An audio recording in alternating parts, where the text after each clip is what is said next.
Story 1. My fiancé cheated on me with my own mother just days before our wedding. But what I did shocked everyone.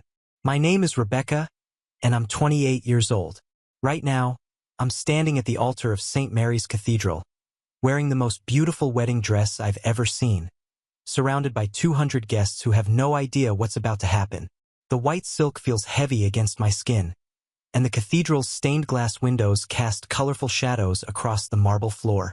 My bouquet of white roses trembles slightly in my hands, but not from nerves about marriage. I'm trembling because in exactly 24 hours, my entire world crumbled into pieces. My father stands beside me, his arm linked with mine, his face stern but supportive. He knows what I know now. He's the only one who does. In the front row, my mother sits perfectly composed in her navy blue dress, dabbing at her eyes with a lace handkerchief as if she's the picture of a proud mother.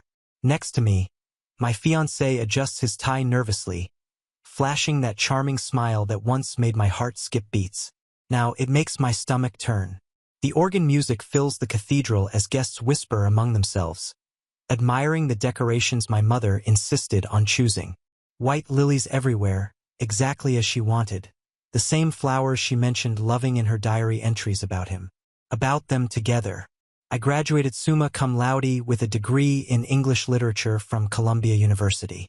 I work as a senior editor at Morrison & Associates Publishing, one of the most prestigious publishing houses in Manhattan. I've built a life I'm proud of, a career that matters and relationships I treasure, or at least I thought I had.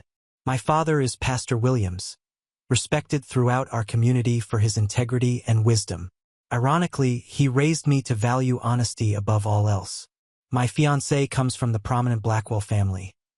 Old money, connections, the kind of background that looks perfect on paper and in wedding announcements.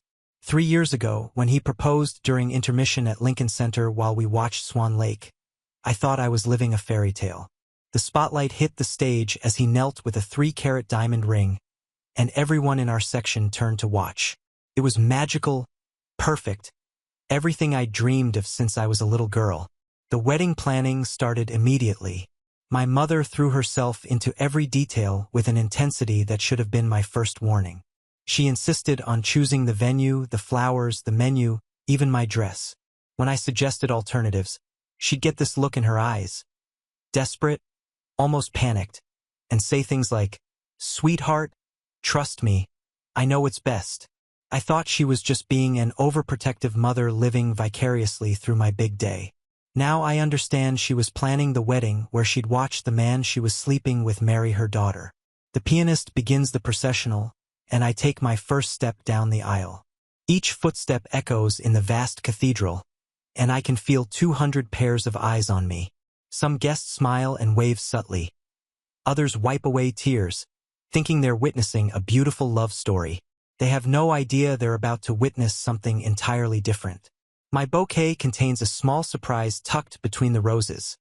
A few pages from my mother's diary. The evidence that shattered my world yesterday afternoon. The pages where she detailed every intimate moment with my fiancé, every lie they told me, every plan they made to continue their affair after today. As I walk toward the altar, I'm not the naive girl who believed in perfect love and happy endings. I'm a woman who discovered that sometimes the people you trust most are capable of the deepest betrayals. And sometimes, the only way to reclaim your dignity is to refuse to be a victim of their lies. The wedding march continues, and with each step, I'm walking toward the moment when I'll show everyone exactly who I really am. 3 months ago, I thought I had everything figured out. I woke up every morning in my cozy apartment on the Upper West Side, walked to work at Morrison & Associates, where I edited manuscripts that would become bestsellers, and came home to plan the wedding of my dreams with the man I thought was my soulmate. My daily routine was predictable and comfortable. Coffee at 7 o'clock, a quick scan of industry news, then the subway to my office where I spent hours immersed in stories about other people's lives. I specialized in contemporary fiction, particularly novels about relationships and family dynamics. The irony isn't lost on me now. I was an expert at spotting plot holes and character inconsistencies in fiction, but completely blind to them in my own life. My fiancé worked at Sterling, Martinez & Associates, one of Manhattan's top law firms. He specialized in corporate mergers and acquisitions, pulling in a six-figure salary that allowed us to plan the kind of wedding that gets featured in magazines. We'd been together for 3 years, living separately but spending most nights together, talking about buying a house in Connecticut once we were married. The engagement had been everything I'd ever dreamed of. During Swan Lake's second intermission, he'd excused himself supposedly to get champagne. Instead, the spotlight suddenly illuminated our box seats, and there he was, down on one knee with a ring that caught the theater lights like a small star. The entire audience turned to watch as I said yes, tears streaming down my face. Even now, despite everything, I remember how perfect that moment felt. My mother cried harder than I did that night. She hugged him so tightly I had to laugh and pull her away, joking about how she was acting like she was the one getting engaged. She insisted we celebrate at her favorite restaurant downtown, the one with the intimate, candlelight tables and wine list she'd memorized. She ordered a bottle of wine that cost more than most people's rent, saying nothing was too good for her future son-in-law. The wedding planning consumed our lives for months. Every weekend meant appointments, dress fittings, cake tastings, venue tours, meetings with florists. My mother appointed herself as head coordinator, creating detailed spreadsheets and timelines that rivaled corporate project management systems. She had opinions about everything, from the shade of white for my dress to the specific variety of roses for my bouquet. When I suggested having the ceremony at my father's church instead of the expensive cathedral she'd chosen, she practically had a panic attack. "Sweetheart, the cathedral has such better acoustics for the music, and the architecture is so much more photogenic. This is your one special day." She had an answer for everything, always delivered with such conviction that I found myself agreeing just to keep the peace. My fiancé seemed oddly uninvolved for someone planning his own wedding.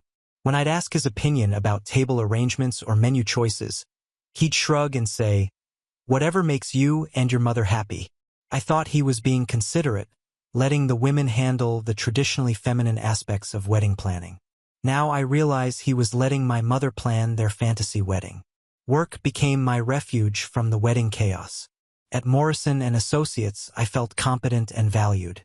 My boss frequently complimented my editorial instincts, and authors specifically requested me for their projects. I was building something that was entirely mine, separate from my identity as someone's daughter or future wife. But even at work, the wedding followed me. My mother would call daily with updates and questions. "The florist needs to know if you prefer baby's breath or eucalyptus in the centerpieces. The caterer is asking about dietary restrictions for your fiancé's extended family." Always urgent, always needing immediate decisions. Looking back, I should have questioned why my mother knew so much about my fiancé's family's preferences, why she seemed to have his cousin's phone number memorized, why she always knew exactly which wine he preferred when we went out to dinner together. The first time I noticed something strange, I dismissed it as wedding stress affecting my judgment. It was a Thursday evening in early spring, about 2 months before the wedding. I'd stopped by my mother's house to drop off the final guest count for the caterer, and I found my fiancé's car parked in her driveway. When I walked into the kitchen, they were standing closer than seemed necessary, both holding glasses of wine and laughing at some private joke. My mother's cheeks were flushed, and she had that sparkle in her eyes that I hadn't seen since before my parents' marriage started deteriorating years ago. "Oh, sweetheart," she said, stepping back quickly from him. "We were just going over the seating chart. Your fiancé had such wonderful suggestions about where to place his business associates." He smiled that charming smile and kissed my cheek. "Your mother has incredible attention to detail. I was just telling her how lucky you are to have someone so invested in making your day perfect." They seemed to have an entire conversation with their eyes before my mother bustled over to the refrigerator. "Let me get you some wine, honey. We got this beautiful bottle from that vineyard upstate. Your fiancé picked it out. He said it's exactly what you'd love." The wine was perfect. It was from a small vineyard I'd mentioned loving during a weekend trip we'd taken 6 months earlier, but I'd never told my mother about that vineyard. I'd barely remembered mentioning it myself. "How did you know about that place?" I asked him. He exchanged another look with my mother before answering. "You mentioned it, remember? Last month when we were talking about honeymoon destinations." I didn't remember that conversation, but wedding planning had become such a blur that I figured I must have forgotten. That was my first mistake, choosing to trust instead of questioning. The incidents became more frequent as the wedding approached. I'd call my mother and hear masculine laughter in the background before she'd quickly explain that my father was watching something funny on television. But my father was usually at the church during those times, preparing sermons or meeting with parishioners. One Saturday afternoon, I arrived at my mother's house unexpectedly to borrow her good serving dishes for a dinner party. I found her in the living room, disheveled in a way I'd never seen before. Her hair was messed, her lipstick was smudged, and she was wearing a silk robe at 3 o'clock in the afternoon. "Rebecca, I wasn't expecting you," she said, pulling the robe tighter around herself. "I called 20 minutes ago," I replied, confused. "You said to come over." "Did I?" "Oh yes, of course. I was just taking a nap. Wedding planning is so exhausting." But the coffee table held 2 wine glasses, both recently used, and I could smell expensive cologne in the air. Not my father's usual aftershave. One of the glasses had a lipstick mark that matched my mother's shade perfectly. The other had no trace of lipstick at all. "Were you expecting company?" I asked, trying to sound casual. "No, sweetheart. Just me here enjoying a quiet afternoon." She moved quickly to collect the glasses, but I noticed her hands were trembling slightly. I helped her gather the serving dishes, but something felt fundamentally wrong about the entire interaction. My mother was acting like someone hiding something, and I couldn't understand what she'd have to hide from me. 2 weeks later, I was having lunch with my fiancé at our favorite restaurant when his phone buzzed with a text message. He glanced at it and smiled. Not the polite smile he used with clients or acquaintances, but the intimate smile I thought was reserved for me. "Work?" I asked. "Just your mother confirming tomorrow's appointment with the wedding photographer," he said, putting the phone face down on the table. But I'd spoken to the photographer that morning, and we'd moved the appointment to next week. When I mentioned this, he looked confused for a moment before recovering. "Oh, she must be talking about the backup photographer. You know how thorough she is about having contingency plans." We'd never discussed a backup photographer. 3 weeks before the wedding, I decided to surprise my mother with lunch. She'd been working so hard on wedding preparations, and I wanted to show my appreciation with her favorite takeout from the Greek place downtown. I used my key to let myself in, calling out as I entered, "Mom, I brought you lunch." No answer. I walked through the foyer toward the kitchen, but something felt different about the house. The air held a lingering scent of expensive cologne, and I noticed a men's suit jacket draped over the dining room chair. Not my father's style at all. It was charcoal gray, well-tailored, the kind my fiancé wore to important business meetings. I found my mother in the kitchen frantically tidying up. Her hair was disheveled, her blouse was wrinkled, and she had that flushed, breathless look of someone who'd been caught off guard. "Rebecca, what are you doing here?" She seemed almost panicked. "I brought lunch," I said slowly, taking in the scene. 2 coffee cups sat in the sink, still warm. 2 plates with crumbs from what looked like an intimate brunch. A bottle of wine was open on the counter, half empty, with 2 glasses nearby. "I thought you might be hungry," I continued, setting the takeout bag on the counter. "Were you expecting someone?" "No, sweetheart. Just me here." Her voice was too bright, too quick. "I was just cleaning up from breakfast. You know how I hate leaving dishes around." But the table was set for 2 with her good china, the delicate porcelain set she only used for special occasions. A single red rose lay across one of the placemats, clearly fresh, its petals still perfect. The morning newspaper was folded open to the art section, something my mother never read, but my fiancé always checked for reviews of shows he wanted to see. "Mom, whose jacket is that in the dining room?" I asked directly. She followed my gaze and paled slightly.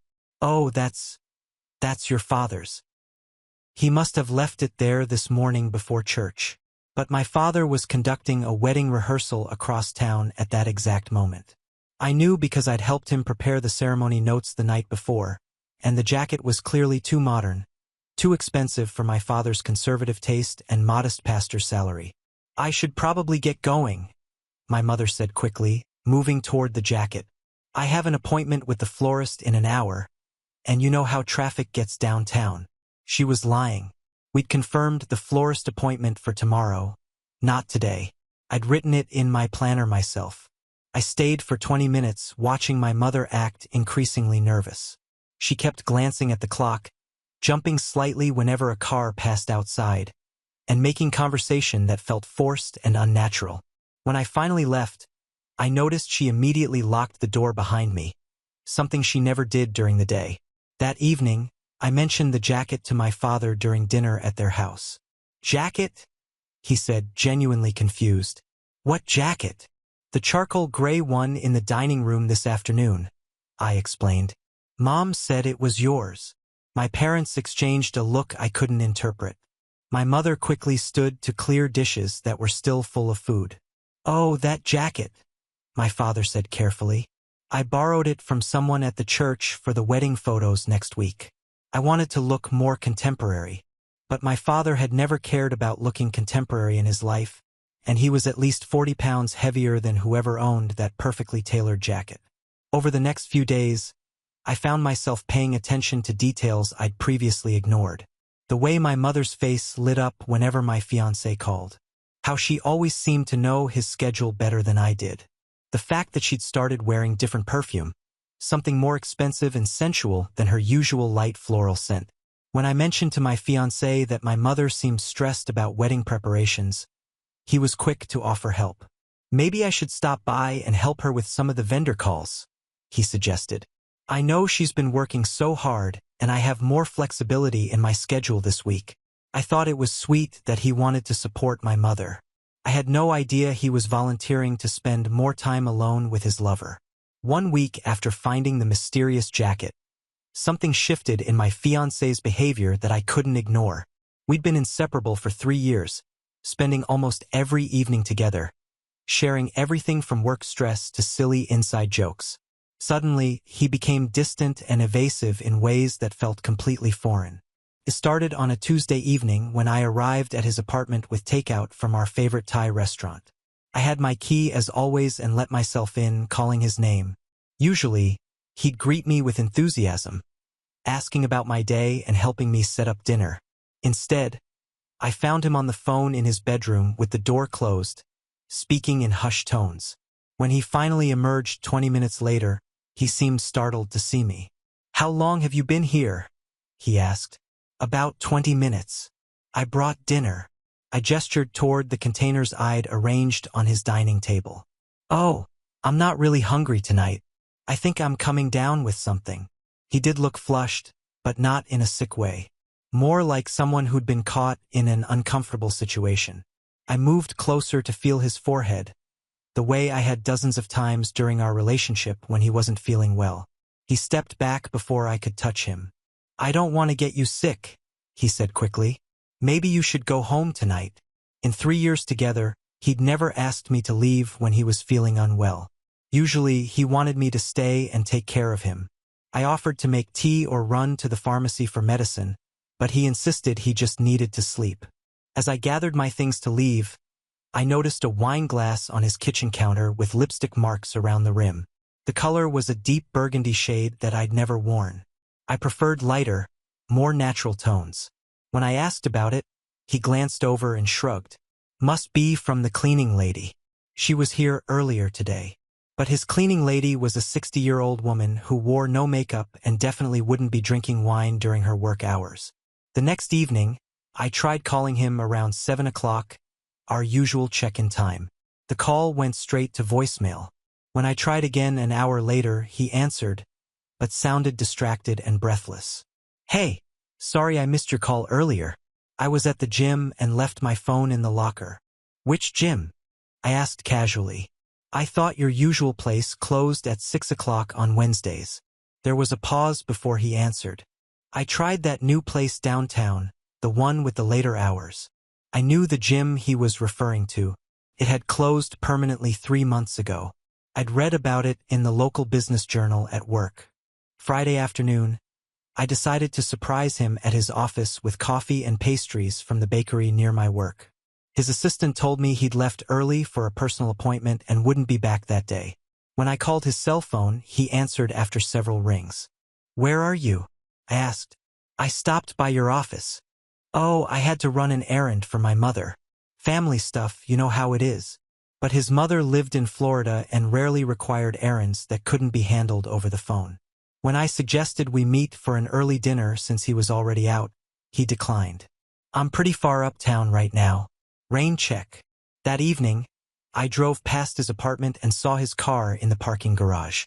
Whatever errand he'd been running hadn't taken him far uptown at all. The most unsettling incident happened 3 days later. I went to his apartment Saturday morning with fresh bagels and the newspaper, planning to spend a lazy morning together.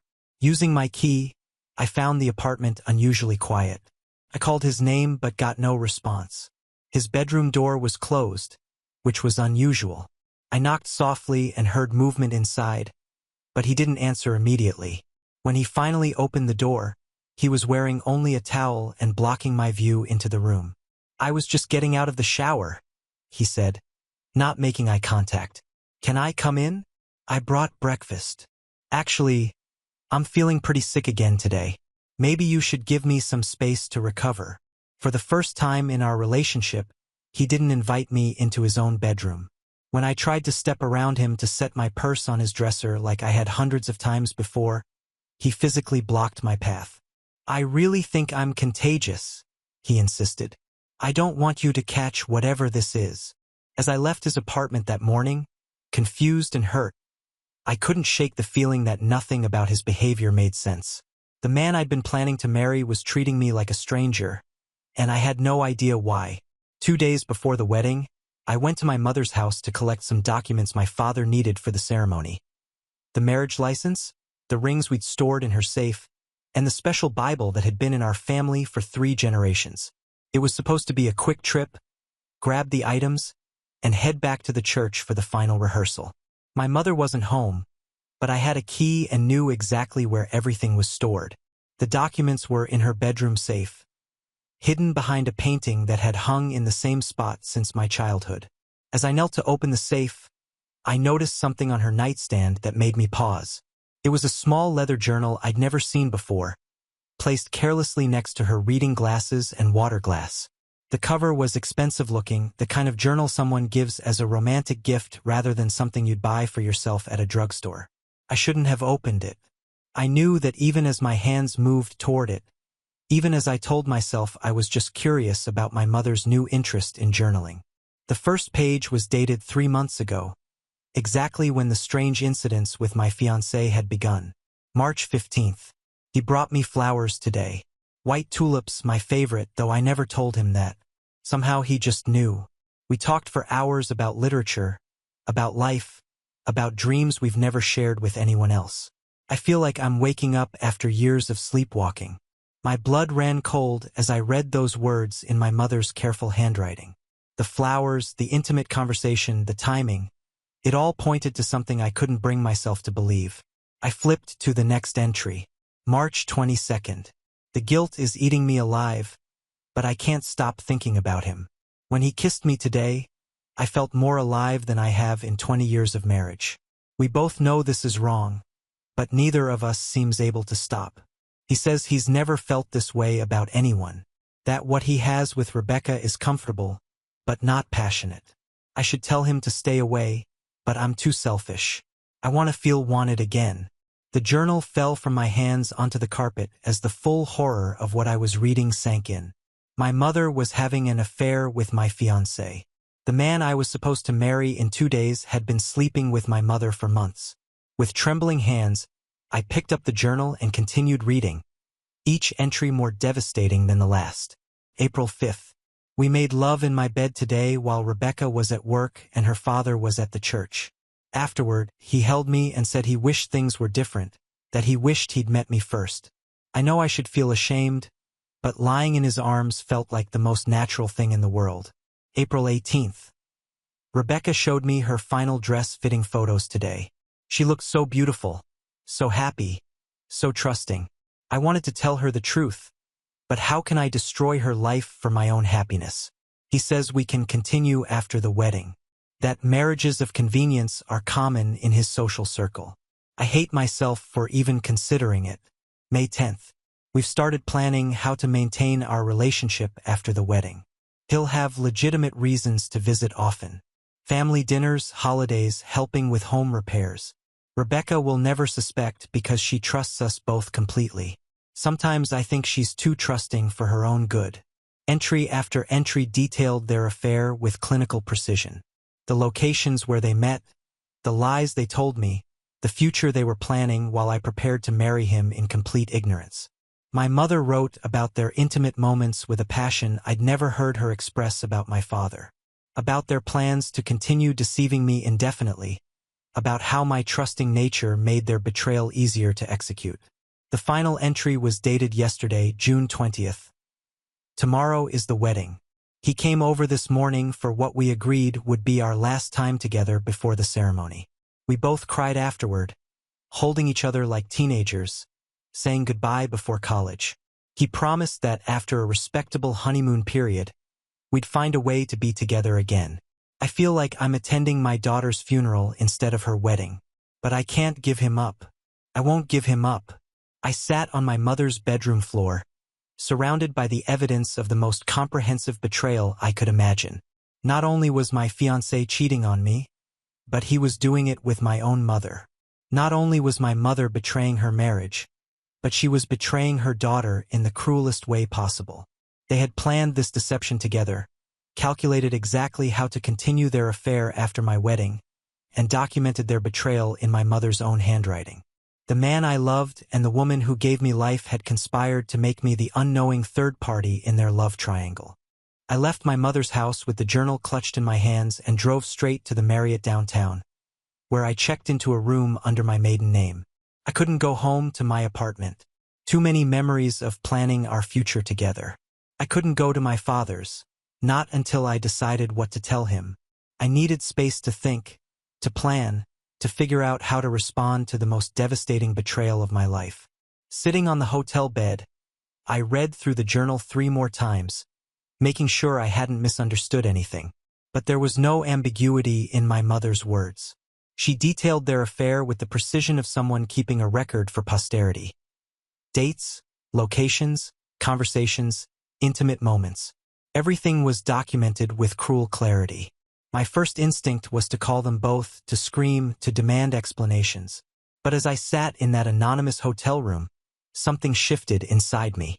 The shock began to crystallize into something harder, more focused. They had planned this betrayal methodically, documenting their deception, plotting how to continue fooling me after my wedding. This wasn't a momentary lapse in judgment. It was a calculated campaign of deceit. They deserved a calculated response. I spent the entire night planning. I made lists, analyzed evidence, and considered every possible outcome. By morning, I knew exactly what I was going to do. First, I called my office and took a personal day. Then, I went to a print shop and made copies of the most damning journal pages, the ones that explicitly detailed their affair and their plans to continue it after my marriage. I sealed the copies in an envelope and stored them in the hotel safe as backup evidence.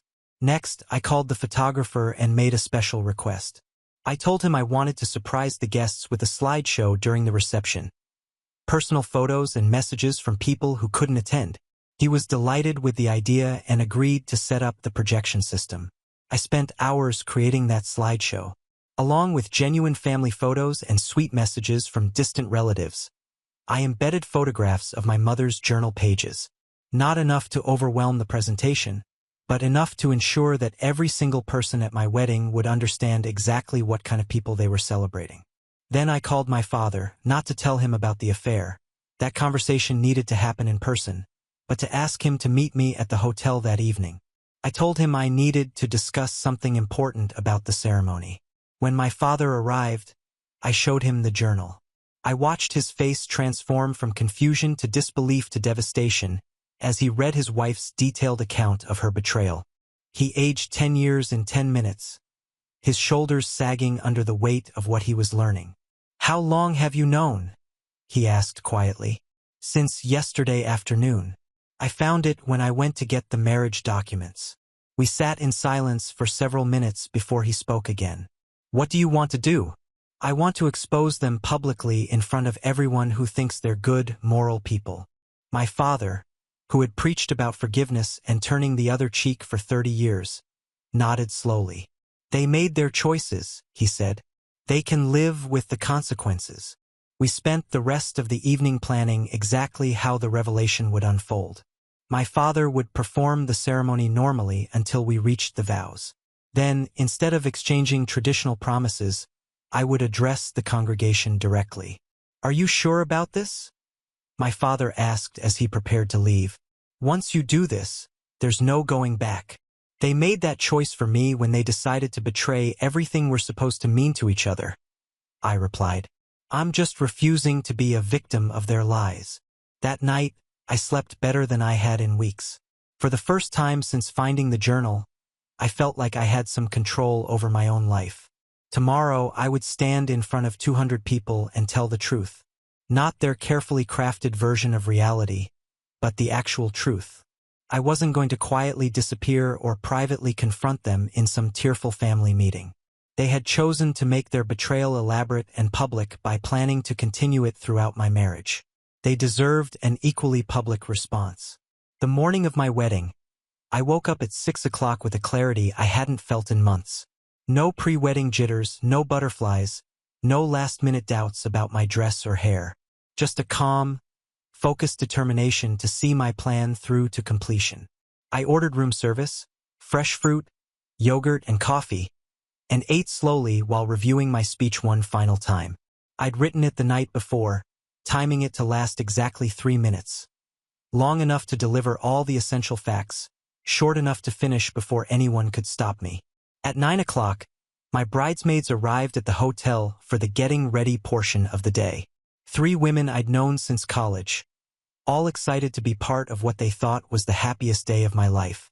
I smiled and laughed with them as they helped me into my dress, applied my makeup, and arranged my hair in the elaborate updo my mother had insisted upon. You look absolutely radiant, said my maid of honor, fastening my grandmother's pearl necklace around my throat. I've never seen you so calm before a big event. She was right. I felt completely at peace with what was about to happen. The wedding photographer arrived at 10 o'clock to capture the pre-ceremony moments. I posed for the traditional shots, putting on my shoes, holding my bouquet, looking pensively out the window. All the images that were supposed to document a bride's anticipation and joy. Instead, they were documenting my preparation for war. At 11:30, my father arrived to escort me to the cathedral. The moment he saw me in my full wedding regalia, his composure cracked slightly. You don't have to do this, he said quietly, taking my hands in his. We can call it off right now. Tell everyone you're sick or that you've changed your mind. No one would blame you. I need to do this, I replied, straightening his tie with steady hands. They planned their betrayal. I get to plan my response. He nodded, understanding that this was about more than just ending a relationship. This was about reclaiming my dignity and refusing to be the naive victim in someone else's story. In the limousine on the way to the cathedral, I tucked the copied journal pages into my bouquet, securing them between the roses with ribbon. My something old, something new, something borrowed, something blue, and something true. The cathedral looked exactly as my mother had envisioned. White lilies everywhere, candles flickering along the aisle, soft classical music filling the soaring space. 200 guests filled the pews, dressed in their finest clothes, chattering excitedly about the beautiful ceremony they were about to witness. I stood in the vestibule, watching through the partially open doors as my mother took her seat in the front row. She was wearing the navy blue dress we'd chosen together, dabbing at her eyes with a lace handkerchief as if she were genuinely moved by the occasion. The performance was flawless, the picture of a proud mother on her daughter's wedding day. My fiancé stood at the altar in his perfectly tailored tuxedo, adjusting his cufflinks nervously as he waited for me to appear. From this distance, he looked like every woman's dream groom. Handsome, successful, from a good family. The congregation probably thought he was nervous about the magnitude of the commitment he was making. They had no idea he'd already made his real commitment to someone else. 5 minutes? Whispered the wedding coordinator, an efficient woman in a black suit who'd managed dozens of ceremonies in this cathedral. Are you ready? I looked at myself in the full-length mirror one last time. The woman staring back at me looked beautiful, composed, ready for anything. My dress was perfect, my makeup flawless, my hair arranged exactly as planned. I looked like a bride who was about to have the wedding of her dreams. Instead, I was about to give 200 people a story they'd never forget. I'm ready, I told the coordinator. My father appeared beside me, offering his arm. His face was grave but determined. He'd spent the morning preparing himself for what was about to happen, and I could see he was ready to support me completely. Last chance to change your mind, he murmured as the music shifted to signal the processional was about to begin. I've never been more certain of anything in my life, I replied. The doors opened fully, and I saw the entire congregation turn to look at me. 200 faces filled with anticipation and joy, ready to celebrate what they thought was a beautiful love story. In the front row, my mother pressed her handkerchief to her eyes, playing her role perfectly. At the altar, my fiancé smiled, that charming smile that had once made me believe in fairy tales. I took my first step down the aisle, my father's steady presence beside me. With each step, I could feel the weight of the journal pages hidden in my bouquet, the evidence that would shatter the illusion everyone was living in, including myself until yesterday. The wedding march played, and guests smiled and waved as I passed. Some wiped away tears, thinking they were witnessing a beautiful moment. Others took photos, wanting to capture what they believed was pure joy. They were about to witness something entirely different. Not a wedding, but a reckoning. Not a celebration of love, but an exposure of betrayal. Not the beginning of a marriage, but the end of lies. As I approached the altar, I caught my fiancé's eye. He was looking at me with what appeared to be genuine affection, as if he'd somehow convinced himself that marrying me while planning to continue his affair with my mother was an act of love rather than cruelty. In 30 seconds, his carefully constructed world was going to collapse. I reached the altar and took my place beside my fiancé, who leaned over to whisper, "You look absolutely beautiful." His voice carried genuine warmth, as if he'd completely compartmentalized his betrayal from this moment. My father began the ceremony with his usual grace and dignity. Dearly beloved, we are gathered here today to witness the union of two souls in holy matrimony. His voice was steady, giving no indication of what was about to unfold. The congregation settled into their seats, smiling and attentive. I could see my mother in the front row, beaming with what appeared to be maternal pride. My fiancé's family filled the opposite side, looking pleased with their son's choice of bride. Everyone was playing their assigned roles perfectly. My father continued through the opening prayers and readings, his voice carrying the authority of 30 years in the pulpit. When we reached the section about the sanctity of marriage and the importance of honesty between spouses, I saw him glance at me almost imperceptibly. It was time. Now, my father said, his voice taking on a more solemn tone. Before we proceed with the vows, Rebecca has something she would like to share with all of you. A murmur of surprise rippled through the congregation. This wasn't part of the traditional ceremony format, and guests began to sit up straighter, curious about what was coming. I turned to face the assembled crowd, my bouquet steady in my hands. 200 faces looked back at me expectantly, thinking they were about to hear a romantic personal message, or perhaps a tribute to deceased grandparents. Thank you all for being here today. I began, my voice carrying clearly through the cathedral's excellent acoustics.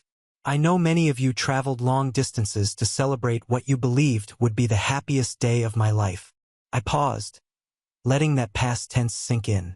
A few people exchanged glances, sensing something was different about my tone. Unfortunately, I discovered something 2 days ago that changes everything. I reached into my bouquet and withdrew the journal pages, unfolding them carefully.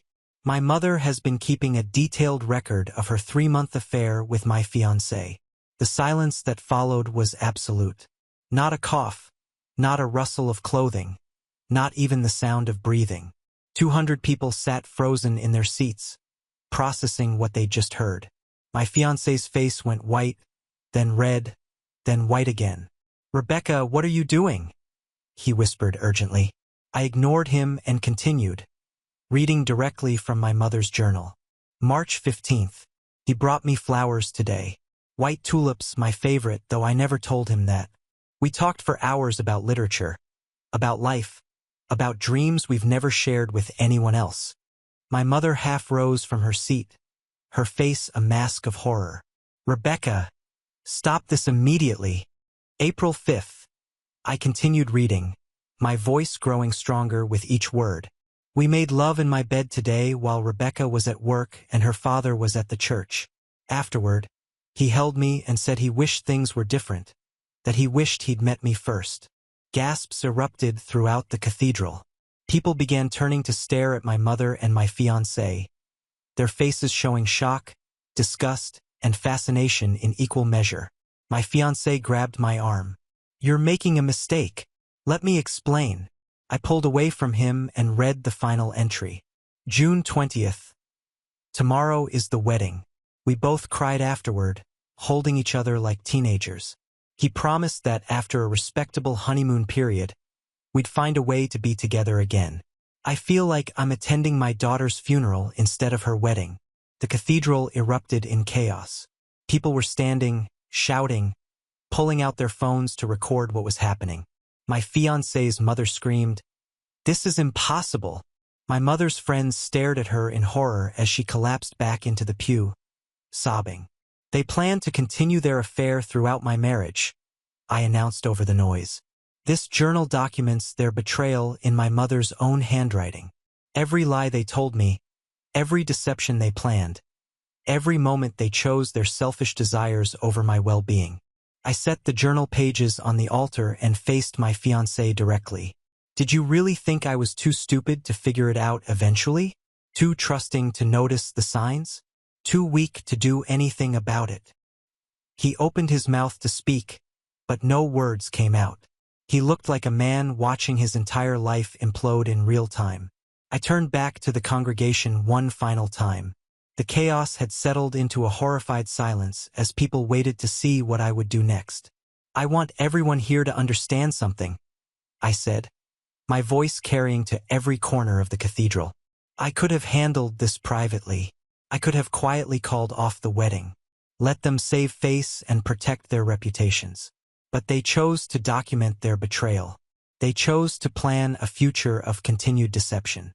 They chose to make me an unknowing participant in their sick game." I walked down the altar steps, my wedding dress trailing behind me like a queen's train. So I chose to respond publicly. Everyone who thought they were celebrating a beautiful love story deserves to know they were actually enabling a cruel deception. My mother finally found her voice. "Rebecca, please, I can explain everything. You don't understand." "I understand perfectly." I cut her off. "I understand that you betrayed your daughter, your marriage, and every value you claim to represent. I understand that he betrayed our relationship, his promises to me, and the trust of everyone who believed in him. Most importantly, I understand that I deserve better than both of you." I turned to my father, who had watched the entire scene unfold with quiet dignity. "Thank you for supporting me today. It means everything." He nodded, his eyes filled with pride and sadness in equal measure. I began walking back down the aisle, my head held high as I passed 200 stunned guests. Some tried to reach out to me with words of support. Others sat in shocked silence, but most were already pulling out their phones to share what they just witnessed. My fiancé's voice called out behind me. "Rebecca, wait. We can work this out. I made a mistake, but I love you." I didn't turn around or break my stride. "You don't love me," I called back without looking. "You love the idea of having us both, but that was never your choice to make." As I reached the back of the cathedral, I could hear the explosion of voices behind me. Arguments, accusations, shocked conversations, the sound of people choosing sides in real time. My mother's sobs echoed off the stone walls. My fiancé was apparently trying to explain himself to his family, whose voices rose in anger and disgust. Outside the cathedral, the afternoon sun was brilliant and warm. I stood on the steps for a moment, breathing in the fresh air and feeling lighter than I had in months. Behind me, the chaos continued as guests streamed out of the building, some trying to offer support, others clearly just eager to spread the gossip. My best friend from college reached me first. "Rebecca, oh my God, are you okay? Where are you going to go?" "I'm going to be fine," I told her, meaning it completely. "I'm going to be better than fine." Within hours, the story had spread across social media. Videos of the ceremony reveal were shared thousands of times. My mother's carefully cultivated reputation as a devoted pastor's wife crumbled overnight. My fiancé's law firm began receiving calls asking about his character and judgment. Their betrayal, which they thought was a secret affair, became a public scandal that followed them everywhere. The wedding that was supposed to be the beginning of my perfect life instead became the moment I chose to value myself over everyone else's comfort. I learned that sometimes the most loving thing you can do is refuse to be a victim of other people's selfishness. And for the first time in my adult life, I was completely free to discover who I really was when I wasn't trying to please people who didn't deserve my devotion. 6 months later, I was living in a sunny apartment in Portland, Oregon, 2,000 miles away from the wreckage of my former life. I'd taken a senior editor position at a small but prestigious publishing house that specialized in contemporary women's fiction, stories about resilience, transformation, and finding strength in unexpected places. My new life was simple but deeply satisfying. I worked with authors who wrote about complicated heroines making difficult choices. I lived alone for the first time since college and discovered I genuinely enjoyed my own company. My apartment had large windows, hardwood floors, and bookshelves from floor to ceiling. I'd furnished it entirely according to my own taste. No input from well-meaning family members or partners who thought they knew better than I did what would make me happy. The first 3 months had been challenging. The story of my wedding revelation had followed me online, making dating feel impossible and job interviews awkward. But eventually, people stopped recognizing me as that woman from the wedding video, and I could build a reputation based on my work rather than my personal drama. My father had visited twice, both times looking healthier and more at peace than I'd seen him in years. He'd filed for divorce from my mother a week after the wedding, citing irreconcilable differences and betrayal of marital vows. The divorce was finalized 4 months later, and he'd since started seeing a kind widow from his congregation, someone who appreciated his integrity rather than exploiting it. "I should thank you," he told me during his second visit as we sat in my favorite coffee shop overlooking the river. "You gave me permission to admit that my marriage had been making me miserable for years. I was so focused on the idea that good Christians work through everything that I never asked myself whether I deserved to be happy." I'd received exactly 3 communication attempts from my mother in 6 months. The first was a 10-page letter delivered 2 weeks after the wedding, filled with justifications, excuses, and requests for forgiveness that felt more about her guilt than my healing. I read it once and threw it away.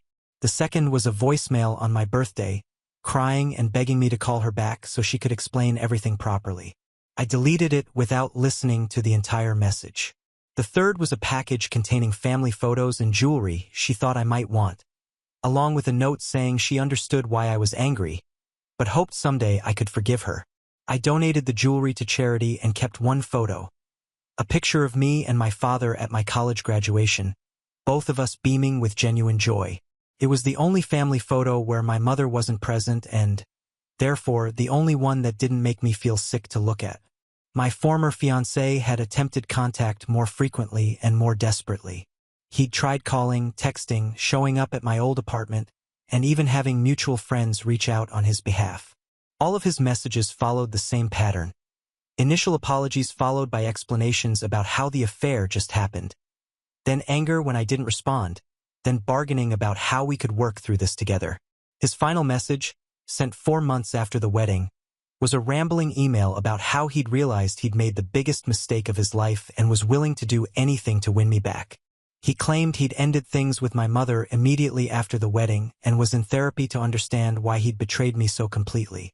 I read the entire message, then blocked his email address without responding. He didn't deserve my forgiveness, my anger, or my attention. He deserved to be forgotten. The most surprising part of my new life was how little I missed either of them. I'd expected to feel sad, lonely, or angry most of the time. Instead, I felt relieved. The constant low-level anxiety I'd carried throughout my engagement, always wondering if I was good enough, smart enough, interesting enough, had disappeared completely. I no longer had to perform the role of the perfect daughter or the ideal fiancé. I could just be Rebecca, figuring out what I wanted without anyone else's input or approval. 1 year after my wedding that never was, I stood in front of 300 women at the Portland Convention Center, delivering a keynote speech titled, "Choosing Truth Over Comfort: Why Self-Respect is Never Selfish." The speaking engagement had come about unexpectedly. A women's leadership organization had contacted me after reading an essay I'd published in a national magazine about recognizing betrayal and refusing to be a victim. They wanted someone to talk about making difficult choices in the face of personal crisis. A year ago, I thought my life was perfect. I told the audience, my voice steady and confident. I had a successful career, a beautiful wedding planned, and what I believed was a loving family supporting me. I also had a fiancé who was having an affair with my mother, but I was too trusting to see it. The audience was completely silent, hanging on every word. When I discovered their betrayal 2 days before my wedding, I had a choice. I could handle it privately, quietly, in a way that protected their reputations and maintained family peace. Or I could choose honesty. Messy, painful, public honesty that would expose the truth and force everyone to confront reality. I paused, looking out at the sea of faces, women of all ages who had faced their own moments of crisis and decision. I chose truth, and it was the most liberating choice I've ever made. I spent the next 45 minutes sharing what I'd learned about self-respect, about the difference between kindness and enabling, about the courage it takes to disappoint people who don't have your best interests at heart. The response was overwhelming. A standing ovation followed by a line of women wanting to share their own stories of choosing difficult truths over comfortable lies. After the event, I drove home to my apartment where I'd built a life that was entirely my own. No compromises, no committee decisions, no trying to be the person others wanted me to be. I had plants I'd chosen because I liked them, books arranged according to my own system, food in my refrigerator that reflected my actual tastes rather than someone else's preferences. I'd started dating again 3 months ago, carefully, selectively, with clear boundaries about what I would and wouldn't accept. The man I was seeing was a literature professor at Portland State University who appreciated my independence and had never once suggested I was too intense or too demanding for knowing my worth. My career was thriving in ways it never had when I was planning my life around someone else's schedule and priorities. I'd been promoted twice and was considering starting my own literary consulting business. I'd also begun writing a book about my experience. Not a memoir of victimhood, but a practical guide for women who found themselves in similar situations. My relationship with my father had never been stronger. He'd remarried 6 months ago to the widow from his congregation, and their happiness was a joy to witness. He'd called me the morning after his wedding to tell me how proud he was of the courage I'd shown, how my choice to stand up for myself had given him permission to do the same. As for my mother and former fiancé, I occasionally heard updates through mutual acquaintances. Their affair had lasted exactly 3 weeks after my wedding revelation. Apparently, reality was less appealing than fantasy. My mother had moved to Florida to live near her sister, unable to face the social consequences of her actions in our hometown. My former fiancé had left his law firm and moved to Chicago, supposedly to start fresh, but more likely to escape the reputation he'd earned. Neither of them had succeeded in rebuilding the lives they'd destroyed in pursuit of their selfish desires. The affair that had seemed worth risking everything for had evaporated under public scrutiny, leaving them both alone with the consequences of their choices. I felt neither satisfaction nor sympathy about their outcomes. They had become irrelevant to my story the moment I chose to value myself over their comfort. Sitting in my apartment that evening, surrounded by books I loved and plans I'd made independently, I realized that my revenge had never been about destroying them. It had been about refusing to be destroyed by them. My revenge was this life, free, authentic, and entirely my own. My revenge was discovering that I was stronger, more interesting, and more capable than I'd ever known when I was trying to be perfect for people who didn't deserve my perfection. The woman who had stood at that altar a year ago, devastated and betrayed, had been transformed into someone who would never again accept less than she deserved. And that transformation was worth more than any marriage built on lies could have ever been. Now on to the next story. Story 2. On my birthday, instead of waiting for my husband and son to come home to celebrate with me, I received a video from my husband's first girlfriend. In the video, my husband and my son were with her, and my son was hugging her, saying he wished she could be his mother. After seeing that, instead of calling him to confront him, I silently packed my suitcase and signed the divorce papers. It was unusual for my husband, Dominic, to come home at midnight and find the house completely dark. No matter what time it was, I always left a light on for him.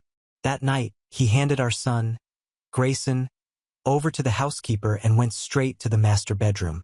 I was sitting on the sofa with a carefully packed suitcase by my side and the divorce agreement on the coffee table in front of me. Dominic frowned. "Paisley, what is this? Another one of your dramatics." I didn't have the strength for his criticism. My voice came out calm and firm. "I want a divorce." His face showed disbelief. "Why? Because I forgot your birthday." "It doesn't matter," I replied, pushing the divorce agreement toward him. "Sign it. Let's end this." He flipped through the pages mockingly. "You're leaving empty-handed. Where will you go without me?" A bitter laugh escaped my lips. He was so sure he had me trapped, thinking I had no one in Harrafell and nothing to hold on to. I pushed the papers even closer. "Sign it. Don't waste time." For a moment he hesitated. Then his voice hardened. "Fine. Divorce it is. But Sonny's custody is not negotiable. You won't get him." Suddenly, Grayson appeared, looking at me with tears streaming down his cheeks. "I'm staying with Dad. I don't want to go with you. You're a horrible mother. A witch." "That's enough, Grayson," Dominic snapped. But Grayson's rage didn't subside. "If you hadn't gotten in the way of Dad and Marissa, she'd be my mom now." I cut the tension with that same cold voice. "I don't care, Grayson. I don't care about anything. I just want the divorce." That word left Dominic in silence. He clenched his jaw and his eyes darkened with frustration. "Are you sure about this?" I tossed the pen onto the table. "Sign it. Let's end this." Dominic's frustration gave way to a flicker of doubt. Before he could sign, I grabbed my copy, took my suitcase, and headed for the door. "Tomorrow at 9 a.m. sharp at City Hall. Don't be late," I said without hesitation. Just as I was about to walk out, Dominic grabbed my wrist tightly. "Let go," I said coldly. He sneered. "In such a rush to leave. You already have a lover." I looked him straight in the eyes. "Dominic, I've never hated you more than I do right now." His grip loosened, and before he could say anything else, I grabbed my suitcase and left. I felt the door shut behind me like the sound of my freedom. The airport was bustling as I prepared to board the flight. Just before I crossed the boarding gate, my phone vibrated. I answered without checking the caller ID. It was Grayson's voice, sharp and desperate, asking me for something trivial. I stayed calm and told him to ask Marissa.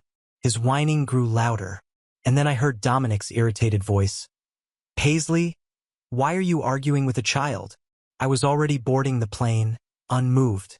If a child doesn't understand, then the adult should, don't you think? As the plane took off, the city shrank beneath my feet. It was over.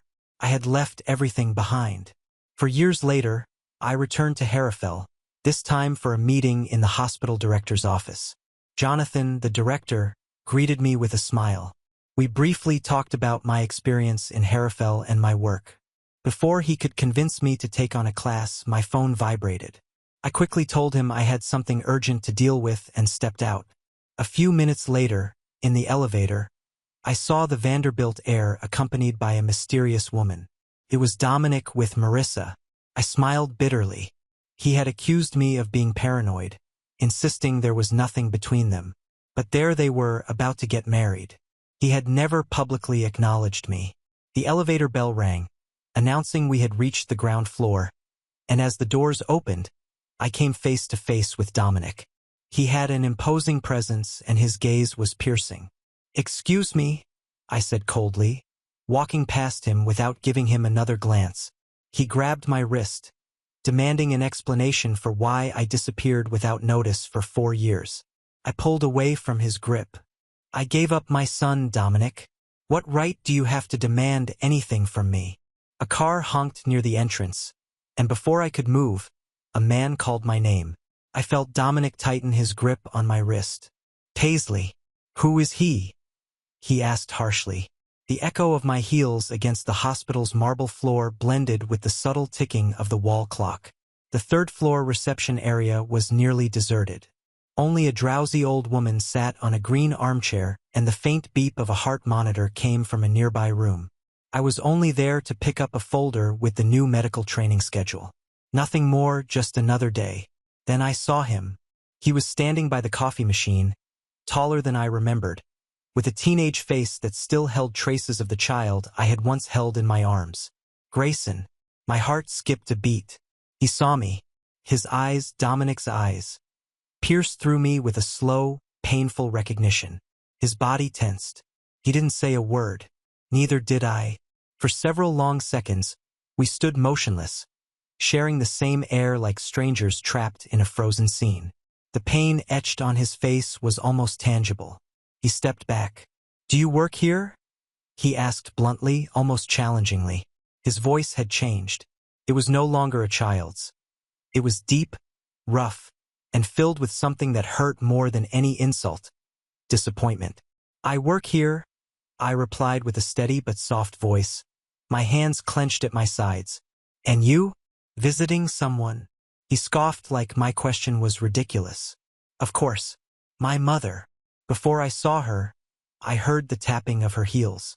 As always, Marissa appeared around the corner with the confidence of someone who rehearses every entrance. She wore a navy blue blazer that screamed, "Perfect wife." And next to her, Grayson visibly relaxed as if he had found safe harbor. She placed a possessive hand on his shoulder. "What an unexpected meeting," she said, looking at me as if I were something forgotten in a corner. "I didn't think I'd run into you here, Paisley." "Still in Harrafell?" "Yes," I replied, keeping my composure. "And you?" "Oh, taking care of being the woman Dominic deserved from the start."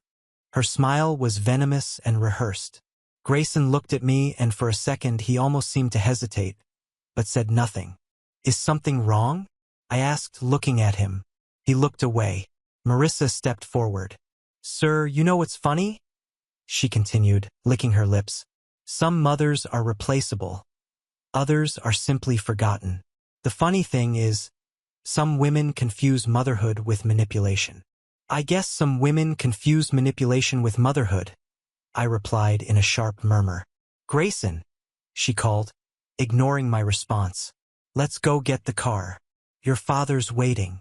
They walked away together, but just before turning the corner, Grayson looked back for a brief second and lowered his gaze. I turned to leave and then stopped. Dominic was standing next to a marble column, arms crossed, his face partially hidden under the fluorescent light. The same dark suit, the same calculated expression, but something in his eyes was different. Darker, heavier. "Are you enjoying yourself?" I asked indifferently. He took a step forward, barely making a sound on the polished floor. "For years, and you just show up. You didn't even talk to him." "He talked to me," I said. "He told me you taught him to forget me. Congratulations. It worked." "You ran away," he said through clenched teeth, barely a whisper. "You disappeared like he meant nothing. Don't come to me talking about what matters, Dominic. You never gave me that." He blinked slowly as if my words wounded him. "And your new companion?" he asked, referring to the man by the car. "Who is he?" "Another one of your secrets. It's none of your business. So now you're an expert at vanishing and reappearing when it's convenient, huh? Or maybe you never learned how to let me go, Paisley." Jonathan's voice cut through like a gust of fresh air.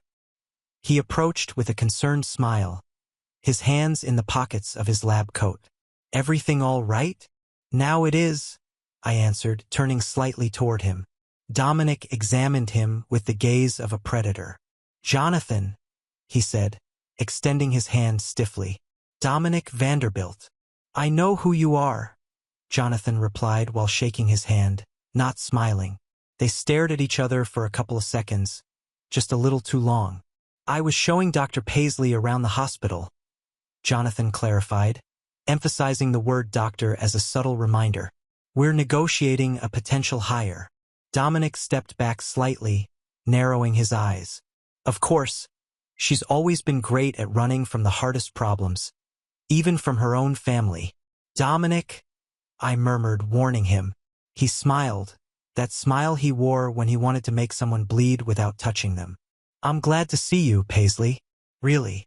And then he walked away. Jonathan watched him until he disappeared. "That's your ex?" he asked. I nodded. "He still doesn't realize I left. I think he's about to find out the hard way." Outside, the breeze was sharp despite the clear sky. The hospital's large window reflected the golden afternoon light, and I stood there by a column, watching the black car in the distance. Marissa got in first. Grayson hesitated. His hand clung to the door handle, but he looked back. He saw me.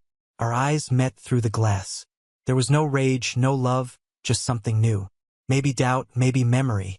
And in the end, he got into the car, though he kept looking back until the door shut. The day moved on. I gathered my things from the locker room in the back of the hospital. Then I heard unmistakable footsteps. Expensive shoes. I didn't need to turn around to know who it was. "Now you always leave through the back door." Dominic's voice broke the silence. I closed my locker without answering, slung my bag over my shoulder, and started walking. He followed me. "I just want to talk." "Conversations between us always end in reproach or threats," I replied, continuing down the hallway. This time I didn't stop. I looked at him. His face looked more tired than I remembered. Sunken eyes, but on his lips was still that smirk, the one that made him look like he always got his way. "Dinner," he offered. "Just that." "Dominic, it makes no sense. We're nothing now." "Maybe that's why it makes more sense than ever." There was a pause. He knew where to press, and he did. "You owe me at least an explanation. Why did you leave like that? Why didn't you ever come for Grayson?" I closed my eyes. "One dinner, 7:30, I said without hesitation.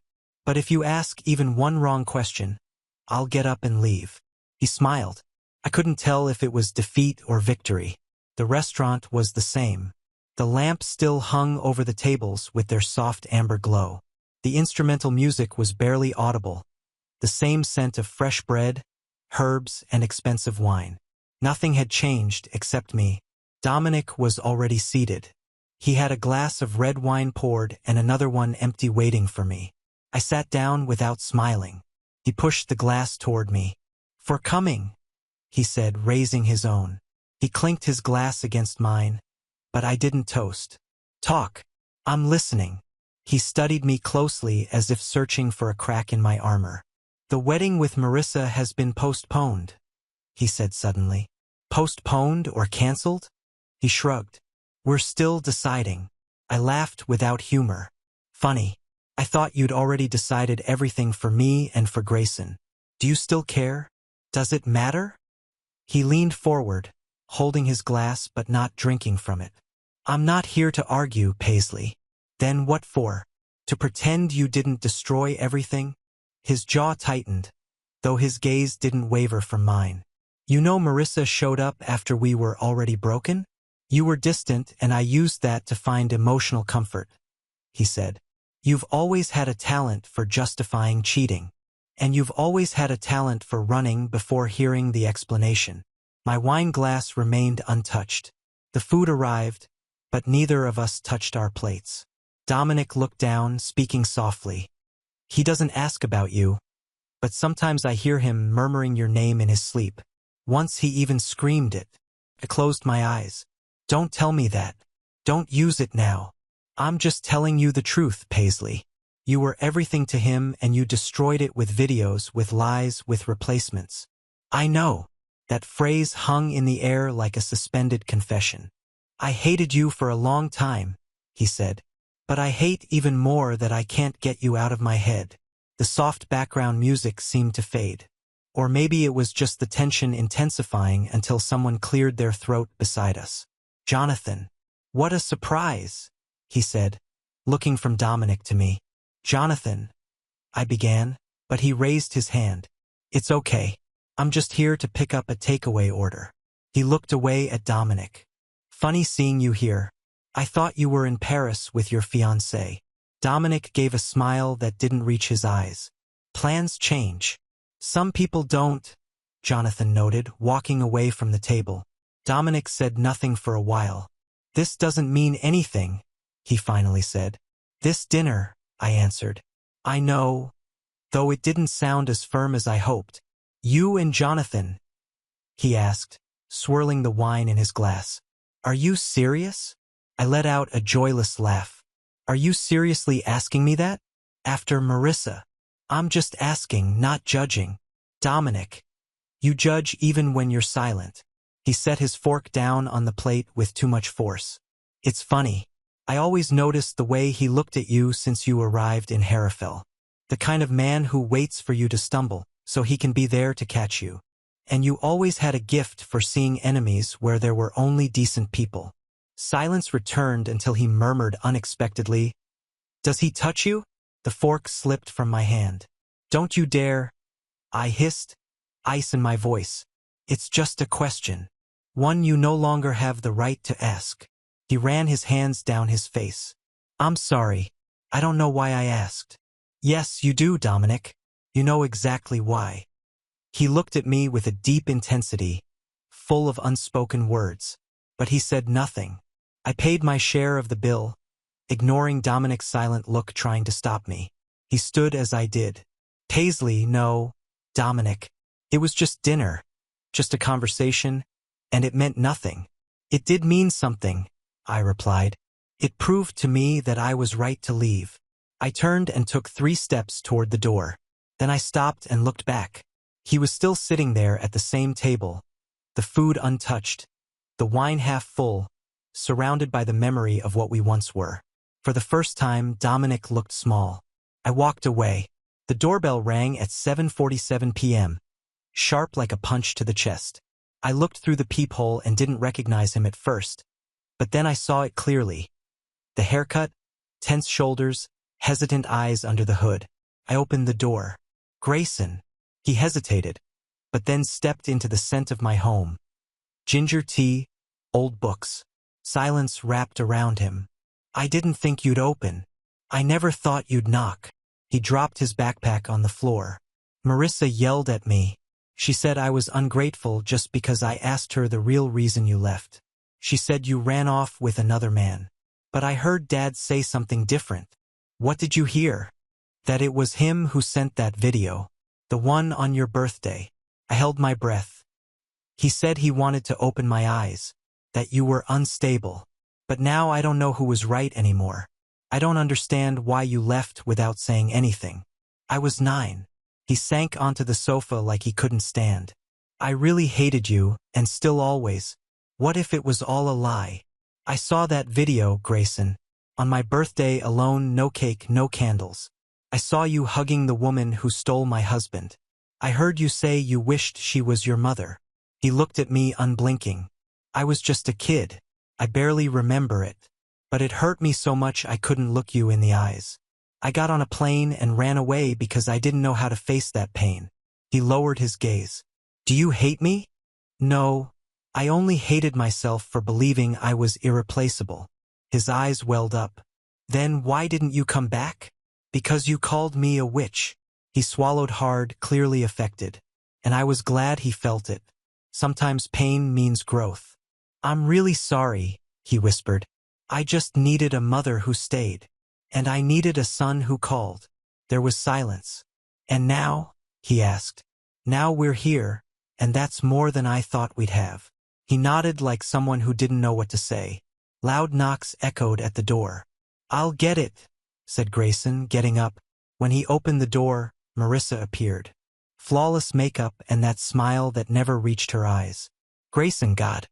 I was so worried. Your father's desperate looking for you." "I know," he replied, not moving from the doorway. She tried to come in, but he didn't step aside. "What are you doing here?" Marissa asked, her smile cracking when she saw me at the back of the room. "He came to hear the truth," I replied. Marissa turned to Grayson. "Her truth? She abandoned you. I was there. I raised you." "You trained me," Grayson said. "You trained me to hate her, and it worked for a while. But you know what else you did?" She fell silent. "You taught me what it means to manipulate someone. Thanks for that." Grayson tried again, his voice shaking. "Leave, Marissa. Now." She hesitated, maybe unsure of what to say. For the first time, she actually left. When Dominic arrived, the door was already open. Grayson was still on the sofa drinking tea. I was standing. "I came to get my son," Dominic said in the quietest voice I'd ever heard from him. "He'll leave when he wants to," I replied. Grayson didn't move. "Did you tell him the truth?" Dominic asked. "I told him enough," I sighed. "I ruined everything, Paisley. You always thought you could control everything, even emotions." He took a step forward. "I still love you. I still remember you," I said. "But it's not the same." Dominic lowered his eyes. "And if, Dominic," I cut him off. "What we had is buried. It won't bloom again. Sometimes love just isn't enough." He nodded in defeat. "Take care of him," he whispered, motioning to Grayson.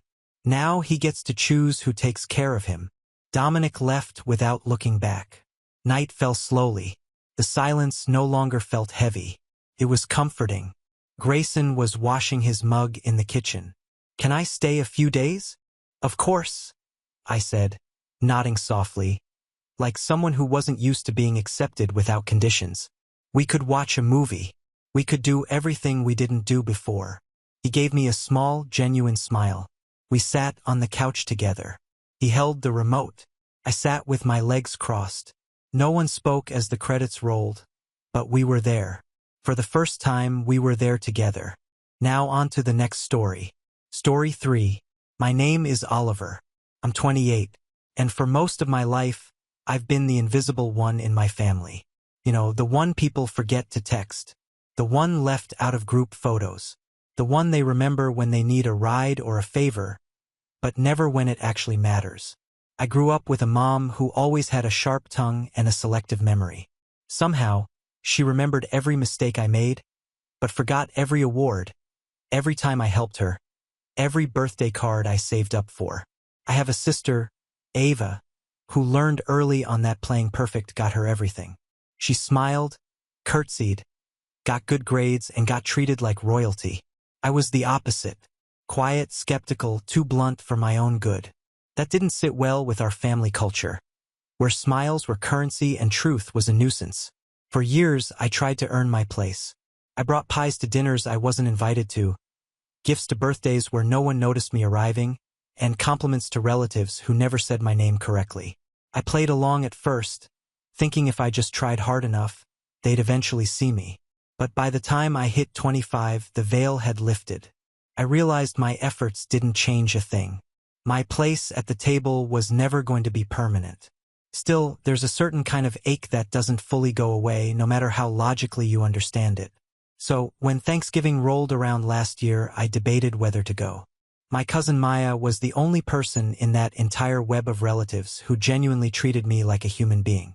She was younger by 2 years, but more emotionally mature than half the adults in the room. We'd grown closer over the years, DMs, occasional late-night calls, honest check-ins. So, when she texted me the day before Thanksgiving saying, "You better show up. You know, I saved you a spot," I caved.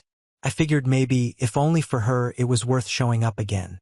I drove the 40 minutes out to my uncle's house where Thanksgiving was always hosted. Classic suburbia, manicured lawn, tacky inflatable turkey in the front yard, and that unmistakable scent of butter, spices, and tension wafting out the open windows. I parked in my usual spot, 3 houses down, because my uncle's driveway was always full when I came late. As I walked up the front steps with a bottle of wine I knew no one would touch, I saw them through the screen door. My mom, my aunt, my sister, my uncle laughing, talking, smiling like it was a photo shoot for Dysfunctional Families Anonymous. I didn't expect a parade or even a hello. But what happened next wasn't just cold. It was deliberate. As I reached for the doorknob, the door opened, just a crack. And there was my Uncle Ron filling the frame like a human roadblock. He didn't greet me, didn't smile. He just looked at me with that smug little twitch in his mouth and said, "You're not family anymore, Oliver. You need to leave." At first, I thought he was joking. I actually laughed, expecting the punchline. But he didn't move.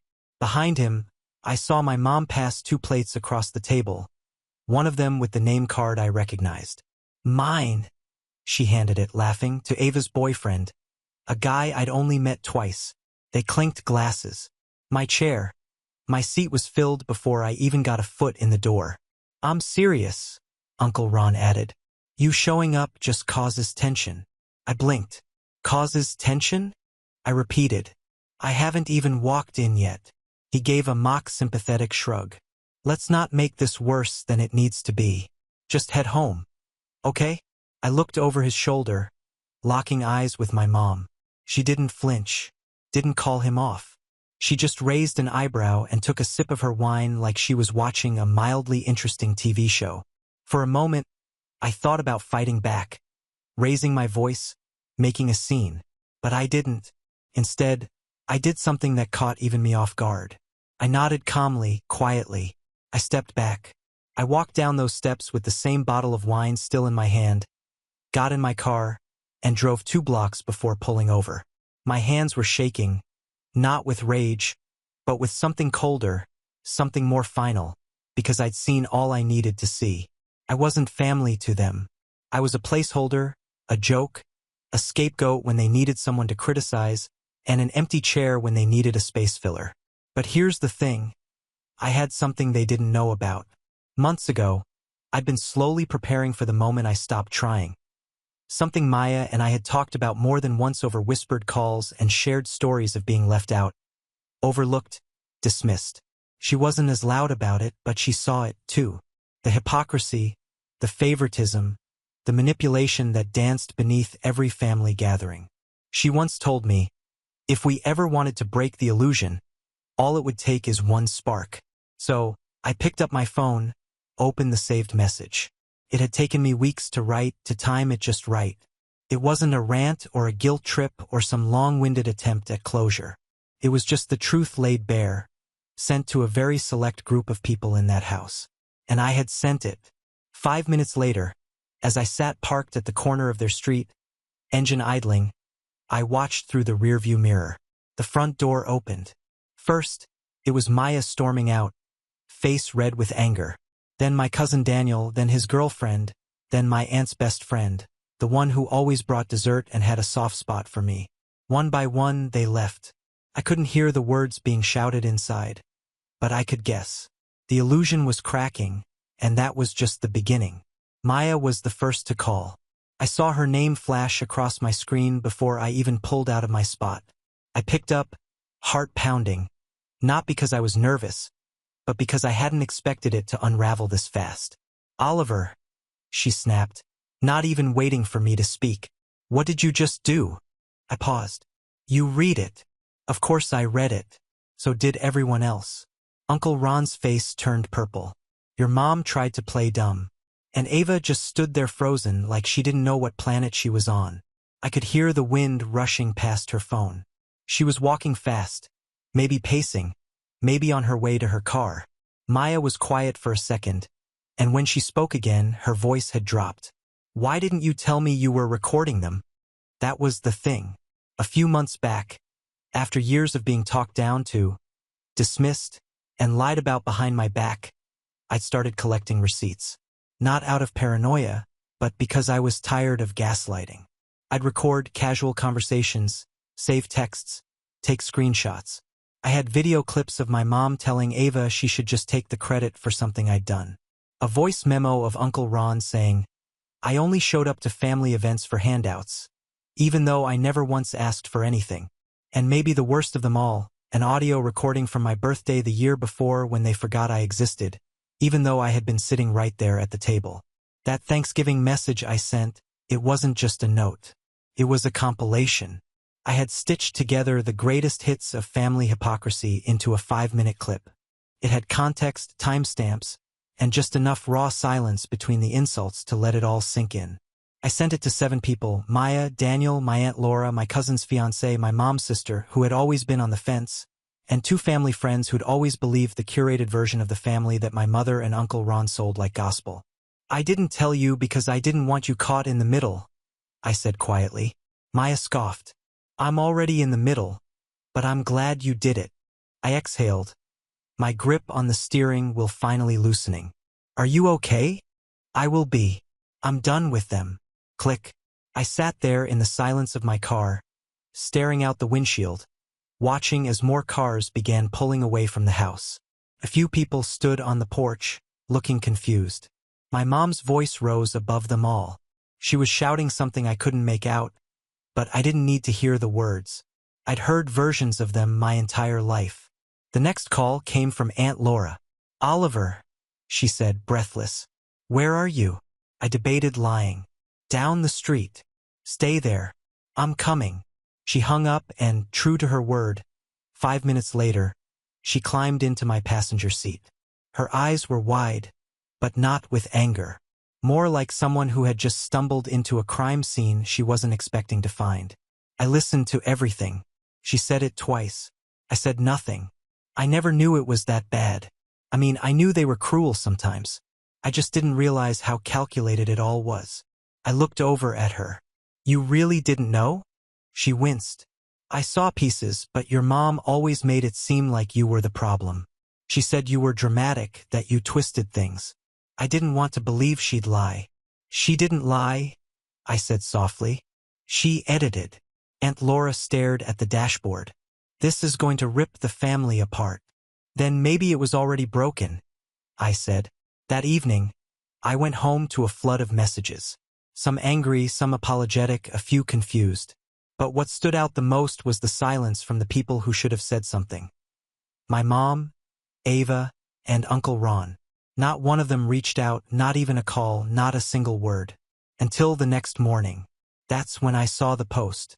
My mother, in her usual performative style, had posted a long status on Facebook about betrayal, misunderstanding, and private matters being aired for attention. She never said my name, but the comments made it clear who she was talking about.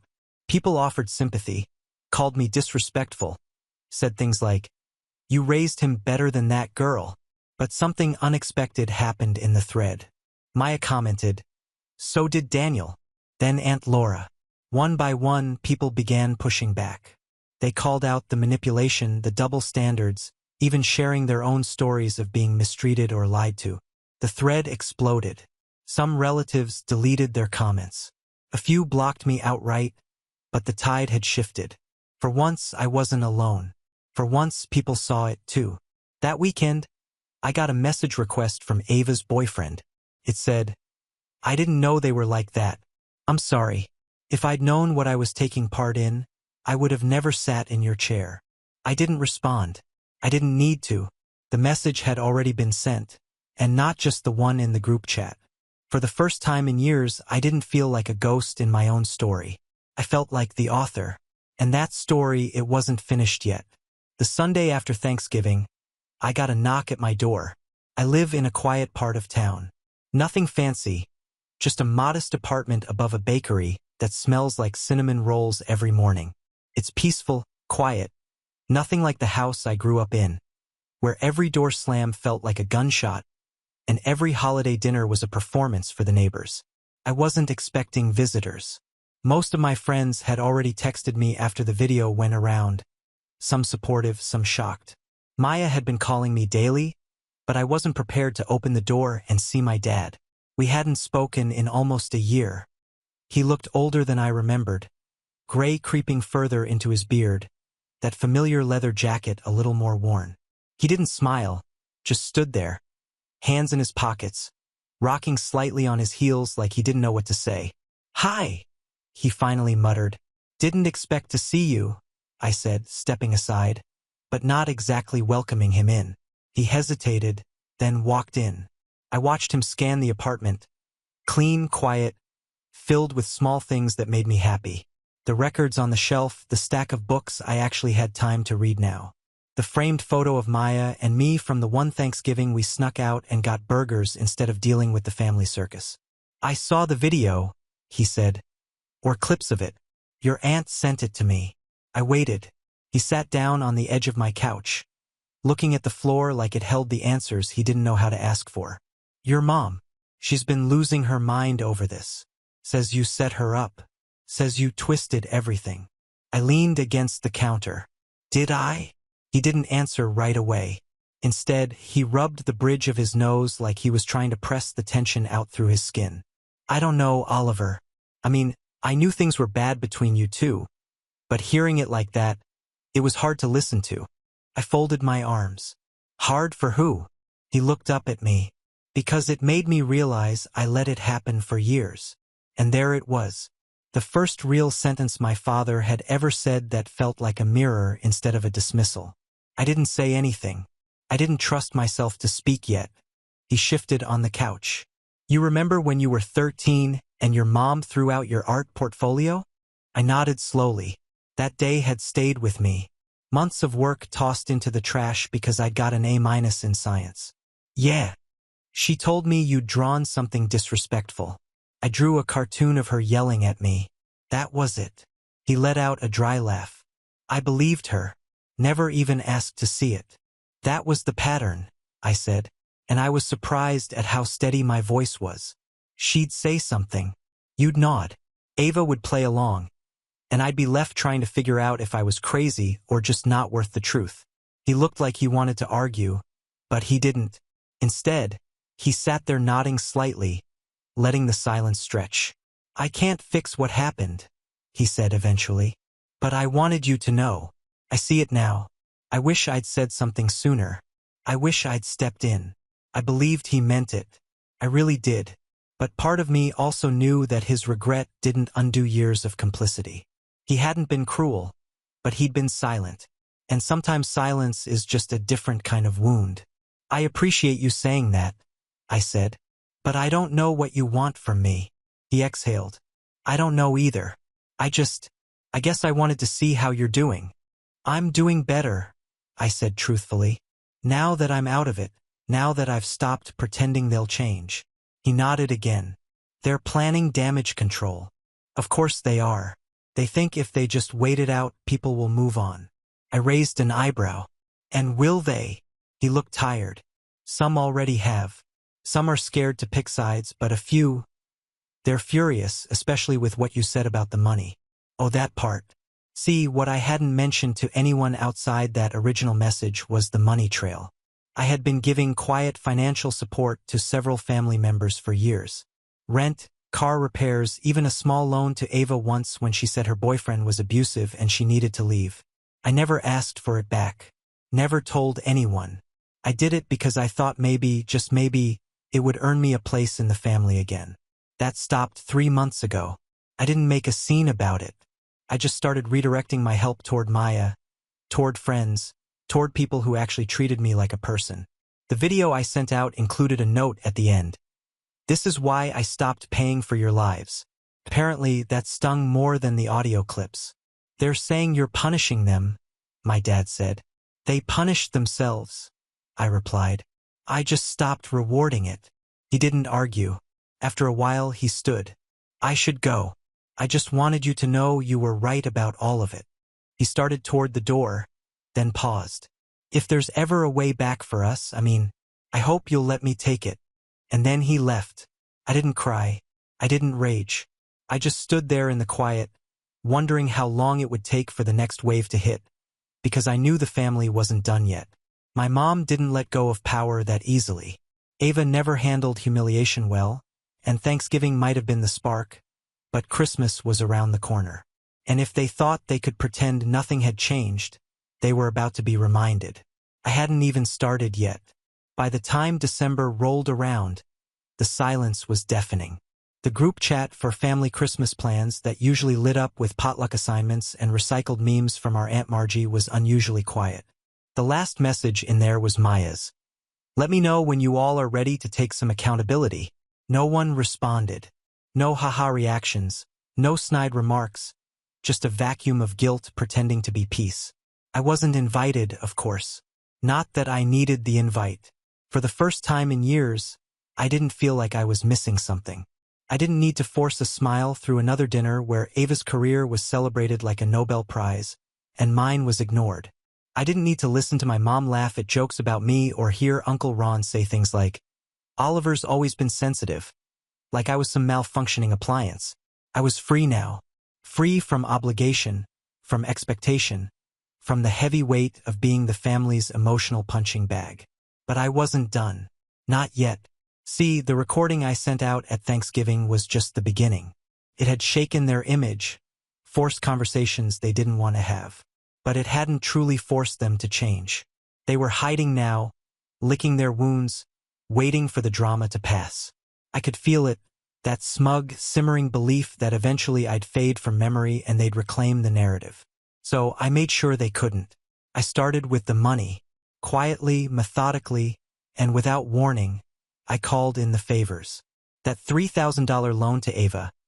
I sent her a formal letter through my lawyer reminding her that while I had originally treated it as a gift, the recent revelation of her lies about escaping an abusive relationship voided that understanding. She was still with the guy, by the way. He showed up to Thanksgiving in my seat, laughing with my mom. I gave her 60 days to repay. No threats, no interest, just a paper trail. I canceled the recurring bank transfer that had been covering part of Uncle Ron's property tax. He never asked for help directly. He was too proud for that. But a few years ago, he hinted at tough times and I stepped in. Every November, like clockwork, I'd send the amount due. Not this year. On December 3rd, his bank declined the payment request. My mom, though, she was the biggest one. For 5 years, I'd been covering the lease on her car. She never thanked me, not once. It was expected. She made it clear that as her son, it was my duty. I let it slide for too long. She didn't know the car was still in my name. On December 10th, I repossessed it. The phone calls came in like fireworks. First, Ava, shrill and furious. Then, Uncle Ron trying to reason with me like I was some angry child. And finally, my mother. She didn't yell. She didn't cry. She just called and said, "So, this is who you really are?" And I replied, "No, this is who you made me become." Click. Christmas Eve came. I didn't sit alone. I spent it with Maya and a few of our mutual friends. We made dinner together in her apartment, lit candles, played board games, and exchanged gifts that didn't need to impress anyone. It was the warmest holiday I'd had in years. Around midnight, Maya poured us each a glass of wine and sat beside me on the floor, pulling a blanket over our legs. "They called me," she said softly. "Let me guess," I said. "Damage control." She nodded. "Your mom said I was choosing sides, that I was tearing the family apart." "You are," I said. "The part that needed to be torn down." She leaned her head on my shoulder. She also said something else, that she was going to set the record straight. I sighed. Of course she is. The next morning, I found out what she meant. My mom wrote a long post on Facebook. Another performance, another attempt to flip the script. She talked about how families go through hard times, how sometimes private pain becomes public, and how some members are easily manipulated by false narratives. It was a masterclass in polished denial. No names, no specifics, just enough ambiguity to draw sympathy from people who only knew the version of her she'd curated for years. I didn't respond. I didn't comment. I didn't need to, because by then the truth was already spreading on its own. Aunt Laura posted her own status. Short but pointed. "Sometimes the only way to fix a broken family is to stop pretending it's not broken. Proud of you, Oliver." Daniel posted a screenshot of one of the texts my mom had sent him years ago badmouthing me right after I helped him pay for college books. The caption was simple. "We all saw it. We just didn't want to admit it." More and more people, cousins, old family friends, even one of Ava's college roommates, began commenting, messaging, reaching out. People I hadn't spoken to in years were apologizing, telling me they'd noticed things, but didn't know how deep it went. It was like lifting the lid off a pressure cooker. Everyone had stories. Everyone had scars. And now they weren't afraid to share them. A week after Christmas, I got a letter in the mail, handwritten, from my mom. It wasn't an apology. It was a warning. She said I was destroying the family's reputation, that I was making enemies I couldn't afford, that there were consequences to embarrassing people in public. It read like the final act of someone who had lost control and didn't know how else to claw it back. I folded the letter once and dropped it in the trash. I didn't need to fight her anymore. The truth was winning on its own. By the time New Year's Eve rolled around, the family had split into two camps. There were the ones who clung to the old ways, defending my mom, pretending the recordings were taken out of context, dismissing every call-out as drama. And then there were the ones who finally opened their eyes. They started organizing their own gatherings. Maya hosted a brunch in January and invited everyone she trusted. Over 20 people showed up. Uncle Ron wasn't one of them. Neither was Ava. Neither was my mother. I've had to grieve in a way. Not just the loss of a family I never truly had, but the version of me that kept waiting for their love to come wrapped in approval. I let that version die. Buried him with the guilt, the people-pleasing, the endless ache for validation. Now I'm living. I started writing again, something I hadn't done since high school. I launched a small freelance business. Maya and I are closer than ever. And every so often, someone reaches out. Someone who saw what happened, who recognized their own family in my story, who says, "Thank you for saying something. I felt this way for years." So, if you're reading this and thinking about the family members who mock you, who use your love like a leash, who only call when they need something, listen to me. You don't have to stay in that house just because your name is on the mailbox. You don't owe anyone your silence to keep the peace they never gave you. Sometimes the bravest thing you can do is stand at the front door they slammed in your face, turn around, and never look back. I didn't lose a family, I shed one. And in the quiet that followed, I finally heard my own voice again. Clear, unapologetic. Now on to the next story. Story 4. My name is Aiden.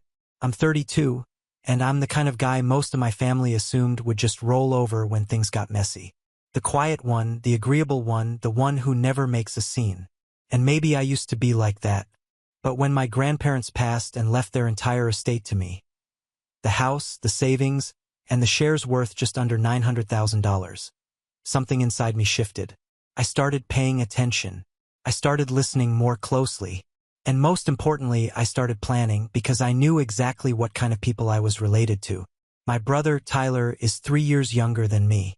Flashy, loud, charismatic, the kind of guy who can lie to your face and still get you to loan him $5,000 for a sure investment. He'd gotten away with so much over the years. Credit cards in mom's name, a borrowed car that mysteriously vanished, and every single time, mom bailed him out, said he was just figuring things out. But me, I was always expected to be the responsible one, the backup plan, the safety net. And I was done playing that role. When Grandpa passed away 2 years ago, a year after Grandma, he left the estate solely to me. I wasn't surprised. I had been their caretaker when no one else bothered to call, much less visit. I drove them to their appointments, handled the grocery runs, managed the never-ending paperwork. Tyler? He'd show up on Christmas morning, take photos for Instagram, and vanish until the next holiday. But when the will was read and my name was the only one on it, I saw the look my mom gave me. That tight-lipped, disappointed twist of her face, like I had taken something that wasn't mine. That was the moment I realized the storm was coming. The house was the big piece. A gorgeous old Victorian with deep red bricks, tall windows, and ivy crawling up the sides like something out of a movie. It was a historic property passed down through 3 generations, and my grandparents had kept it in near-perfect condition. The neighborhood had exploded in value over the last decade. Every house around it had been gutted and flipped, but my grandparents never sold, and now it was mine. I didn't move in right away. I kept my apartment across town and quietly worked on getting everything in order. I had the house appraised, talk to an estate attorney, and set up a trust. Not just for the house, for everything. I didn't tell anyone, not Tyler, not Mom, no one. I kept the original deed in a secure location, and I placed the entire property, title, assets, and savings into an irrevocable trust with me as the trustee. I even moved the utilities under a business name tied to the trust. Cost some extra fees, but I didn't care. I knew my family too well. I knew they'd try something. For a while it was quiet. Too quiet. Tyler texted a few times asking if he could use the pool. It doesn't have one. Mom dropped hints about how unfair it was to leave everything to just one person. She even said, "Well, your brother was always Grandpa's favorite, you know," as if that meant something. I just nodded and changed the subject. I didn't argue. I didn't correct them. I let them believe I was being naive, that I hadn't taken precautions. The tension really kicked off last month. Tyler started posting vague stories on social media. Big things coming, next chapter loading, that kind of nonsense. Then, one Saturday, I was at the house doing yard work. Nothing fancy, just trying to keep up the landscaping. When I saw Mom's car pull into the driveway, Tyler hopped out first, all grins and sunglasses like he was arriving at a photo shoot. Mom followed, carrying a clipboard and smiling like she was about to cut a ribbon on a new property development.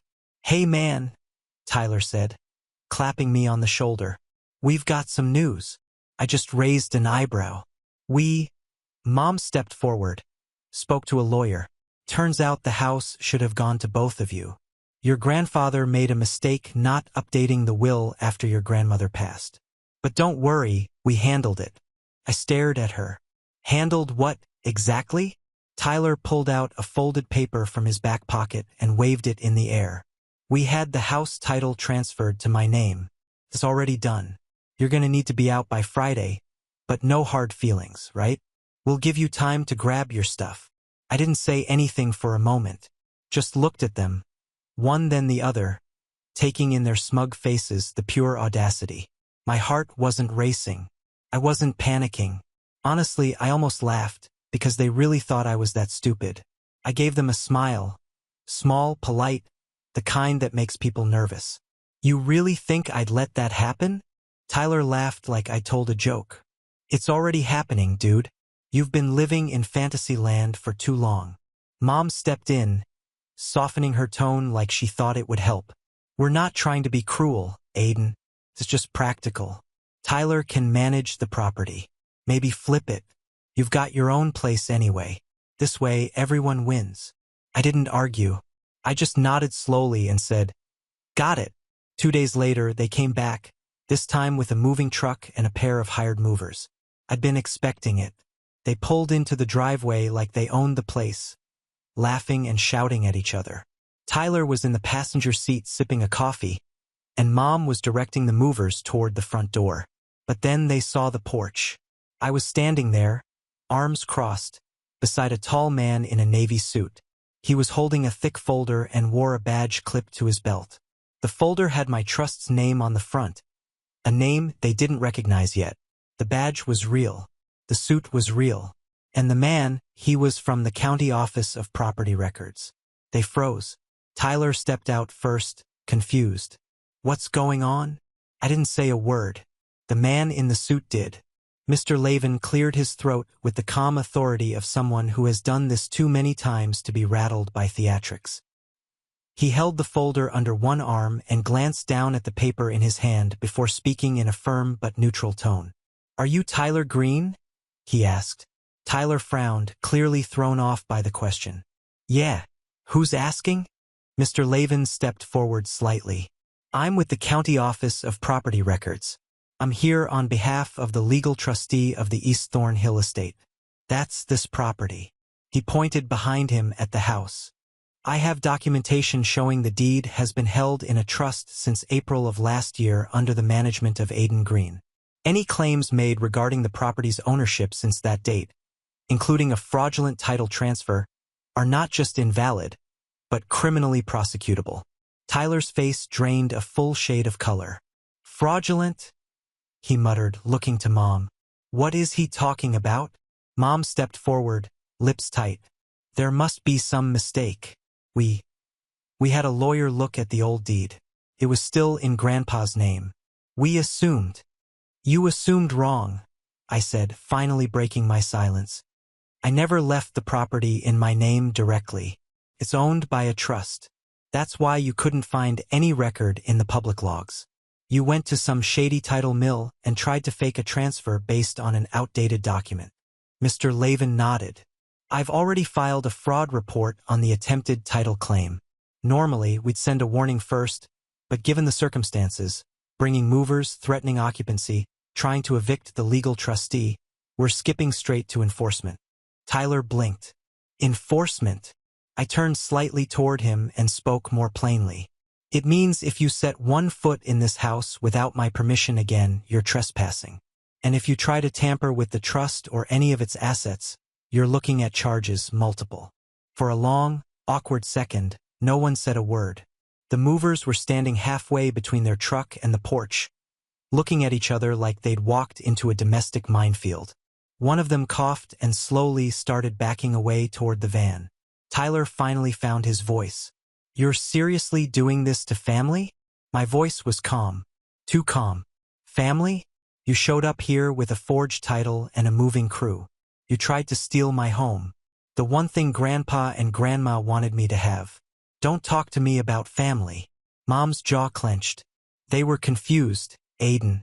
They didn't understand. No, I said sharply, cutting her off. You didn't understand. You thought I'd be the same pushover I was at 20.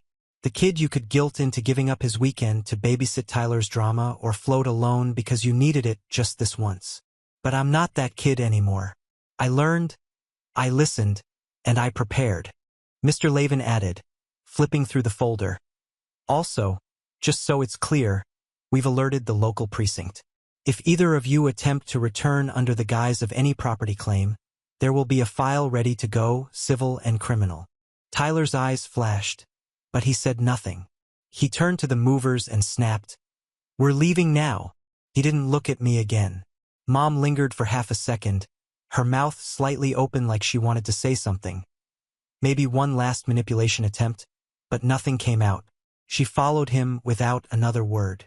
The truck pulled out of the driveway, and I watched the taillights disappear down the hill. It was quiet again, that heavy kind of quiet that falls after a confrontation that's been building for years.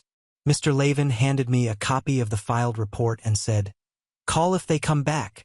I thanked him, and after he left, I just stood there for a while on the same porch where I used to sit with Grandpa and listen to him talk about knowing your people. Not just their words, but their patterns, their habits. He used to say, Don't judge people by what they say in a moment. Judge them by what they do when they think you're not watching. He was right. I had watched and I'd finally acted. But that wasn't the end.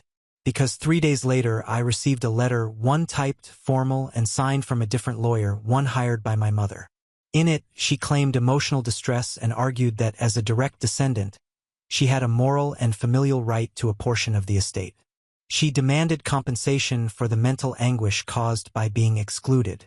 And attached to it was a list of what she considered reasonable reparations: $150,000 in cash, joint ownership of the family home, and a monthly allowance until further notice. I stared at the paper, numb at first. Then my hands began to shake. Not with fear, but with fury, because she wasn't finished. And now neither was I. I must have read that letter 6 times in silence before setting it down on my desk. The first few readings, I tried to make sense of it, to believe that maybe she didn't mean it the way it sounded. But by the 6th read, there was no more room for denial. My mother, my own mother, had put her name on legal stationery and tried to bill me for not letting her and Tyler steal what my grandparents entrusted to me. It wasn't even the money that got to me. It was the sheer entitlement, the gall to call this whole thing a misunderstanding one day and then send me a formal demand for $150,000 the next, like this was just some business dispute between strangers. And the phrase that stuck in my mind, echoing louder than anything else in the letter, was familial obligation. As if loyalty only flowed one way, upward toward them.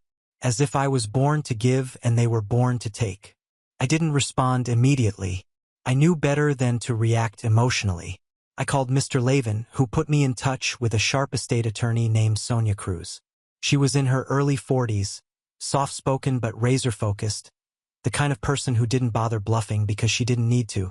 I gave her everything. The trust documents, the letter from my mom's lawyer, even screenshots of texts and social media posts from Tyler's little Next Chapter campaign. Within a day, Sonia had filed a formal cease and desist against both of them. The message was clear. The trust was airtight, legally shielded, and they had no standing. But Sonia didn't stop there. She looked deeper. She discovered that Tyler had forged multiple signatures when attempting the bogus title transfer. He'd even used a notary stamp, fake, of course, and filed it through a sketchy online registry in another state, hoping it wouldn't be noticed in our county records. Sonia contacted a fraud investigator with the county DA's office.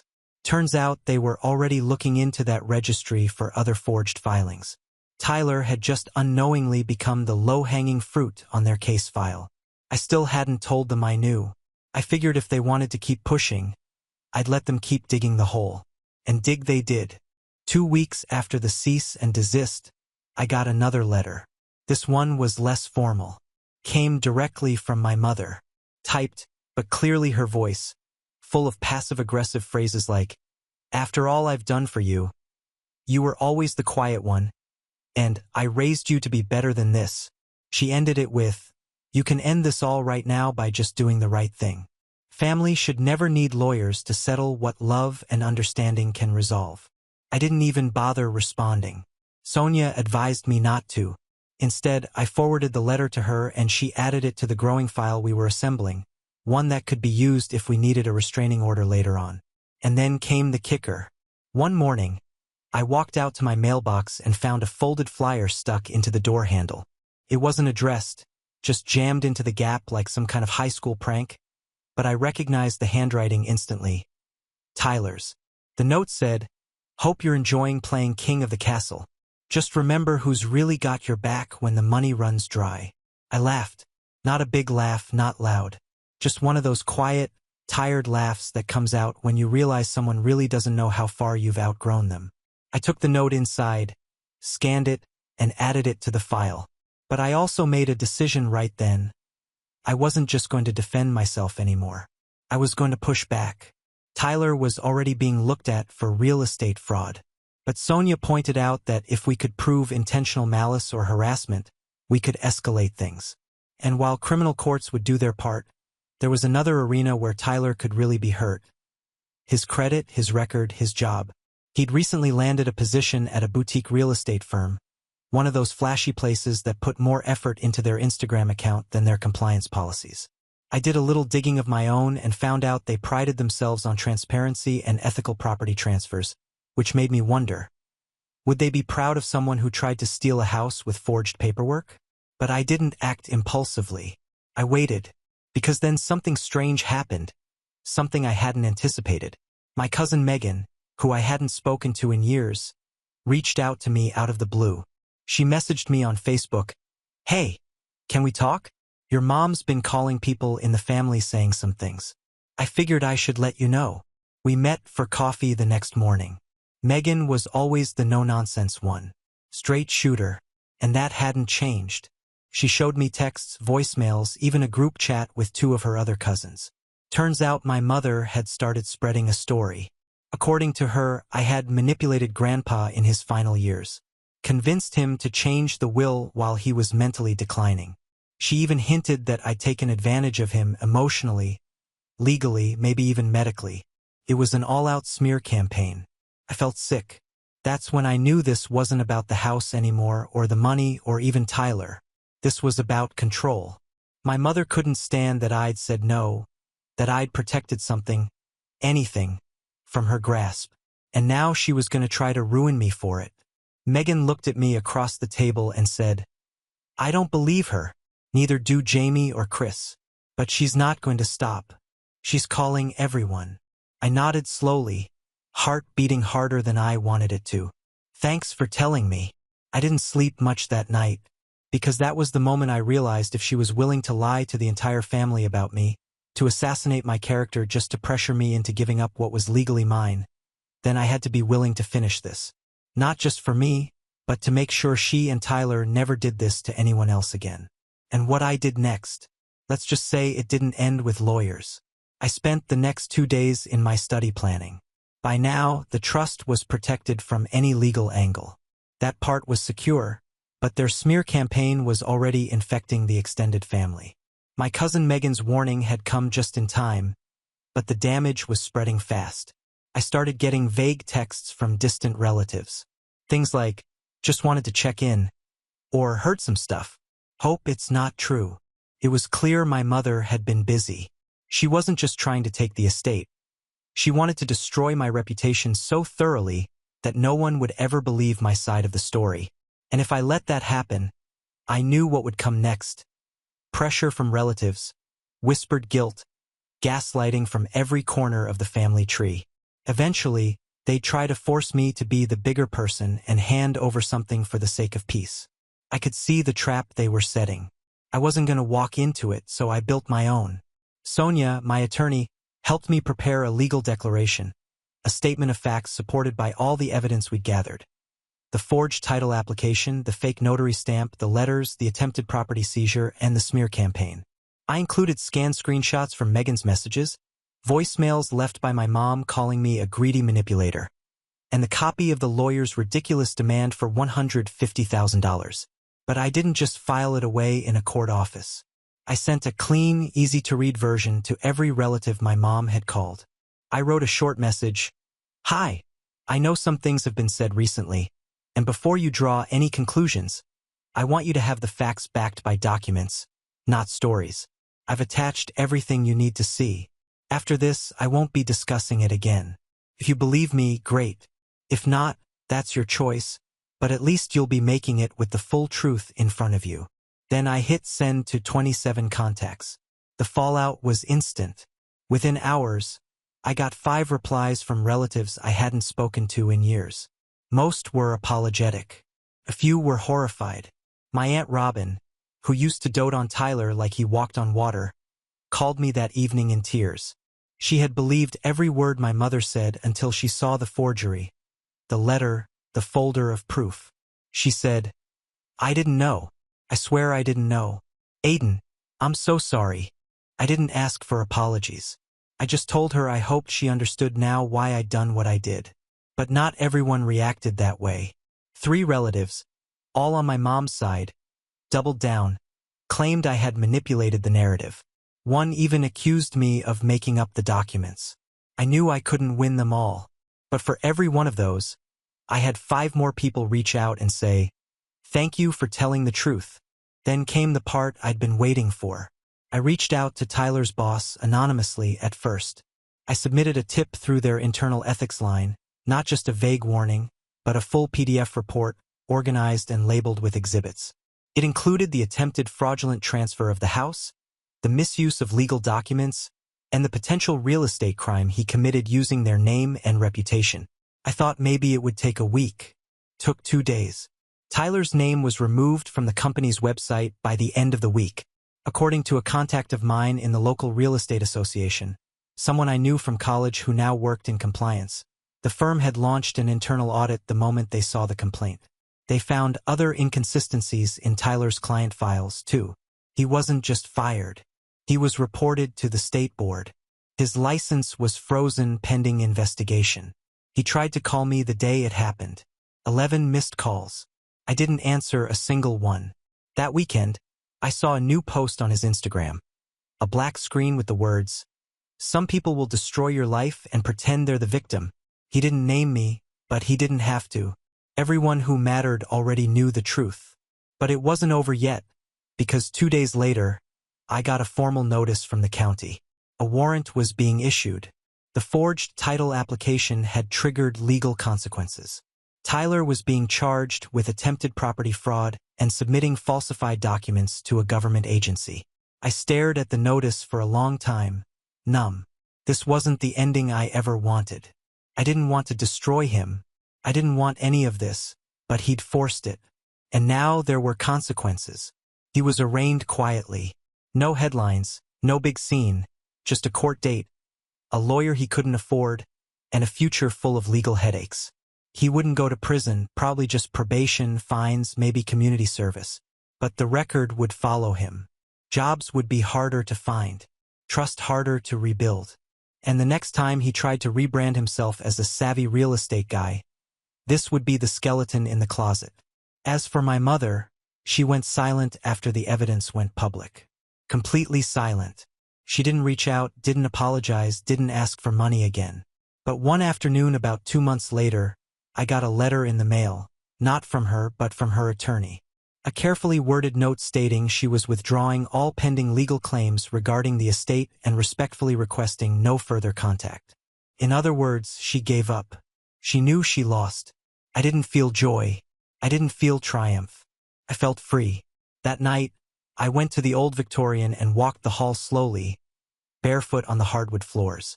The air smelled faintly of cedar and old books. The house was quiet, peaceful, mine. I stood in the den where Grandpa used to sit in that big leather armchair and read the paper and whispered. I kept it safe just like I promised. I think he would have been proud. In the end, I didn't just keep the house. I kept my dignity. I kept my future. Tyler lost his career. My mother lost her narrative. And I gained something they never expected. The strength to stop being their victim. For the first time in my life, I wasn't the quiet one anymore. Now on to the next story. Story 5. My name's Richard. I'm 50 years old. Or I guess I was when this whole thing kicked off. And if you're wondering how someone like me ended up walking out on their family without a word, well, it wasn't one big moment. It was a slow boil. You know how they say if you put a frog in a pot of boiling water, it'll jump out immediately, but if you heat the water slowly, it'll sit there until it cooks. That was me, sitting in the pot for years, decades, really. And the kicker? I didn't even realize the water was hot until someone handed me a crown that read, King of Letdowns, in front of everyone I loved, or thought I loved. Let me rewind. I've been married to my wife, Marlene, for 27 years. We met in college. She was the loud, confident one, and I was the guy who could fix your computer and grill a perfect steak. We had our daughter, Olivia, a few years after graduation. And I won't lie, she became the sun my world revolved around. I wasn't the perfect dad. Who is? But I was there. Every recital, every flu season, every college move-in day. I worked a stable IT job I never loved but stuck with because someone had to keep the lights on. Marlene was a stay-at-home mom who dabbled in selling essential oils and later ran a women's empowerment Facebook group that mostly involved gossip and passive-aggressive Bible quotes. We had a house in the suburbs, 2 cars, a dog named Max. From the outside, we looked like one of those stock photo families. But inside, things chipped away. Started small. Marlene would interrupt me constantly, like my voice didn't matter.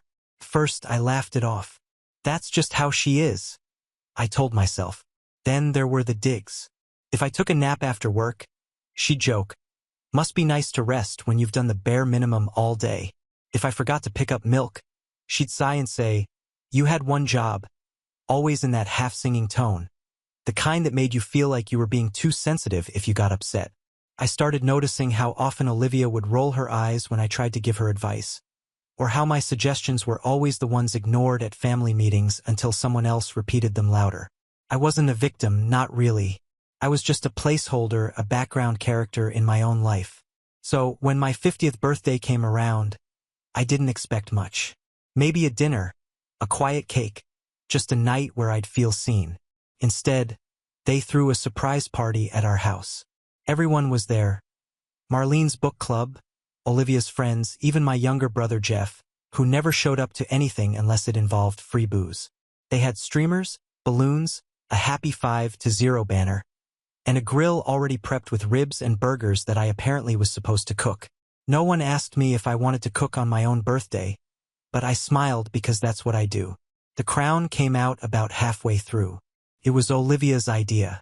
A paper Burger King-style crown, glittered in red and gold with thick Sharpa letters that read, King of Letdowns. Everyone howled with laughter. Marlene clapped like it was the best joke she'd ever heard. Even Jeff leaned over and said, Damn, bro, that's cold, but kind of true, right? I laughed too. A short, stiff laugh. The kind you let out when your stomach's twisting, but you don't want to make a scene. After I grilled the food, I was the one taking group pictures. "Dad, take one of us," Olivia shouted. "And one more. Make sure everyone's in it." I wasn't in a single photo that night. Not one. When it was time to cut the cake, someone shouted, "Make a wish, Rick. Wish for a personality." More laughter. My hands clenched around the knife, but I smiled again. I always smiled. Later that night, after everyone left, I was still cleaning up. Marlene was scrolling through her phone on the couch, barefoot, a drink in hand. I asked her, "Hey, did you really think The Crown was funny?" She didn't even look up. Just said, "It was just a joke. Lighten up. You're so sensitive lately." That night, after she went to bed, I sat in the dark and stared at the blinking cursor on a travel website. I didn't know where I was going, just that I was going. I booked a one-way ticket to a small town in Oregon. I'd visited once on a work trip and remembered it being quiet, green, with a small diner that made the best peach cobbler I'd ever had. I didn't pack much, just clothes, my laptop, a few books, and Max. Yeah, I took the dog. No one even noticed until I was gone. I left a note. Nothing dramatic, just, "I need to go. I don't think I've ever really been happy. Take care of yourselves. Richard." I put it on the kitchen counter with my house key. 2 weeks later, Olivia's post popped up on Facebook. A photo of us at her high school graduation, one of the rare ones where I was allowed in the frame, with a caption that read, "If anyone sees my dad, please tell him we're sorry. We didn't realize how much we took him for granted. We just want him to come home." The comments were filled with shock and sympathy. People saying things like, "He always seemed so quiet," or, "You never know what someone's going through." Jeff chimed in with, "Man, I miss my big bro, hope you're okay out there." The same guy who called me a doormat at least 3 times during the party. I didn't reply. Not yet. I wasn't ready. See, what they didn't know is that me leaving wasn't the end. It was just the start. The start of something they weren't expecting. I wasn't just disappearing. I was planning something. Because while I sat in that tiny Oregon diner, eating peach cobbler and watching the rain slip down the window, something inside me finally snapped into focus. All those years of being overlooked, dismissed, laughed at, they weren't going to get away with it forever. So I started writing. Not just journaling, but really writing.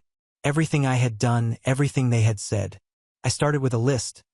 Every single time I had bent over backward for them, paid off Jeff's debt, helped Marlene's mother into a nursing home, co-signed Olivia's car loan, all the sacrifices, and then the crown, the cake, the pictures I wasn't in, the joke I was supposed to laugh at. But the best part? I had the receipts. Literal receipts, emails, bank statements, screenshots. And I knew exactly what to do with them. But that's for later. Because just when I thought I'd finally gotten the space to breathe, something happened that flipped everything again. Something I didn't see coming. And that's where things really started to spiral. 2 weeks into my self-imposed exile, I just started settling into a rhythm. Wake up early, walk Max around the foggy streets, brew coffee that didn't taste like burnt regret, write, eat, read, sleep, repeat. For the first time in what felt like decades, my chest wasn't weighed down with invisible bricks. I wasn't smiling just to keep the peace. I was quiet, but it was a peaceful quiet, not the suffocating kind. The town I landed in, Ashbrook, was one of those blink and you miss it places. One main street, a gas station that also sold bait, and a diner called Rosie's, where the waitresses called everyone hun, and the jukebox only played music from before 1985. I rented a tiny, furnished studio above an antique shop. The landlord was a retired mechanic named Daryl, who reminded me of the kind of dad I always wanted, direct, but kind. He didn't ask questions when I told him I needed a place fast and paid the first 3 months in cash. It should have been enough, just laying low, healing, figuring myself out. But then I got the email. The subject line was urgent. About Dad. It was from Olivia. I stared at it for hours before I clicked it. My finger hovered over the trackpad. Heart pounding, Max's tail thumping lazily beside me like a metronome. When I finally opened it, the first line was, "Please don't delete this. She said she didn't understand at first, that the party had just seemed like harmless fun, a little roast to lighten the mood, that she didn't realize the crown would hurt me, that she thought I always took jokes. Well, she apologized. Not for the first time. Apparently, she said she'd been calling, texting, posting. But this was the first time she didn't try to justify it. The email ended with, "You were always the one holding us together and we let you become invisible. I'm sorry, Dad. I miss you." I didn't reply, not because I didn't feel anything, but because I felt too much. So, I just saved the email and went back to my writing. Because by that point, the revenge plan was already in motion. I don't mean petty revenge, not slashing tires or draining joint accounts. I mean clean, undeniable consequences. I wanted them to understand what they'd lost. Not just emotionally, but practically, financially, socially. I built more of their lives than they realized. And now I was going to let them feel what happened when I stopped. The first thing I did was call our financial advisor, Dale. We'd worked with him for years. I told him calmly that I wanted to remove my name from all joint accounts and transfer my investments to a new individual portfolio under my name only. He paused. "Richard, you sure? That's a big step." "I'm sure. Does Marlene know?" "She will." The second thing I did was contact the mortgage company. The house was technically in both our names, but I'd been the sole payer for the last 15 years. I had the bank records to prove it. I stopped the automatic payments. Same for the utilities. I knew Marlene didn't even know how to log into the billing portals. I'd set them up and maintained them all myself. She hadn't paid a single bill since 2007. I gave it 3 days. On the 4th, my phone finally powered on again, buzzed with 20 missed calls from her number and 3 voicemails. I didn't listen to them. I just blocked the number. Then came the Facebook messages. First from Jeff. "Yo, bro, we got to talk. Everything's falling apart. Call me." Then from her. "What are you doing? This isn't funny anymore. Come home. We need to figure this out." And finally, a public post. Marlene, ever the queen of vague drama, posted, "When someone you love chooses to abandon their family instead of talking like an adult, it says more about them than you." Cue the flood of sympathetic comments from her church friends and MLM squad. But what struck me were the comments underneath those. Quiet ones from people I barely remembered. A former coworker of mine. "I always thought Rich deserved better. Hope he's doing what's best for him." Another. "I saw what happened at that birthday party. It wasn't okay." Marlene deleted the post within hours. But then the real unraveling began. Jeff, who had come to rely on me bailing him out of everything from credit card debt to car repairs, suddenly found himself denied when he applied for a loan. Turns out cosigners matter. Olivia's car loan payments were still being drafted from the joint account until they weren't. Her next payment bounced. I wasn't being cruel. I just stopped carrying weight no one acknowledged. The tipping point came 2 weeks after the birthday party. I got a certified letter forwarded from our old address to my studio in Ashbrook. It was from Marlene's lawyer. She was filing for separation, but not just that. She was claiming emotional abandonment, seeking alimony, and trying to argue that since she had been a stay-at-home mother, she was entitled to the majority of our assets. I laughed.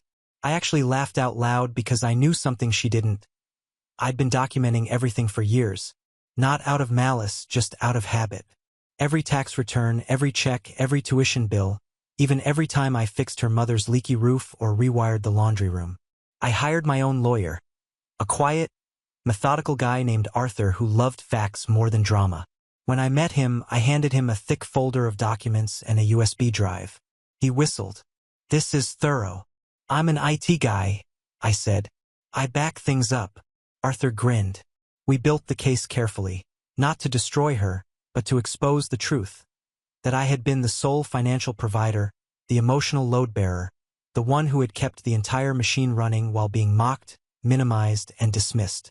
But even as we prepared, a small part of me still hoped for something different. A letter, a real apology, something that showed she understood not just that I was gone, but why. Instead, I got a phone call from Olivia. I let it go to voicemail. Her voice was shaky. "Dad, things are getting really bad here. Mom's been freaking out. She's trying to sell the house, but it turns out she can't without your signature. Jeff's staying with us and they're fighting constantly. I don't even feel safe. Please, please call me. And then she whispered, like she didn't want anyone to hear, I think I'm starting to understand why you left. I sat there staring at the phone. Max lifted his head and looked at me like he was waiting for a command. That was the moment, the turning point, because now, for the first time, someone wasn't just begging me to come back. They were starting to see the truth. And that meant it was time to take the next step. Time to show them what happens when you push someone too far and they finally push back. I played that voicemail back a few times, each word settling differently in my chest. Olivia's voice wasn't the chipper, dismissive tone I'd gotten used to, the one she used when she called me extra or told me to stop being so old-fashioned. No, this time it was soft, raw, like she was finally peeling back the layers. But it didn't change the plan. See, I knew the kind of person Marlene was. She wasn't the scream and throw things type. She was worse, the quiet manipulator, the professional victim. She had this uncanny ability to spin everything just enough that people doubted themselves. You didn't even realize she was gaslighting you until you were knee-deep in guilt over something she did. I hadn't just walked away from a marriage. I'd escaped a psychological maze. And now, watching her world slowly fall apart without me holding the beams up, it wasn't satisfying in the way revenge usually is in movies. It was clarifying. But Olivia was different. At least I wanted to believe she was. And the voicemail, that was the first breadcrumb. I wasn't ready to call her back, but I did something I hadn't done since I left. I sent a reply, just a text. I heard your message. I'm okay. I'm not ready to come back, but I'm listening. No response for hours. Then, thank you. Just knowing that helps. Small step, but a step. Meanwhile, things on Marlene's side were unraveling faster than even I predicted. The next move in the game came when Arthur, the lawyer, filed a formal motion to contest the financial claims and the separation filing. We attached copies of my pay stubs from the last 20 years, a breakdown of every expense covered solely by me, and my favorite part, a year-by-year log of the money I funneled into Jeff's black hole of debt. Marlene had claimed I'd been emotionally absent for years. Arthur countered with birthday videos, vacation photos, text messages, and even therapy invoices where I'd paid for Olivia's counseling after a high school breakup. He built the case like a house of cards, one brick of proof after another until the foundation of her story started to shake. I wasn't trying to win custody. There was no child involved. I didn't want the house. I didn't even want revenge in the financial sense. I just wanted the truth to be undeniable. I wanted her to stand in court and have to explain why she thought a man who did everything for his family deserved a crown that called him a failure. Word started to spread among the extended family. My cousin Teresa reached out. I always thought Marlene was intense. We just didn't say anything. A couple of Olivia's old teachers sent me private messages on Facebook. You were always at parent-teacher night. Never missed one. Some kids don't have that. Olivia was lucky. Funny how people see things in hindsight. One morning about 6 weeks after the party, I got an email from Marlene herself. Not through a lawyer, just her. The subject line was empty. The body of the email said, I miss you. Even now, I don't understand why you didn't just tell me how you were feeling. That line, that single sentence, it set something off inside me. Because I did tell her, 1,000 times in 1,000 ways. Through tired eyes and long sighs. Through standing in the rain with a flat tire while she stayed warm at home. Through late-night grocery runs when Olivia was sick and Marlene was too tired. Through giving up my dream of starting my own business because her essential oil store needed funding. But I never yelled. I never accused. I never made a scene. So to her, I never said anything at all. I didn't reply to the email. I just forwarded it to Arthur. She's still not getting it, I wrote. And then, just when I thought things couldn't twist any harder, Olivia showed up. It was a Saturday morning, rainy like always, and I was coming back from the diner with a box of leftover biscuits for Max. I saw the rental car parked crooked in front of the antique store, and then I saw her leaning against the hood, hoodie up, arms crossed, Same expression she had when she was a teenager and I told her she couldn't go to a concert on a school night. I stopped in my tracks. She looked up. "Hey!" Max let out a soft bark and trotted over to her. She knelt down and scratched his head. "He remembers me. He's got a better memory than most people." She flinched just a little. Then she stood up. "I didn't tell Mom I was coming," she said. I had to see you. I didn't know what to say, so I just motioned for her to follow me up to the studio. We sat in silence for a while. I offered her coffee and she took it. Black, no sugar, just like I drink mine. It made me smile a little. Finally, she said, "I didn't get it before. Not really. I thought you were just being dramatic, leaving like that. But now," she stared into the coffee, "Mom cries every day, but not because she misses you. Because the credit card bills are piling up. Because Jeff won't stop drinking in the basement. Because the house is cold and she doesn't know how to reset the thermostat." She looked at me. "She misses the benefits of you. Not you." I didn't say anything. I just let her talk. "And I think I was starting to turn into her," she whispered. "Making fun of you, dismissing everything. I didn't realize how much I took you for granted until you were just gone." She looked around the small space. Books piled on the desk. Max curled up on the rug. A half-finished jigsaw puzzle on the coffee table. "It's not much," she said. "But it feels more like a home than our place ever did."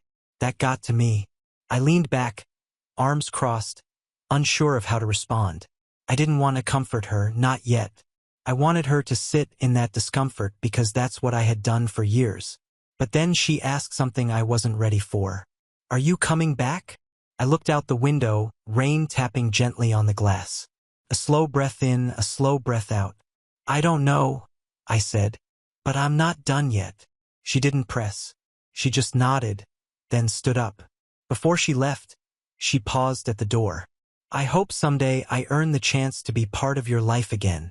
And then she was gone. I stood there for a long time. The next morning I called Arthur.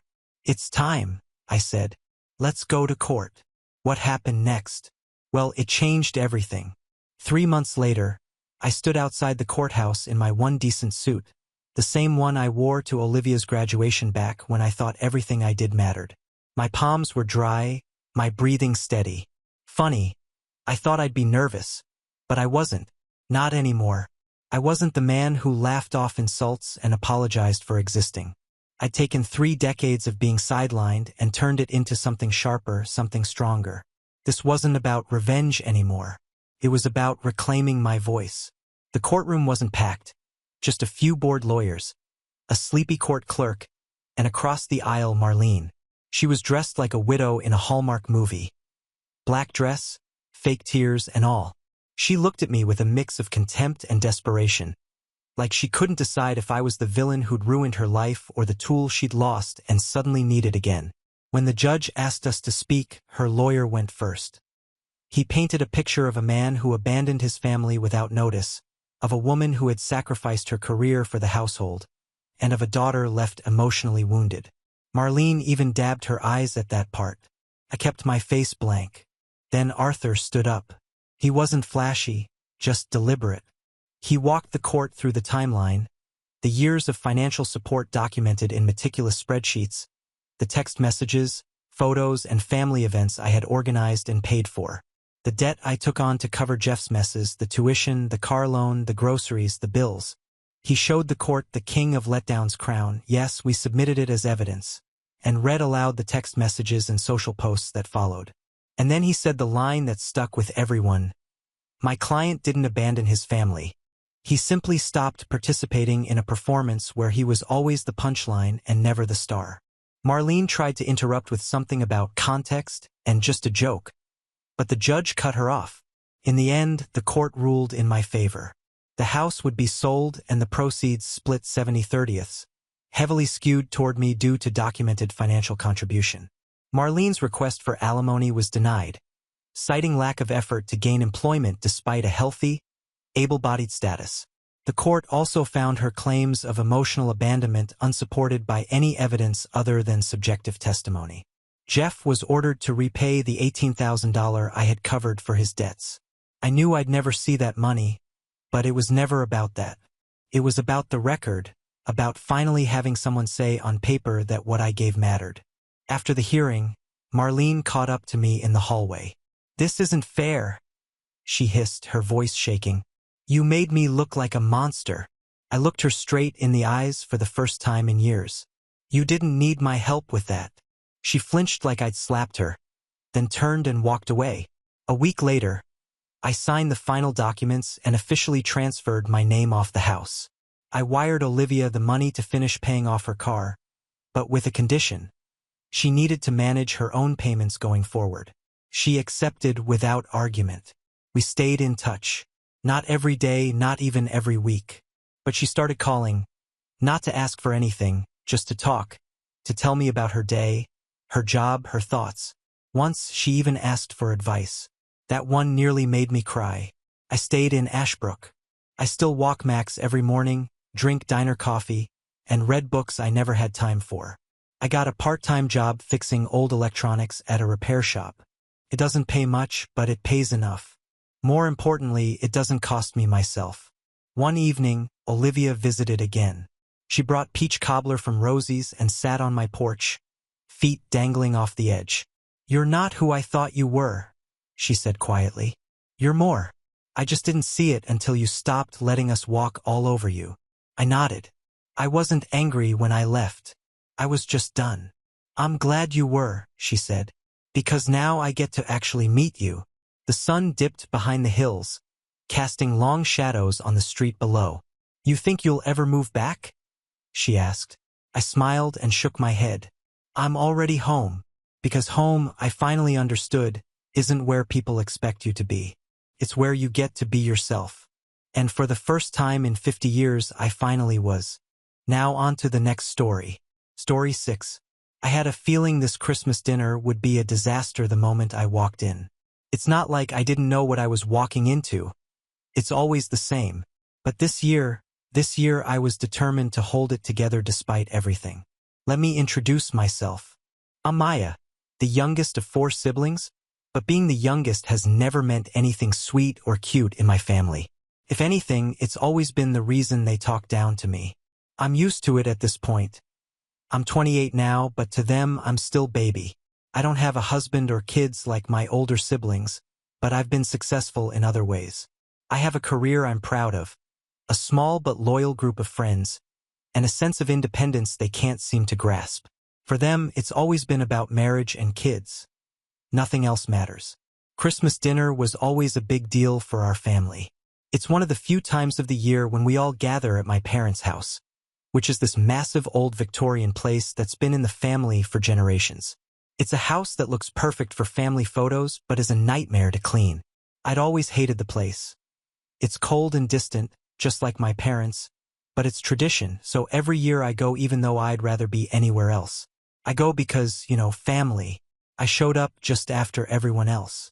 My oldest brother, Chris, was already there with his wife and 3 kids, loudly setting up the table as if they owned the place. Then there was Amy, my sister, with her husband and their baby. Always perfect, always polished, always showing off their ideal life. My parents were in the kitchen, bustling around, acting as if they had everything under control while managing to make everyone feel like they were still 5 years old. As usual, I slipped in quietly, hoping to avoid the drama that was sure to unfold. When my mom saw me, her face lit up with that fake smile she always wore, the kind that made me feel like I wasn't really welcome but I was tolerated for the sake of the holiday. "Maya, sweetie," she said, giving me a hug that felt more obligatory than affectionate. "So glad you could make it. Go ahead and grab a seat." I barely had time to respond before my dad called from the other room, his voice booming with that authority he used when he wanted to remind everyone he was still the man of the house. "Dinner's about ready. Chris, Amy, get the kids situated, please." I stood there for a moment, not sure what to do. I wanted to say something, but it was Christmas. I didn't want to make a scene yet. That's when my mom, in that subtle way she had of making everything feel like a lesson, spoke again. "Maya, why don't you sit at the kids' table? We've got a special spot for you there with the cousins." I froze. Couldn't believe it. My mom, with her sweet, saccharine tone, had just asked me to sit at the kids' table. The one they set up every year with a mismatched array of chairs, paper plates, and half-hearted decorations. I glanced over to the dining room. The adults' table was set up beautifully with fancy china, glasses of wine, and candles that gave the whole thing an elegant, grown-up vibe. There at the head of the table was my dad, looking as smug as ever, surrounded by my married siblings. No room for me, though I looked back at my mom, trying to hold back the anger bubbling inside me. I could feel the familiar sting, the one I always got when they tried to remind me that I wasn't good enough in their eyes. It wasn't the first time they'd made me feel small, but this was different. This wasn't just a little comment or a side eye. This was deliberate. They knew what they were doing. I forced a smile, but it didn't reach my eyes. "Sure, Mom, thanks," I said, trying to keep my voice steady. She smiled too, but there was something in her expression, something that said she didn't really care about how I felt. This was all about keeping up appearances, making sure everything was perfect. I don't think she even realized how much it hurt to be missed like that. Without saying another word, I walked over to the kids' table, my stomach turning with every step. It wasn't like I expected anything better, but for a second I thought maybe, just maybe, they'd treat me like an adult. I sat down at the little plastic chair surrounded by toddlers who were more interested in their mashed potatoes than the awkward silence I felt in the air. My cousins were in their own little world, ignoring me completely. I stared at the plates in front of me, sloppy, unappetizing. It was like they didn't even try to make it look good. I could have sworn I saw one of the toddlers drop a chunk of broccoli under the table, and I wanted to scream. That was when it hit me. This wasn't just about the table. This wasn't about tradition or the holiday spirit. This was about them seeing me as less than. They weren't even trying to hide it anymore. And in that moment, something inside me snapped. I stood up quietly, the weight of the decision pressing on me. I didn't need to say anything. I didn't need to shout or make a scene. I just grabbed my coat, slung it over my shoulder, and walked straight for the door. As I opened it, my mom's voice called out, almost too late, "Maya, where are you going?" she asked, her voice now laced with confusion and a hint of irritation. I didn't look back. "I'm leaving," I said, my voice cold. "Enjoy your dinner." The door slammed behind me. The cold air hit me like a wave, but I didn't care. My car was parked just down the street, and I was out of there, the sound of my parents' frantic calls fading in the distance. I drove for hours aimlessly until I finally ended up at a quiet diner. Sitting in a booth by myself, I ordered something warm, my hands still shaking from the adrenaline. I couldn't remember the last time I'd felt this much rage and relief all at once. That's when my phone started blowing up. Messages, missed calls, the usual. I glanced at the screen. It was my family. Chris, Amy, even my dad. All calling and texting. But the one that stood out the most was from my mom. "Where are you? We need to talk." "This isn't funny, Maya." I felt a smirk tug at my lips, the kind that had been brewing all evening. I wasn't about to pick up though, not yet. The ball was in my court now. They had no idea what was coming. I set my phone down and sipped my coffee, watching the steam curl up into the air. What would I do next? That was the question, and trust me, they wouldn't like the answer. I sat in that diner for what felt like an eternity, my phone buzzing every few minutes. The messages grew more desperate, each one trying to reel me back into their little game. Chris sent me one first. "Maya, this isn't funny. Where are you?" It was followed by another from Amy. "Mom is freaking out. We just want you back." Then my dad. "Come on. Don't act like a child. Get back here." I didn't respond. I didn't owe them an explanation. They had made their choice when they treated me like a second-class citizen at their precious dinner. All I had wanted was to be treated like an adult, but instead, they had decided I was still the baby who needed to be tucked away with the toddlers. After about an hour, I finally picked up my phone to check the messages again. The tension was starting to feel thick, like they were starting to realize I wasn't going to just roll over. Then my mom's text popped up, and it made my stomach twist. "Maya, I don't understand why you're doing this. Your siblings are concerned, and this is ruining Christmas. Don't make this about you. You're being selfish. I stared at the message for a moment, feeling a wave of anger rise again. Selfish? They were the ones being selfish. The whole night had been about their image, their expectations. I had been nothing but a piece in their little puzzle of perfection. But to her, I was the problem. Typical. I didn't know whether I was supposed to laugh or cry at this point. Instead, I just hit the block button on her number. She wasn't going to manipulate me into feeling guilty. Not this time. I took a deep breath, trying to center myself. This wasn't just a knee-jerk reaction. I had a plan. I had been wronged by every single one of them, and tonight I was going to make sure they knew just how much they messed up. Later that evening, after I had finished my meal and the adrenaline had worn off a bit, I decided it was time. I pulled up the family group chat where they usually all vented about everything and anything. There were already a dozen messages about me. This is ridiculous. She's acting like a child. What's the big deal? We didn't mean it like that. I think she's just overreacting. I scrolled through them, my fingers itching. I knew I could just ignore it, but that would have been the easy way out. No, I needed them to feel it. I needed them to understand that their treatment of me had consequences. I started typing, slowly at first, but then my words picked up speed. It wasn't just about tonight. It was about everything they had done to me over the years. You guys don't get it, do you? You really don't. This isn't just about a seat at the table. It's about how you've treated me my entire life. Like I'm not good enough. Like I'm invisible unless you need something from me. I'm the only one who doesn't get praised for following the same script you all did. Get married, have kids, play the game. But I've built my own life and I'm doing just fine. So maybe it's time you all recognize that. I paused before hitting send, letting the weight of my words sink in. For the first time in forever, I felt like I had control over the situation. I wasn't begging for their approval anymore. I wasn't going to be their little project. I pressed send. It didn't take long for the messages to flood in, my phone buzzing over and over, each message more frantic than the last. The first one was from my dad. Maya, this is ridiculous. You're being dramatic. Get over yourself. Amy quickly followed. You can't just leave like that and not expect everyone to be upset. What did you think was going to happen? Chris chimed in. We didn't do anything wrong, Maya. You need to calm down and come back before we're all ruined by your tantrum. Each message hit harder than the last. They still didn't get it. They were still trying to pin it on me, still making it my fault that they treated me like garbage. I didn't respond. Instead, I did something I'd been thinking about for a while now. I opened up the Photos app on my phone and started scrolling.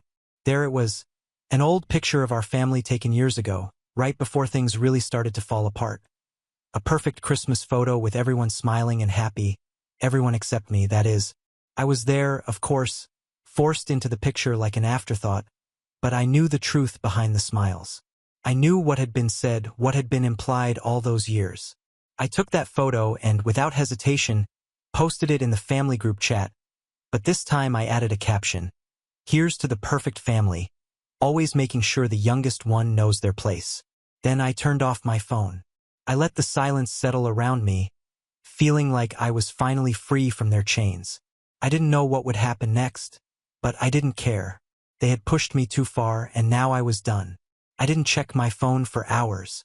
It was almost surreal sitting there without the constant buzzing and pinging from their desperate texts. The silence was oddly calming, and I felt a sense of peace that I hadn't felt in years. For once, I wasn't the one trying to appease them. I stayed up late just thinking. I knew what they'd be saying behind my back, even though they didn't have the nerve to say it to my face.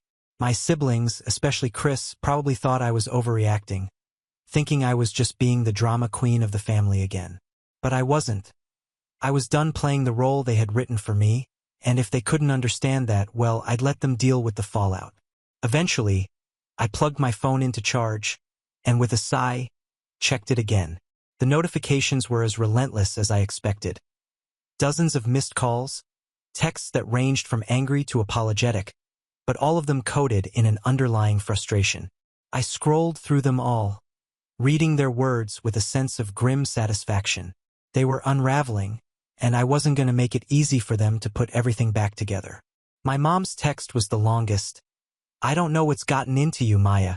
You're acting like this is about us when it's really about you. You can't just run away from your family like this. You're tearing us apart. Please come back. Christmas is ruined without you. This isn't who you are." There it was, the guilt trip, the attempt to twist the situation so that I was the bad guy. They always did this, made me feel like I was the one causing trouble for wanting to be treated like a grown-up. Then my dad's message. "This is childish. We need to talk about this when you come down." And of course, Chris. "If you think walking out of the dinner was going to make a statement, you're wrong. You're making it worse. You owe us an apology." An apology for what? For standing up for myself for once? For demanding to be seen as an equal in a family that only valued me when it suited them? No, I wasn't apologizing for anything. But then there was Amy's message. It was different from the others. It wasn't angry or demanding. It was almost pleading. "Maya, I know you're upset and I understand why, but this isn't the way to fix things. You're my sister and I love you, but you're pushing everyone away. Please just come home, we can talk about this. It's Christmas. For God's sake." I stared at her words for a while. I had always been close to Amy. She was the one who used to defend me when the others would gang up on me as a kid. But now I wasn't sure if I could ever trust her again. Not after everything she had let slide. Everything she had silently endorsed when she knew it was wrong. I took a deep breath, my thumb hovering over the screen. I wanted to respond. I wanted to explain to her that I wasn't being a diva or causing drama, that I was standing up for myself, that I was tired of being treated like the perpetual child in the family. But I didn't, not yet. Instead, I typed out a short reply. "I'll think about it." I sent it and set my phone down, feeling a pang of guilt, but I shook it off. I knew I couldn't go back to that table, not without a serious change in how they viewed me, and I wasn't about to let them brush this under the rug like it was nothing. The next morning, I woke up to even more messages. Some were from family friends asking where I was. They were genuinely concerned, but I didn't feel like explaining myself to anyone who wasn't part of the problem. And then, of course, there was a barrage of calls from my mom. But there was one message that stood out. It was from Amy again. "Maya, I've been talking to Chris and Mom. They're really upset and honestly, so am I. We're a family. You can't just isolate yourself from us like this. If you don't come home soon, it's going to get worse. Please don't make this more complicated than it has to be." More pressure, more manipulation, and still no understanding of what I was going through. They weren't hearing me. They weren't listening. I knew what they were doing, what they always did.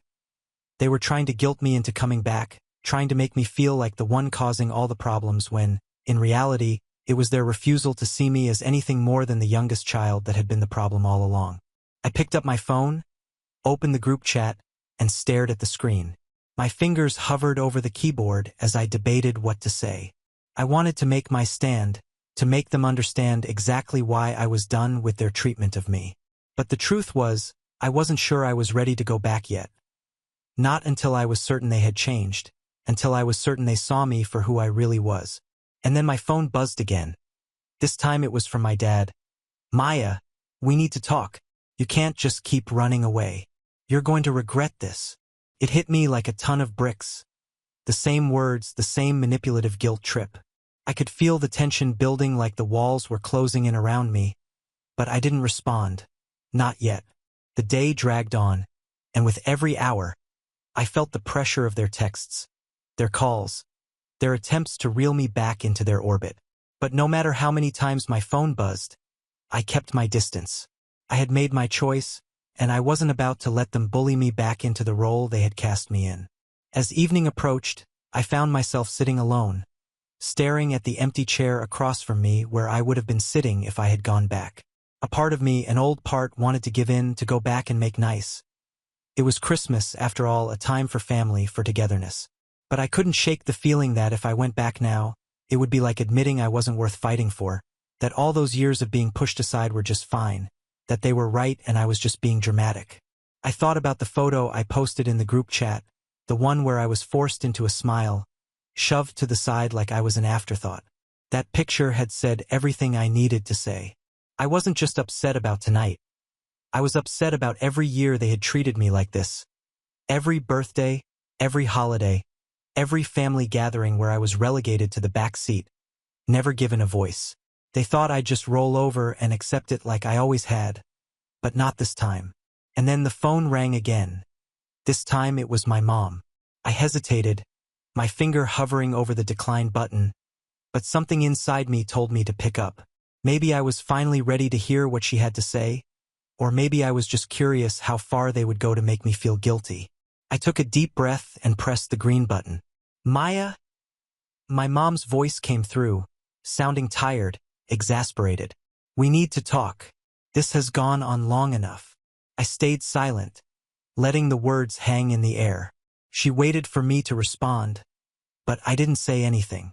Look, she continued. We're family. You're making this more complicated than it needs to be. I don't know what's gotten into you, but you're pushing everyone away. Your dad is upset. Chris is upset. Amy. She paused, clearly trying to gather her words. I'm upset, Maya.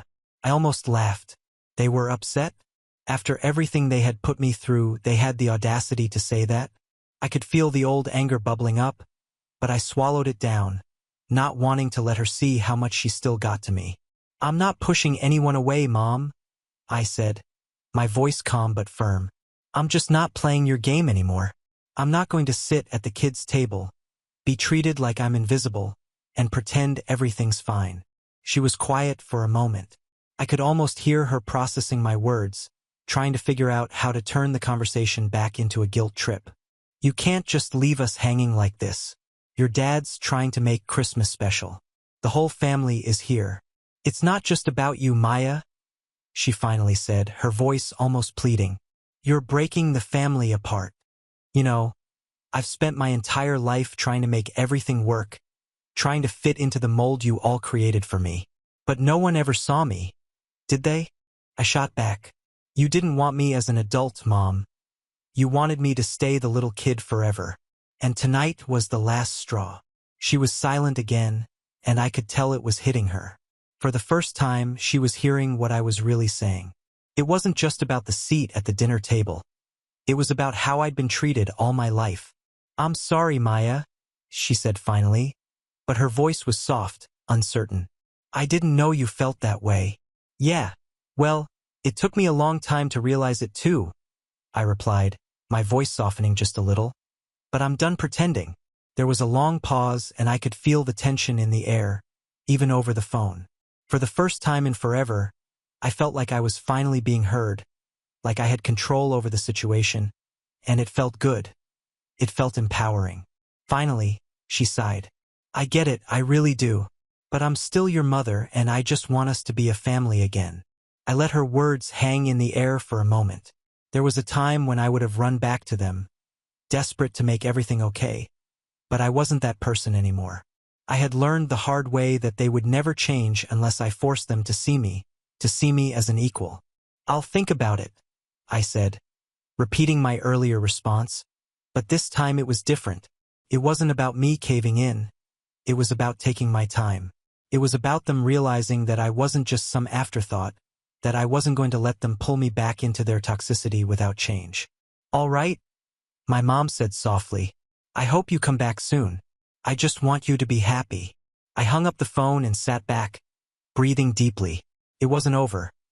It wasn't a neat, clean resolution, but for the first time in a long time, I felt like I had taken control of the situation. I wasn't going to let them walk all over me anymore, and maybe, just maybe, they would finally see me for who I really was. I put my phone down and stared out the window, watching the snow fall softly in the darkness. I didn't know what the future held, but for the first time in years, I felt like I was finally free. And as for Christmas, it wasn't ruined because, for the first time in my life, I was going to take care of me. The rest could wait. As I sat there letting the snow fall gently outside, I couldn't help but wonder, did I do the right thing? Or did I just walk away from something that could have been fixed? Let me know in the comments. Now on to the next story. Story 7.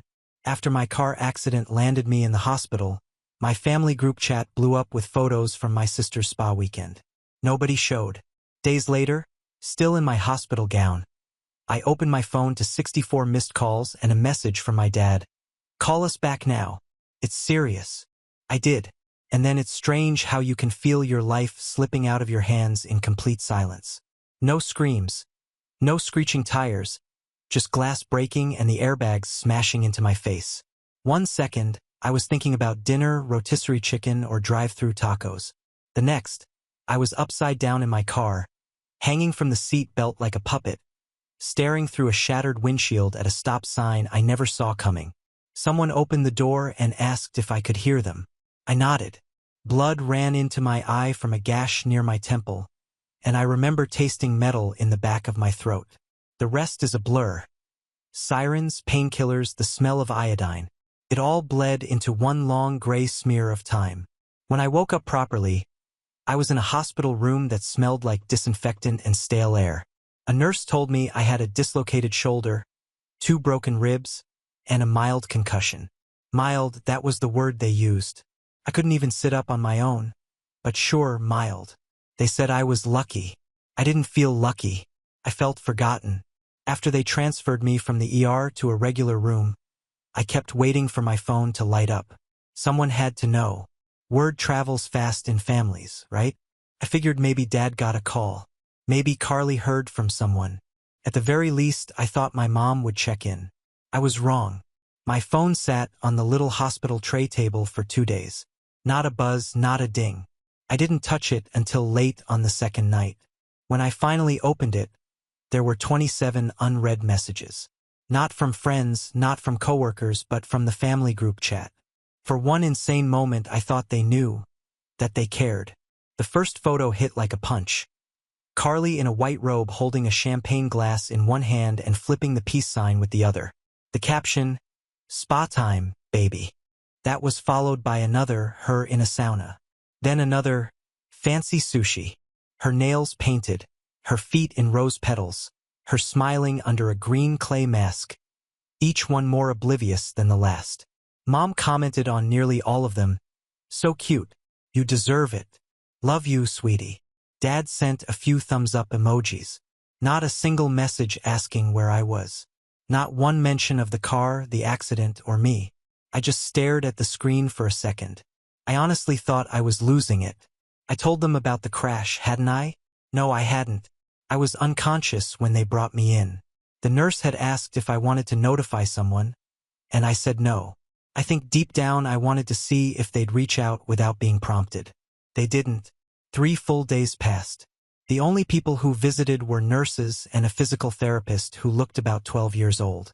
He kept telling me to take deep breaths so my ribs wouldn't stiffen up. I did what he said, but every breath felt like someone was jamming a crowbar under my ribs.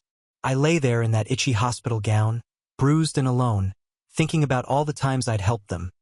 The late-night calls from Carly asking for money, Mom's credit card bills I'd quietly paid, Dad's car repair I covered last Christmas when he said money was tight. Every favor, just this once. I never hesitated. I was the dependable one, the fixer, and now nothing. By the 4th day, I was discharged, but told not to drive or work for at least a week. I sat in the lobby for nearly an hour waiting for a rideshare because no one had offered to pick me up. I didn't even ask. I went home, still in the hospital gown under my hoodie, because I couldn't lift my arm high enough to change my shirt. I slept most of that day. The next morning, I finally turned my phone's ringer back on. 64 missed calls. They all came in over the last 48 hours. Most were from Dad, a few from Carly, one from Mom. There were no voicemails, just a text sitting at the top of my screen. "Dad, call us back now. It's serious." I called immediately. The line didn't even ring once before he picked up. His voice was strained. There was panic underneath it, but he wasn't yelling. Not yet. What he said next didn't make sense at first. Something about misplaced documents, something about an account being frozen. I didn't interrupt. I let him talk. As I listened, lying there in my own apartment in the same gown they discharged me in, I realized something. For the first time in years, they needed me more than I needed them. And I was done playing the idiot. When I finally called my dad back, I was still sitting in the same chair I'd collapsed into when I got home from the hospital.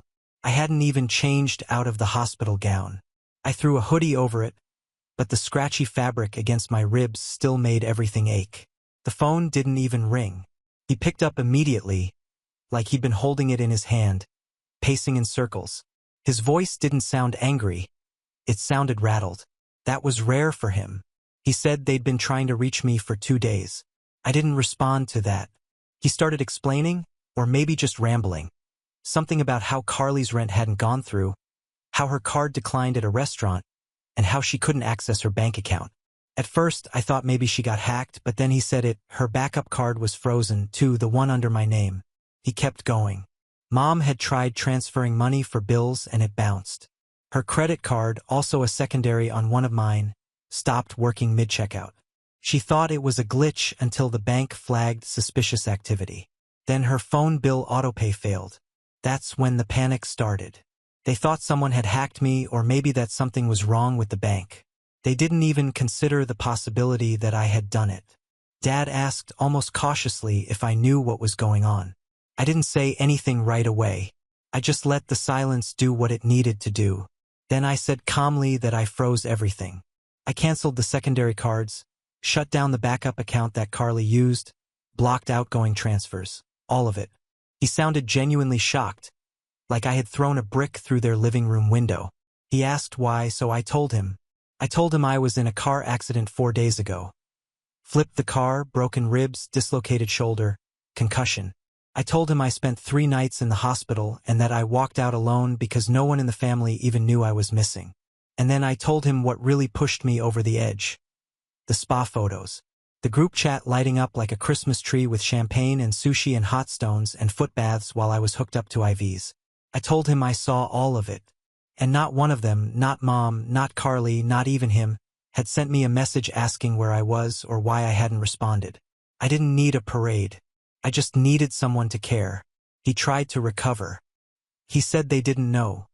That if they had known, of course, they would have come. I asked him why they didn't wonder why I went silent. Why no one thought to check in. I said point blank they didn't notice because they didn't care. Not really. That's when he slipped into defense mode. He said Carly was dealing with a lot lately. That Mom had her own stresses. That the spa weekend was supposed to help Carly with her anxiety. He even said maybe I should have reached out. That was it. I told him I was done being the one who always reached out. I was done being the family's safety net. I'd paid Carly's rent 4 times in 2 years, helped Mom consolidate her debt, and paid off a medical bill for Dad that he never even thanked me for. And now, when I needed something, not money, not help, just basic human decency, they didn't even notice I was gone. He asked me if I was really going to turn my back on family. Over this? I told him, no, I already had. Quietly, while lying in that hospital bed, while scrolling through spa photos, while realizing I could die and they wouldn't know until the credit card declined at brunch. Then I hung up. That night, I opened my laptop and pulled up every account I had a connection to. The ones they'd forgotten, the temporary help, accounts that never got switched back to their names. I made a spreadsheet. I went line by line, phone bills, streaming subscriptions, rent, credit cards, student loans, even Carly's gym membership. All of it was still flowing through my accounts. I shut it all down, froze the credit cards, canceled autopays, changed passwords, and sent requests to remove my name from shared leases and accounts. I wasn't angry. I was methodical. I wanted every door closed, every pipeline shut off. I didn't tell them. I just waited. The first text came the next morning. Carly, all caps, asking why her card didn't work. Then another, then a call, then a message from Mom saying her account was frozen and asking if I could call the bank. Like last time. Dad texted asking if I was mad and if we could talk again. I didn't respond to any of it. This wasn't revenge. This was reality catching up to them. And I wasn't going to stop it. By the end of that week, they were all spiraling. Carly called me 7 times in one day. She sent voice messages, long ones, each more dramatic than the last. The first one was confused. The second was annoyed. By the third, she was crying. Real or fake, I couldn't tell anymore. She said she'd been humiliated at her favorite cafe when her card declined in front of everyone. Then she couldn't access her Uber account, couldn't pay her rent. Her landlord threatened late fees, and the spa charged her a cancellation fee she couldn't afford. I listened to every message without responding. Mom texted next, said she didn't understand why her bank was acting weird. Then she asked if I could help sort it out. No apology. No mention of the accident. No, how are you? Just straight to the problem like I was her customer service rep. I didn't answer. She sent 3 more messages the next day, the tone slowly shifting from sweet to sharp. Dad was the only one who tried to sound reasonable. He called me again on a Saturday morning and left a voicemail. Said he understood I was upset, but that freezing everything was a big overreaction. That Carly was just a little careless sometimes. And Mom didn't mean to ignore me. He said it wasn't fair for me to cut them off like this without warning. That's when I realized something. They didn't see it as me reclaiming what was mine. They saw it as betrayal. And that told me everything I needed to know. Carly finally showed up at my apartment. She buzzed 3 times. I didn't answer. She texted from the lobby. Said she just wanted to talk. I ignored it. 10 minutes later, I saw her car drive off through the blinds. No message after that. She wanted access, not closure. She wanted her life unfrozen, not the truth. The following Monday, I got a call from the bank.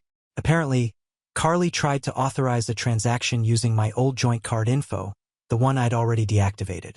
They flagged it and asked if I wanted to report it as attempted fraud. I didn't. I just told them to keep the freeze in place and to monitor any further access attempts. It was quiet for a few days after that. Too quiet. Then came the group message. Mom, can we please be adults and talk this out? No mention of what they did. No acknowledgement of the hospital. No recognition of how much they leaned on me. Just a polite-sounding guilt trip with a ribbon on top. I didn't reply. 2 hours later, Dad called again. I picked up this time. He didn't yell. He was careful, like he was walking on ice. He said they were all going through a rough patch. That Carly had been under pressure and that Mom was just distracted. He said I'd always been the strong one in the family. That they needed me to come through again. That word again. Needed. I let him talk for a full 5 minutes. I think he thought I was softening. Then I asked him one question. When did any of you last do something for me? There was a pause, a long one. Then he said, that's not how families work. Exactly. That was the moment I decided this wasn't a phase. This was permanent. They had taken my silence for consent for too long. They had confused my generosity with obligation. They thought blood meant ownership. Not anymore. I didn't raise my voice. I didn't threaten. I just told him the support is over. I'll pay my own bills, handle my own life. They can do the same. He tried to protest, but I ended the call before he could finish. It wasn't anger. It was clarity. And I could already see the collapse beginning. 3 days after I cut everything off, Carly's phone service was cut. 2. I didn't know at first. What tipped me off was the silence on her Instagram. Not even a story. That girl used to post when she sneezed. I checked out of curiosity. Her page was still there, but everything was wiped. No posts, no profile picture. Then an hour later it was gone completely, deleted. That was my first real confirmation that her perfect little spa-laced world was cracking. Mom, meanwhile, was doing what she always did, pretending. She started sending messages in the group chat again like nothing had happened. Cute article about fall soups. Who remembers this song? She sent a selfie with a pumpkin candle in the background captioned, "Getting cozy." No one answered. Not even Dad. Then a letter showed up at my apartment. Not a text, not an email. An actual letter in my mother's precise cursive. The envelope was thick. She always had a flair for dramatics. Inside was a 3-page handwritten note about how things had gotten tense and how she hoped we could return to being a family again.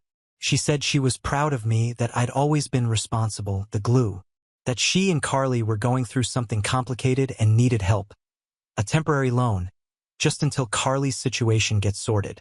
There was no mention of the accident, no apology, just a pitch. She'd even attached documentation. A screenshot of Carly's bank account, negative balance, overdrawn $41,872. A printed credit card statement with nearly $3,000 in designer purchases, car payments, and a spa membership she apparently forgot to cancel. And at the bottom of the stack, a contract. I swear to God, they drew up a loan agreement typed with interest terms, a payment schedule, places for me and Carly to sign, a space for a witness signature, the kind of thing people use to protect themselves in court from strangers. And they sent it to me, the guy who paid her rent 6 times in silence. I sat with that letter for a long time. It wasn't just insulting. It was disturbing, like they had completely detached from reality. I didn't respond. That same night, I heard a knock on my door. Not a buzz, an actual knock. It was 9:30 p.m. and no one knocks on my door that late. I looked through the peephole. It was Josh, Carly's ex. I hadn't seen him since they broke up 2 years ago. I opened the door and he looked awkward, like he already regretted being there. He said Carly gave him my address, that she told him I was going through something and that she needed his help. Said she painted this picture where I'd lost my mind, cut everyone off out of nowhere, and left her stranded. I asked him straight out, was she staying with him? He shook his head, said she asked, but he wasn't dumb. Then he said something I didn't expect. She's with your mom now on the couch, and they're telling people you had a breakdown. I didn't speak. He just kept talking. He said he didn't believe her at first, but when he heard the version of events she was spreading, that I'd snapped after some small family disagreement and cut them off because I couldn't handle stress, he decided to come to me directly. So, I told him everything. The crash, the hospital, the silence, the money trail, the shutdown. He listened quiet. No defense, no excuses for her. When he left, I thought that would be the end of it. But the next morning, he texted me a screenshot. It was a Facebook post from my mom. A vague status, but pointed, "Please keep our family in your prayers. Some people lash out when they're in pain. We're trying to stay strong through a very difficult time." Dozens of comments. Sending love. Hope everything is okay. You're such a strong mom. That was the moment it really sunk in. They weren't just avoiding the truth. They were actively rewriting it. They were building a new narrative, one where I was unstable, emotional, the villain. They couldn't reach my wallet anymore. So now they were going for my reputation. I didn't get mad. I got ready. I pulled out my phone, opened the folder I'd created after the accident, and added more screenshots of the group chat during my hospital stay, missed calls, the letter, the loan document, the spa charges, even the Facebook post. Then I sent them all. Not to Carly, not to Mom, to Dad. No message, no context, just facts. A few hours later, he called. I didn't answer. Then he texted. I didn't know. I see it now. I'm sorry. He didn't defend them. And that was the moment I realized the house of cards was already collapsing. I just gave it a final push. After Dad sent that text, he went silent. No follow-up, no phone call, no emotional guilt trip. Nothing. Just those 6 words. I didn't know. I see it now. I'm sorry. I didn't respond. I wanted to believe it meant something. That maybe for once someone in that family saw what I'd actually been holding up all these years. But I wasn't about to take the bait. I'd seen too many fake apologies. Too many half-hearted promises that always ended the same way. Them needing something again. What I didn't expect was what came next. 2 days later, I got an email from Carly's landlord. It was a notice. Apparently, my email had still been listed as her emergency contact. The message was blunt. Unpaid rent, no communication, and a pending eviction notice. She'd skipped the last payment and the late fees were stacking. They tried calling. No answer. They were giving her 5 more days before filing. I stared at the screen and thought back to all the times I'd wired money to that same office. Quietly, automatically. She didn't even thank me half the time. Once she messaged me, "Done T-checks," and didn't speak to me for weeks. Now she was out of lifelines. Later that night, Josh texted me again. He'd gone over to Mom's. Something about picking up some of his stuff Carly still had. Said she looked rough, eyes puffy, pacing like she hadn't slept. She tried to get him to talk to me again. Said she couldn't believe I'd do this to her. He didn't bite. Then he told me something unexpected. Mom and Carly had gotten into a screaming match. Carly blamed her for not fixing things, and Mom snapped back that she was not made of money. Josh said it got bad, like neighbors called the cops bad. Carly took Mom's car without permission the next morning. Left her stranded. That was the first real crack in the armor. Carly turning on the only person still defending her. And I realized something. They weren't just panicking because the money was gone. They were panicking because their structure, their whole dynamic, was built around me silently carrying the weight. And when I stepped back, it wasn't just about bills. It was about identity. Without me funding the illusion, they had nothing solid underneath. I thought that would be the final straw. But I was wrong. The final straw came 3 days later. I came home to find an envelope shoved under my door. No stamp, no name, just a folded paper inside. I opened it. It was a single sheet, a screenshot printed out. A bank transfer confirmation from one of Carly's old Venmo accounts I forgot she had access to. It showed an attempt to send $900 from one of my backup bank accounts, one I hadn't touched in over a year. She tried to pull it off quietly. What she didn't know was that I'd already locked that account days earlier. The transfer failed, but still she tried. She searched. She remembered that account and tried to hit it one last time. That was it. No more middle ground. No more hope for repair. I went to the police the next morning. I didn't press full charges, not yet. But I filed a fraud alert and had the attempt documented just in case. The bank flagged her name, her IP address, her device. If she ever tried again, it would be automatic. I didn't tell her. I didn't tell anyone. I just let it sit there waiting like a tripwire. And then I blocked them all. Phone, email, socials, group chat. I even locked down accounts they didn't know about just to be safe. I shut every open door. The fallout kept unfolding on its own. Carly lost her apartment. Mom's utilities were cut off for non-payment. Their social circle started to shrink, too, probably tired of the drama. Dad, he stayed quiet. I think he finally understood the cost of siding with silence. And I didn't gloat. I didn't smile. I just lived quietly, peacefully for the first time in years. No phone buzzing at midnight. No sudden bank notifications, no guilt. Just stillness. They called it selfish. I called it freedom. It's been 2 months since I cut them off. No calls, no texts, no letters, just silence. The kind I used to crave when I was in the middle of their chaos. Carly never apologized. Not for the fraud attempt, not for the lies, not for ignoring the hospital. The last I heard, she was crashing with a college friend in some tiny apartment downtown. She lost the car. She lost the apartment. Most of the friends she used to post about are gone. Turns out being the fun one only gets you so far when you can't cover the bill anymore. Mom's still pretending. I know because my cousin sent me screenshots of a group post where she mentioned me again, some vague line about broken families and learning to forgive. Forgive what? Being the one person who finally said no? What she never got was that it wasn't about the money. It was about never being seen. I was their solution, their safety net, their quiet sponsor, but never a person. Never someone they thought could break.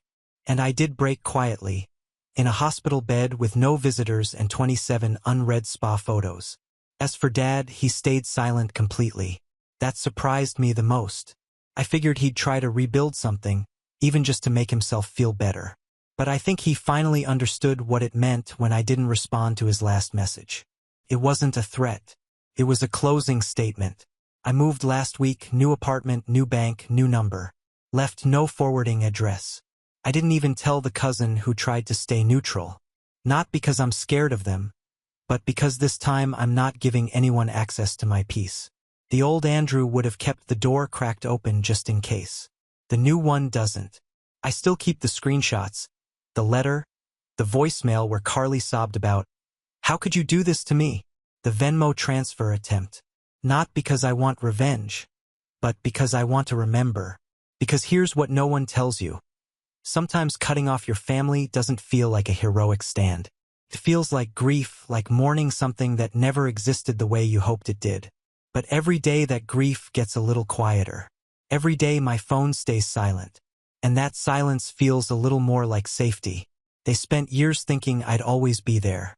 That they could burn the bridge and I'd still build another one.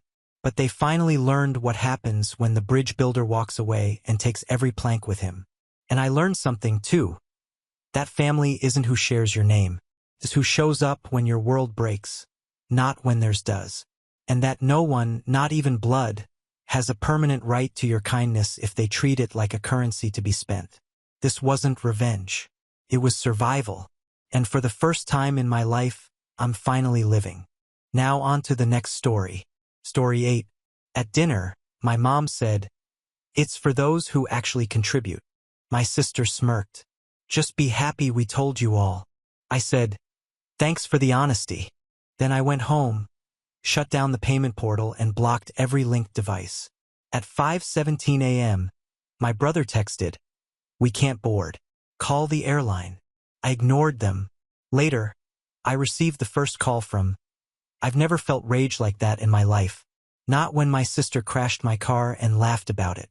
Not when my mom opened a credit card in my name when I was 19. Not even when my dad told me I should man up after I got laid off during the pandemic. But that dinner, that smug, carefully orchestrated dinner, it was the moment something snapped inside me. Not loudly, not all at once, but with this slow, cold finality that made everything suddenly clear. They'd set it up at their usual spot. Bianchi's, a place they love not for the food but for the atmosphere. White tablecloths, imported olive oil, and menu items no one could pronounce correctly. I showed up on time like I always did. I even dressed decent because I thought maybe for once they just wanted a nice evening, a calm family moment. I was so stupidly hopeful. Everyone was there already. My mom kissed my cheek like she hadn't ghosted 3 of my calls the week before. My sister barely looked up from her phone.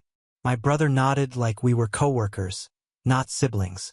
And my dad gave me that tight, forced smile he always uses when he's about to say something awful, but hasn't decided when. Dinner started normal enough. Bread, wine. My mom complained about airport security even though she wasn't flying for another 24 hours. I remember laughing at something dumb my brother said about his trainer. And for a second, it actually felt like family. Then the mood shifted. You could feel it even if you didn't know what was coming. My mom waited until the pasta arrived. I had just taken my first bite when she set down her fork, looked directly at my sister, and said, "It's for those who actually contribute." Silence. No one reacted. Not at first. Then my sister smirked, not even trying to hide it. My brother kept looking at his phone, but I could see his shoulders tense up. My dad casually wiped his mouth as if it was just another Wednesday. "Just be happy we told you at all." That was from my sister. She didn't look at me when she said it. Didn't have to. It was all so rehearsed. I said the only thing I could. "Thanks for the honesty." And I meant it. Not because I appreciated it, but because finally they'd said what they'd been thinking for years. I wasn't really part of the family. I was the bank, the safety net, the one who could be stepped over as long as I kept paying for the floor. See, the Italy trip was my idea. I wanted to do something special.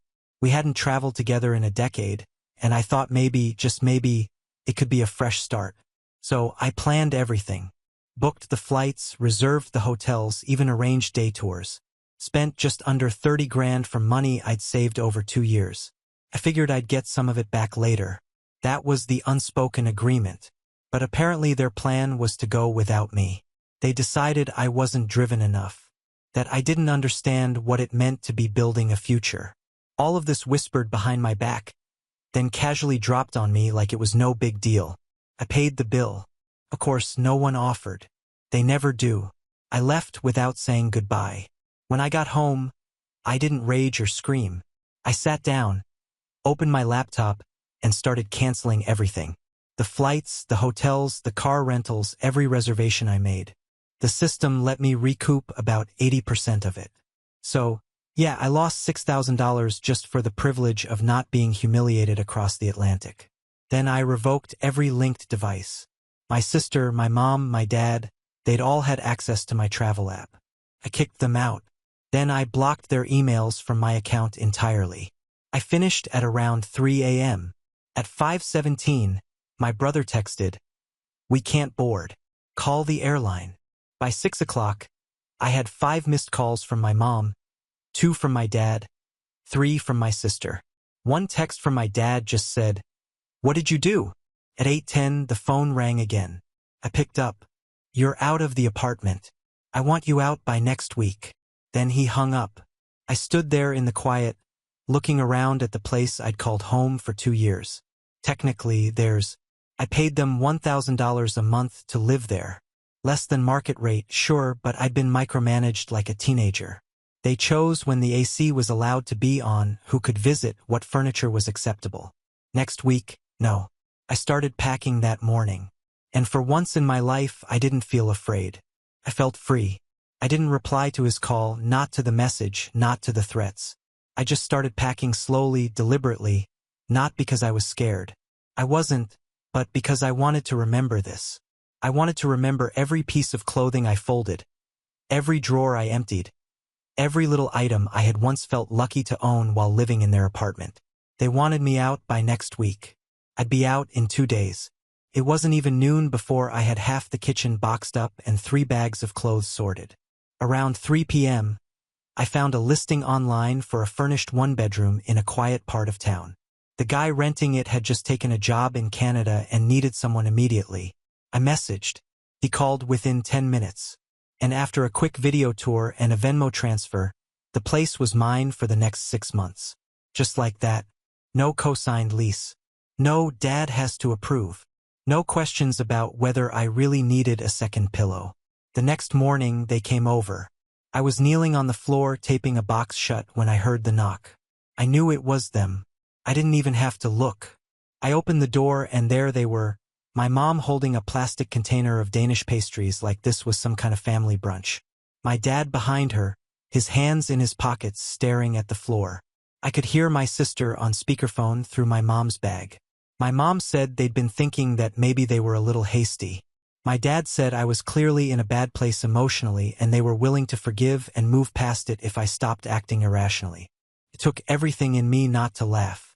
You think I'm irrational because I stopped funding your trip to Europe? Because I didn't let you humiliate me and still pick up the tab? My sister's voice chimed in from the phone.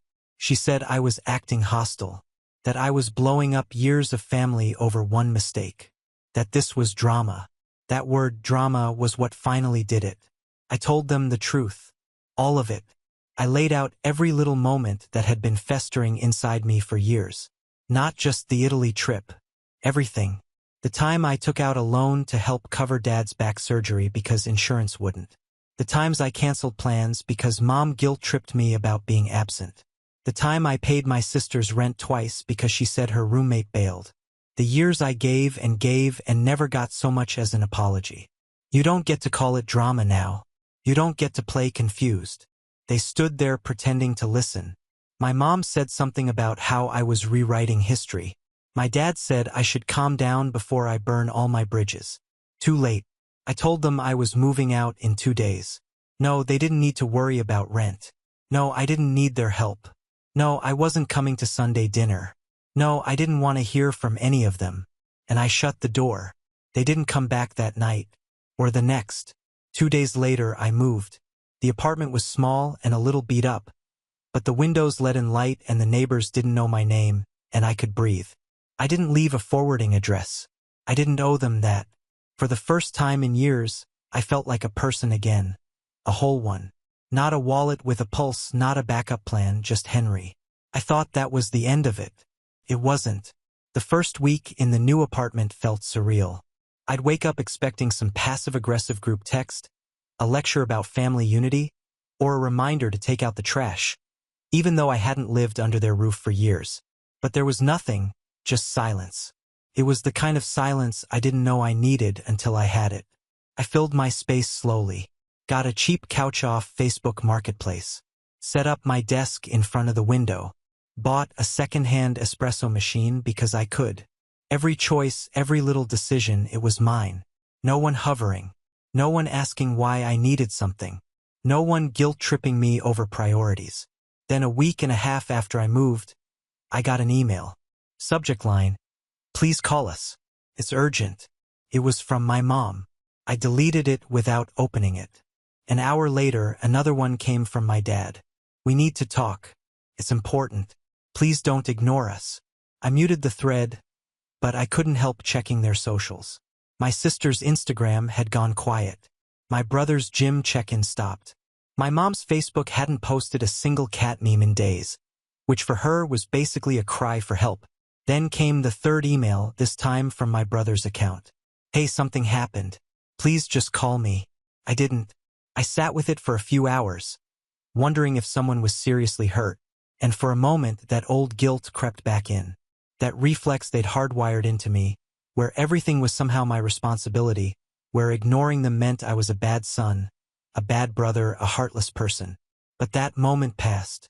By the time I opened the email out of pure curiosity, it was already outdated. The content was vague, like they were afraid to explain the full situation over text. But I got enough from the tone. Something went wrong. Something big. 2 days later, I found out what it was. They didn't tell me. My cousin Derek did. Apparently, the airline never refunded the taxes on the non-refundable leg of the trip. The hotel in Rome charged a cancellation fee that was conveniently buried in the fine print. And the travel insurance, they never followed through with the claim because none of them had actually read the policy I bought. Total out-of-pocket loss for them, almost $8,000. Worse, my dad had put a chunk of it on a card he was already behind on. The bank froze his account after a missed payment, and my sister's tuition reimbursement from her job fell through. Their trip that never happened still managed to financially wreck them. Karma's got excellent timing, and that's when they started begging. The calls picked back up, this time voicemails. My dad stammering about needing to talk. My mom crying. My sister saying it had gone too far and they were all suffering. I listened to all of it. I didn't answer a single one. Then on a Tuesday morning, my mom called 5 times in a row and the last voicemail changed everything. She said in between sobs that if I didn't help them now, I wasn't their son anymore. I played that message twice. Sat there staring at the wall while it sank in. You're not our son anymore. It was meant to guilt me, to manipulate me, but it didn't hurt the way they thought it would. Felt pathetic, desperate, empty.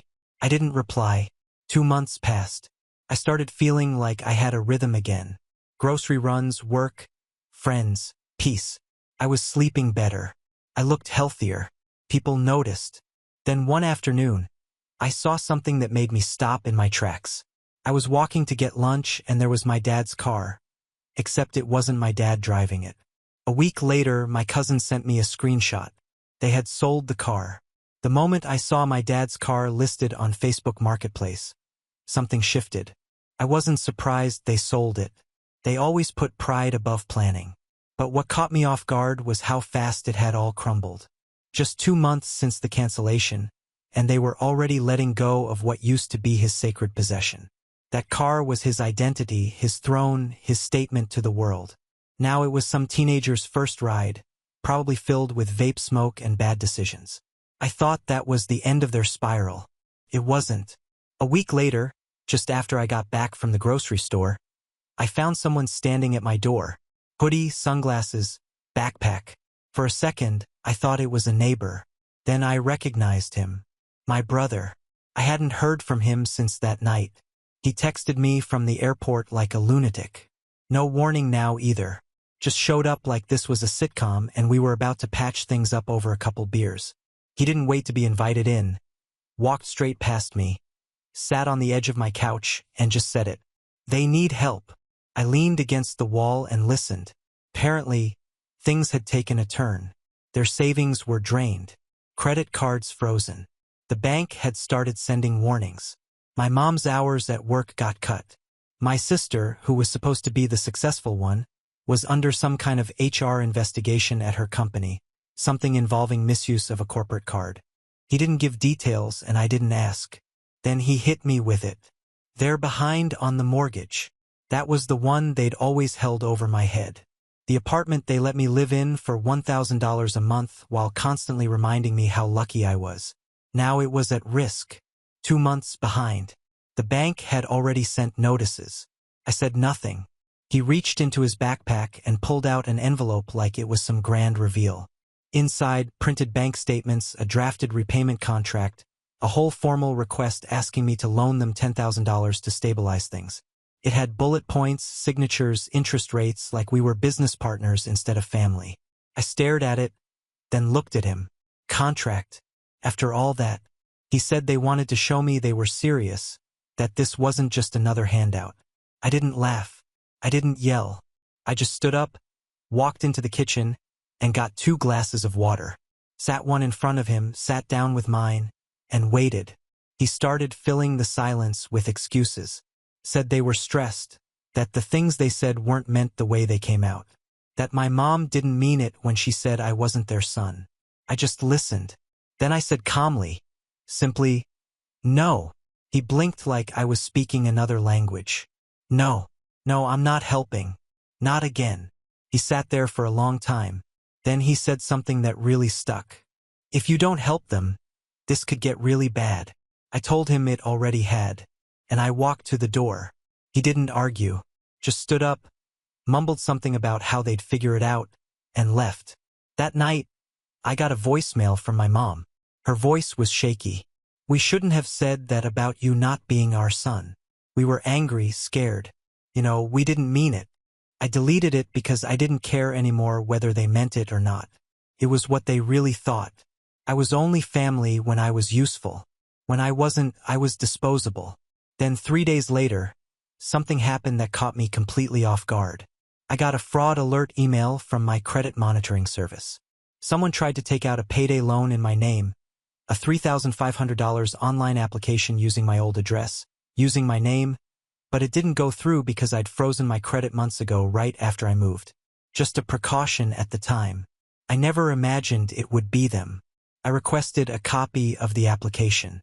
Everything matched. Name, birthday, social. It wasn't a hacker. It was someone who had my information already, someone I used to live with. They never mentioned it, never owned up, but I knew. And for the first time in my life, I truly didn't feel like their son anymore. I felt like a target. I didn't confront them. There was no point. If they were willing to use my identity to squeeze out a loan, then whatever was left of our relationship wasn't worth preserving. I filed a report, locked down my credit even harder, added an alert with the bureaus, and moved on quietly without drama. That's the part they never understood. Cutting someone off doesn't always come with yelling. Sometimes it's just a locked door and silence. For a few weeks, nothing happened. The messages stopped. The calls stopped. I almost started to believe they'd finally accepted it. Then, out of nowhere, I got a message from my cousin Lena. Just a screenshot. No caption. It was my mom's Facebook post. She tagged half the family and wrote, "Some people pretend to be family until you need them. Some people pretend to love you until you're no longer useful. But that's okay. God sees everything." There were comments, lots of them, all vague and loaded. "So sorry, Anne-Marie, you don't deserve that. Some people forget who raised them. God will handle it." And then came the direct messages. Aunts, uncles, even my grandma. "Why are they saying these things? What happened with your mom? You need to fix this, Henry. Family is all you've got." I didn't respond to most of them, but then my Uncle Jeff called. Not a voicemail, an actual call. I picked up. He asked me straight what the hell happened. So I told him everything, the Italy trip, the cancellation, the eviction, the manipulation, the payday loan attempt. Every ugly detail I kept quiet out of respect, thinking maybe they'd come around. I didn't sugarcoat it. He didn't interrupt once, just listened. When I finished, he was quiet for a second. Then he said, "Jesus Christ, Henry. They didn't tell us any of that." Later that day, my cousin Derek messaged me again. He called my mom after seeing the post. Said she tried to cry her way through the conversation, spinning the story to make it sound like I was unstable and dangerous. But by then, most of the relatives had already heard the real version, and they weren't buying it. One by one, the comments under her post started disappearing. The post itself vanished the next day. Then came the final blow. My mom messaged me, not with an apology, not with regret. She just said, "I hope you're happy. You've turned everyone against us." I stared at it for a minute. Then I typed one sentence. "You did that all by yourself." Sent. Blocked. And for the first time in years, I didn't feel guilty. After I blocked her, I expected things to go quiet again. I thought maybe that was it. The final swing, the last pathetic jab. But I should have known better. Silence isn't my family's style. If they couldn't control me, they tried to control how people saw me. 3 days later, I woke up to a flood of notifications. Apparently, my mom had made a new post on Facebook, one of those dramatic black and white text on background types, the kind that screams, "Victim from a mile away." It read, "He's not mentally well. Please pray for my son. We're heartbroken, but doing our best. Some things are beyond our control." My name wasn't mentioned, but everyone knew who she was talking about. And in case there was any doubt, she commented under her own post with an old photo of me at age 12 smiling at a family picnic. I felt sick. Then the calls started. First my grandma, then Aunt Teresa, then some distant cousin I hadn't heard from in years. They were concerned. They heard I was spiraling, that I might be unwell, that I'd lost touch with reality. A few even asked if I'd been using drugs. I laughed. For a minute I genuinely laughed. Not because it was funny, but because it was so predictable. Then the real surprise hit. One of my mom's old coworkers, Cheryl, reached out. I barely remembered her, but she said she'd always liked me, thought I was polite, said she wanted to give me a heads up. Apparently, my mom had been crying at work, saying I was cutting myself off and making threats, that she feared for my safety, for their safety. She even suggested to Cheryl that she was thinking of filing for a restraining order against me. That stopped me cold. I hadn't done anything. No calls, no visits, no threats, not even a single message since I left. But she was planting seeds, just enough fear, just enough ambiguity. And that's when I realized this wasn't about money anymore. This was about control. They couldn't shame me into helping. They couldn't guilt me into coming back. So now they were trying to isolate me one relationship at a time. I was furious. But then something happened that I never saw coming. Uncle Jeff, the same one I told everything to, posted his own status that afternoon. Public. Full name tagged. Bold. It's hard watching people rewrite history to protect themselves. Proud of my nephew for finally setting boundaries. Maybe if more of us had done that sooner, things would have been different. It went viral in our family group. Everyone saw it. Some messaged me privately to say they were sorry. Some shared stories of how they'd also been manipulated. Turns out I wasn't the only one my parents had pushed around over the years. I was just the first one to push back this hard. Then came the final surprise. My dad emailed me, no subject, no greeting, just one line. "You've embarrassed this family enough. We're blocking you." That was it. No apology, no attempt at peace. Just one last pathetic attempt to reclaim power. And I let them because by then they weren't my family anymore, just people I used to know. The one update. It's been a little over a month since the last message from my dad. The one where he said I'd embarrassed the family and that they were blocking me. I never replied and I didn't need to. That was the last thread cut. The final bit of noise. After that, everything just stopped. For the first time in my life, there's no tension when I check my phone. No panic when I open my inbox. No obligation weighing down every weekend. Just silence and freedom. Life's not glamorous, but it feels real. I still live in a small apartment with the crooked cabinet doors and the faucet that hisses like a snake every morning. I still eat frozen dumplings way more often than I should. But I can breathe here. I can leave dishes in the sink. I can watch a movie at 2 a.m. without someone knocking on my door asking why the lights are still on. A couple weeks ago, I bought a tiny used dining table and built it myself. I didn't call anyone for help. Didn't ask for approval. Just did it. Every screw went in crooked, but it stands. That table means more to me than anything I left behind in their apartment. I got a cat, Olive. She's a menace. She knocks things off counters for fun, screams at nothing at 4 a.m., and follows me around like she's making sure I don't screw up again. I think she gets me. Work stable, actually better than before. Without the constant emotional drain, I've been sharper, more creative. I even started freelancing on the side and landed a couple decent clients. I'm finally stacking a savings account that no one else has access to. I've heard from a few extended relatives since. Some apologized. Some admitted they'd always suspected something wasn't right with how my parents treated me. One of my cousins even thanked me, said watching me stand up for myself gave her the push to finally move out of her toxic house. 2. My parents haven't heard a word. I don't miss them. Not because I hate them. I'm just tired of performing the role they wrote for me. The good son, the reliable one, the walking wallet, the buffer between their chaos and the rest of the world. I still think about them sometimes, especially late at night. I wonder if they regret any of it. If they sit in that now silent apartment wondering what they could have done differently. Probably not. But that's not my concern anymore. Here's what I've learned. When people say family is forever, they're not wrong. But sometimes the family you're born into isn't the one you're meant to keep. Sometimes you build your own with the friends who check in, the neighbor who invites you over for board games, the cat who curls up on your chest when you can't sleep. I thought I'd feel empty without them. Instead, I feel full, whole, even. And for the first time in years, I'm not trying to get back what I lost. I'm finally building what I never had. Now on to the next story. Story 9. My sister called me a burden to our family after she stole my money to get out of a financial hole. So I forced her to return the money and filed a lawsuit against her. Family dinners at my parents' house were always a chaotic mix of opinions, laughter, and the occasional tension. That Sunday, the air felt heavier than usual, but I chalked it up to nothing more than my own discomfort. My sister, Jessica, sat across the table, uncharacteristically quiet, her boyfriend, Kyle, by her side. Jessica had always been the more outspoken one, so her subdued demeanor was a rare sight.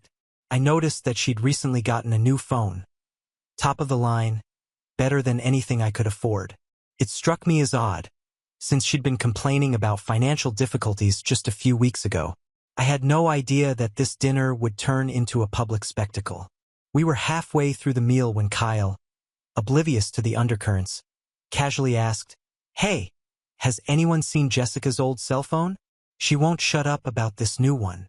The table fell silent, forks floating in the air. Jessica looked up, her face instantly flushed. I felt my stomach twist. Instinct, I guess. She laughed a little too casually and said, "Oh yeah, it's gone. I got rid of it. Had to upgrade, you know?" Mom raised an eyebrow. "I thought you were broke?" Jessica shrugged. "It's taken care of now. Things are better." Kyle wasn't done. "Wait, wasn't it just last week that you said you were drowning in debt? What changed?" Jessica's face hardened. She looked right at me and said, "Well, I found a solution." It took me a second to process the sharpness of her tone. "What does that mean?" I asked, feeling a knot form in my chest. She smiled like it was all a joke. "I mean, you didn't use some money in your savings account, did you? That car you're saving for can wait." The room froze. My money? My savings? $15,000? I'd worked overtime for every penny of it, earmarked for my dream car. "What are you talking about?" I demanded. My voice wasn't loud, but I could feel the tension radiating from me. Jessica rolled her eyes as if I was the unreasonable one. "Look, it's not a big deal. I took care of it. You should have helped me when I asked, but no, you couldn't spare anything, so I borrowed it. Call it family redistribution or whatever. You'll survive." I could barely think. Mom gasped, and Dad mumbled something under his breath. Kyle looked horrified, like he wanted to sink into his chair. I stared at Jessica, trying to comprehend her audacity. "You stole $15,000 from me? And you think it's no big deal?" She didn't even flinch. "You're always whining about how hard you work, but you don't even contribute to the family. You're just a burden." The words hit me like a slap, but the anger boiling inside me kept me calm. I wasn't going to let her get away with this. Not this time. And that's how it all started. The room erupted into chaos. My mom started screaming. My dad demanded that Jessica explain herself, and Kyle just stared at his plate, probably wishing he was somewhere else. Meanwhile, I sat there, fists clenched, staring at Jessica like I didn't even know who she was. She didn't even look sorry. If anything, she looked annoyed, like we were making too big a deal out of her stealing 15 grand. I could feel my blood boiling, but I kept my voice calm when I spoke again. "You stole my money to pay off your debts and buy a new phone," Seriously? Jessica shrugged like it was obvious. Yeah, I had bills piling up. You don't understand the pressure I was under. And by the way, I've done more for this family than you ever did. That was it. I stood up so fast my chair scraped the floor loudly. I can't believe you're trying to justify this. You're crazy if you think I'm just going to let this go. She crossed her arms. What are you going to do? Cry about it? Sue me? Everyone fell silent again. Jessica smiled, but I could see a flicker of uncertainty in her eyes. She didn't think I was actually going to do anything. I turned to my parents. You knew about this? My mom looked horrified. Of course not. Jessica, how could you? Jessica scoffed. Oh, don't act so shocked, Mom. He's always complaining about how much he's saving like it's some great accomplishment. I just used it for something important. My father stood up and pointed at her. Important? A new phone is important, Jessica? That's stealing. She rolled her eyes again. Fine, whatever. I'll pay him back. I laughed bitterly. With what? You were broke a week ago, Jess. Do you even have a plan? Or are you just going to wait for me to save up again and take that too? Jessica didn't answer. She just looked away, and for a moment, I thought I saw guilt flicker across her face. But it was gone in an instant, replaced by the same arrogant smirk. Kyle, who hadn't said a word during the whole thing, finally spoke up. Maybe we should go. This is getting kind of intense. Jessica grabbed her purse. Yeah, good idea. This whole thing is ridiculous. She turned to me as she got up. You're so dramatic. I'll get you your money eventually. Okay? Chill out. Before I could say another word, she and Kyle walked out. The front door slammed, and I was left standing there, seething. My mom tried to calm me down, saying that Jessica would come to her senses, but I wasn't buying it. She'd stolen from me, humiliated me, and then had the nerve to call me a burden. If she thought I was going to let that go, she was dead wrong. I made a decision that night. I wasn't going to wait for Jessica to come to her senses. I was going to get my money back one way or another, even if it meant taking her to court. I spent the entire night seething. Sleep wasn't an option. My mind kept circling back to Jessica's smug face, her casual admission, and the way she'd brushed it all off like I was the unreasonable one. By morning, I'd made up my mind. If Jessica was going to pretend that stealing wasn't a big deal, I was going to make it one. The first thing I did was go through my bank accounts. Sure enough, $15,000 was gone. The transfer wasn't even subtle. It had gone straight into Jessica's account. She didn't even try to hide it. I saved screenshots of everything and started making a list of expenses tied to the money. Car payments I couldn't make, bills I had to juggle, the savings goal I'd been working toward for months. Next, I called her. Hello? She answered, her tone casual as if nothing had happened. We need to talk, I said. Now? Now what? She groaned. I didn't bother with pleasantries. You have two choices. Either you return every cent of my money today, or I'll take legal action. Your choice. She laughed. Really laughed. Oh, come on, you can't be serious. You're not going to sue your own sister? Do you know how ridiculous that sounds? I'm dead serious, Jess. You have until the end of the day. After that, I'm filing a police report. Her tone became sharp. You're being dramatic. It's not like you're starving or homeless. You'll survive without a car for a while. Stop acting like this is the end of the world. I felt my anger rise again. It's not just about the money. It's about the fact that you stole from me and you don't even care. You think you're entitled to everything I worked for just because we're family. That's not how it works. Well, guess what? I don't have the money anymore, she snapped. What do you want me to do? Pull it out of thin air? It's gone. Deal with it. I hung up before I said something I'd regret. That afternoon, I went to my parents' house. Mom answered the door, looking tired. Please tell me you didn't come here to fight, she said. I'm here to tell you I'm pressing charges, I replied. Mom's face fell. Pressing charges against your sister? Are you sure you want to do that? She made a mistake. But she didn't make a mistake. She made a choice, I interrupted. She's not sorry, and she has no intention of paying me back. If I let her get away with it once, What's to stop her from doing it again? My dad joined us in the living room and shook his head. I can't believe she would do such a thing, but maybe we can figure out a way to fix this without the police getting involved. I've already given her a chance, I said. She doesn't care. She thinks she's untouchable. Maybe this will wake her up. Mom started to say something else, but I cut her off. Look, I didn't come here to argue. I just thought you should know before it happens. That night, I went to the police station and filed a report. As much as it hurt to take that step, I knew it was the right thing to do. Jessica had crossed the line, and I wasn't going to let her get away with it. The next few days were a blur of paperwork, phone calls, and awkward conversations with family members who thought I was being too harsh. But I didn't care.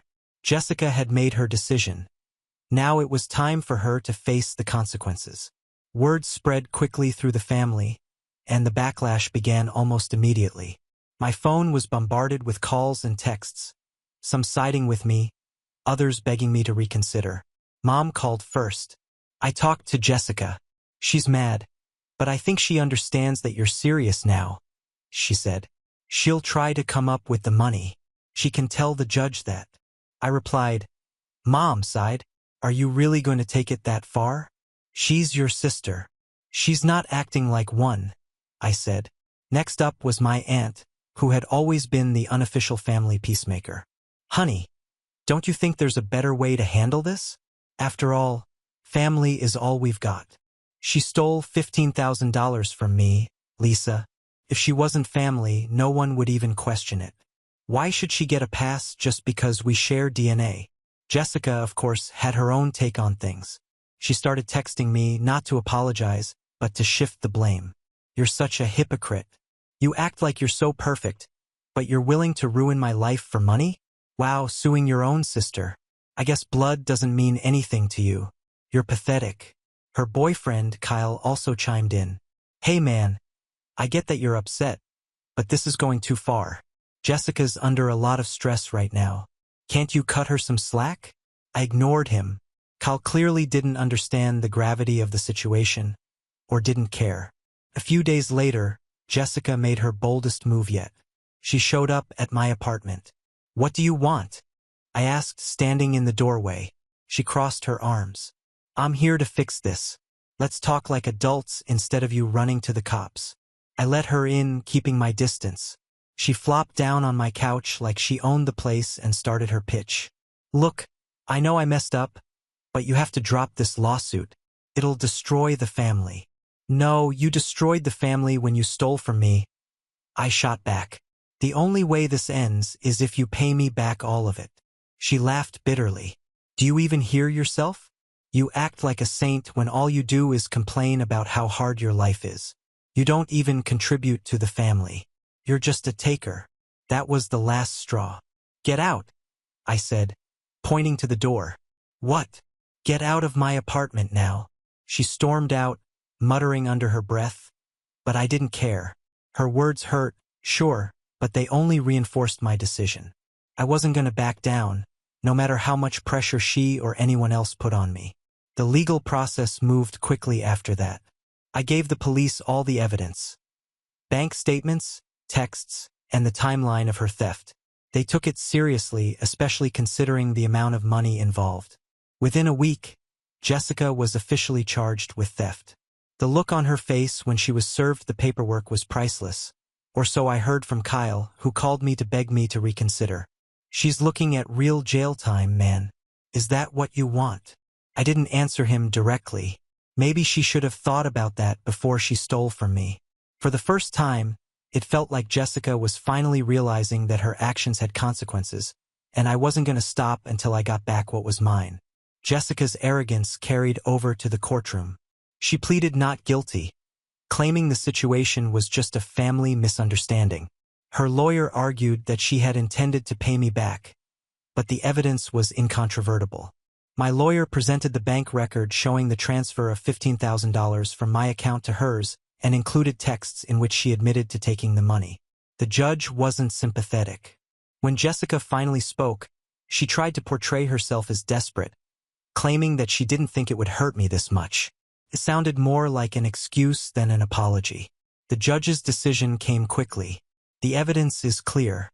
The defendant acted deliberately and without remorse. This court finds Jessica guilty of larceny. Jessica was sentenced to a year in jail and ordered to pay back the full $15,000 plus court costs. Her expression went from smug to stunned as the verdict sank in. As I was leaving the courthouse, Kyle approached me. "She's your sister. You could have handled this differently," he said. "So could she," I replied and walked away. Justice had been served, but it came at a high price. The aftermath of the trial was immediate and messy. Jessica's conviction sent shock waves through the family, and everyone seemed to have an opinion. Some relatives called to support me, saying I'd done the right thing. "She deserved it," said my cousin Lisa. "If she thought she could get away with it, she needs a reality check." Others weren't so kind. My aunt practically scolded me over the phone. "You didn't have to put her in jail. She's your sister. Couldn't you have just let her pay you back over time?" "What time?" I shot back. "She never planned on paying me back. And you know it." Conversations with my parents were the most difficult. Mom called almost every day, torn between anger at Jessica and guilt over the situation. "She's your sister," she kept saying. "She made a mistake, but it will stay with her forever. She'll learn from this," I replied. "She had plenty of chances to make it right, and she didn't." Dad didn't say much, but I could tell he was disappointed in Jessica for what she'd done, and maybe in me for letting it get this far. He muttered things like, "This family will never be the same," and then changed the subject. Jessica herself didn't reach out. She made her position clear when she called me a burden at that dinner, and after the trial, she wasn't exactly in a position to talk. For the first time in a long time, I felt a strange calm. My money would eventually be returned through the restitution order, and Jessica would finally face the consequences of her actions, but it came at a price. The family was torn apart, and it didn't seem like things would ever be the same again. Part of me wondered if Jessica would ever truly understand why I did what I did, or if she'd just spend the next year resenting me even more. The months following Jessica's conviction were anything but peaceful. My parents were caught in the middle, desperately trying to salvage the family dynamic, but it was like trying to put shattered glass back together. Mom called me almost every week, alternating between guilt and frustration. "She's in jail and she's paying back the money," she said one night. "Isn't that enough for you? Can't we start to heal?" "She stole from me, Mom," I replied. "And not just money. She stole my trust. I'll consider forgiveness when I see real remorse." Dad, on the other hand, avoided the subject entirely. Whenever I visited their home, he kept the conversation short and neutral. Once, as I was leaving, he muttered, "This family will never be the same." I didn't respond, but his words stayed with me. Kyle was nowhere to be seen after Jessica went to prison. I didn't ask what happened between them, but I suspected that the stress of the trial and its aftermath had been too much for him. The extended family wasn't shy about sharing their opinions, though. At one barbecue Mom insisted on hosting, Uncle Jim cornered me near the grill. "Look, I understand why you're upset, but she's your sister. Family fights, sure, but jail? Come on, that's too far." "She didn't just fight with me," I shot back. "She stole $15,000. If she wasn't my sister, no one would question that. Why does being family make it okay?" "It's not okay," he admitted. "But this could have been handled privately. You didn't have to drag her through the courts." "Privately?" I asked incredulously. "I gave her a chance, Jim. She didn't care. She called me a burden. For God's sake." He sighed and shook his head. "I just hope it was worth it." Conversations like this happened often. Some relatives avoided the subject altogether, but I could feel their judgment. Others quietly supported me, saying Jessica had crossed a line and needed to learn her lesson. "She's always been entitled," my cousin Lisa said during one of our conversations. "You did the right thing, even if nobody wants to admit it." The worst part was how alone I felt. I'd fought to get my money back and protect myself, but I'd torn the family apart in the process. Jessica hadn't just stolen money. She had stolen the peace we once had as a family. I didn't hate her, though. That was the strange part. I was angry, sure, but there were moments when I remembered the sister I'd grown up with. The one who'd sneak me extra cookies when we were kids or cover for me when I broke something. Those memories made it harder, not easier. Still, every time I wavered, I remembered that dinner. Her smug admission, the way she dismissed my hard work, and the audacity to call me a burden. She'd burned the bridge, not me. Mom kept urging me to visit her in prison. Maybe if the two of you just talked, she said one day, her voice trailing off. I'll think about it, I lied, knowing I wasn't ready. The family wasn't the same, and I didn't know if it ever would be. But one thing was clear. I'd drawn my line, and for once, I wasn't the one crossing it. Months passed, and the tension in the family showed no signs of abating. Jessica served her time, and I slowly got my life back on track. The restitution payments began to come in small increments, each one a cold reminder of how far things had gone. Then, one day out of the blue, I received a letter from Jessica. I stared at the envelope for a long time before opening it. Her handwriting, usually neat and bold, was shaky. Evan, it began, I've had a lot of time to think about this. I know you probably don't want to hear from me, and I don't blame you. I didn't just steal your money. I betrayed you, and I made things worse by doubling down instead of admitting it. You didn't deserve any of this. I stopped reading for a moment, trying to process the unexpected sincerity. She continued, I was angry at you, but mostly because it was easier than admitting I was wrong. Sitting here, I can't pretend anymore. You were right to stand up for yourself. I was selfish and I hurt you. I'm sorry. I don't expect forgiveness, but I had to say it. I read the letter twice, then folded it and set it aside. Her words felt genuine, but I didn't know what to do with them. A week later, Mom called. Jessica wants to see you, she said carefully. She says it's important. I don't know, Mom, I replied. What is there to say? Maybe it's not about saying anything, she said quietly. After a few days of wrestling with myself, I decided to go, not for her, but for me. I needed to know if her apology was real or just another manipulation.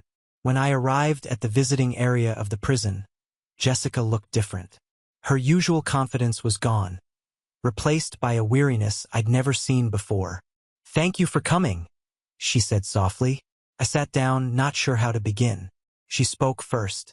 I know I don't deserve your time, but I needed to see you. I needed to tell you face to face that I'm sorry for everything. Her voice broke as she continued. When I took your money, I thought it was the only way out, but it wasn't about surviving. It was about me being too proud to admit I screwed up. And when you confronted me, I lashed out because I hated myself for what I'd done. I didn't interrupt, letting her get it all out. I know I can't undo the damage, she finally said. But I want to make things right, no matter how long it takes. I just hope that one day you can see me as your sister again. For the first time in a long time, I saw a glimpse of the Jessica I used to know. The one who cared, who could admit when she was wrong. I don't hate you, I said after a long pause. But it's going to take time. A lot of it. This didn't just break my trust. It broke the family. I know, she said. I'll work to fix it. I promise. I left that day feeling lighter, though far from healed. Her apology didn't erase what she'd done, but it was a start. The road to forgiveness wouldn't be easy, but for the first time, I felt like it was possible. Jessica still had a long way to go, but at least she was taking the first steps, and that was enough for me. We have reached the end. If you enjoyed this video, please be sure to like and subscribe to the channel for more videos like this, and give us your thoughts about the stories in the comments section. Thank you and see you in the next video.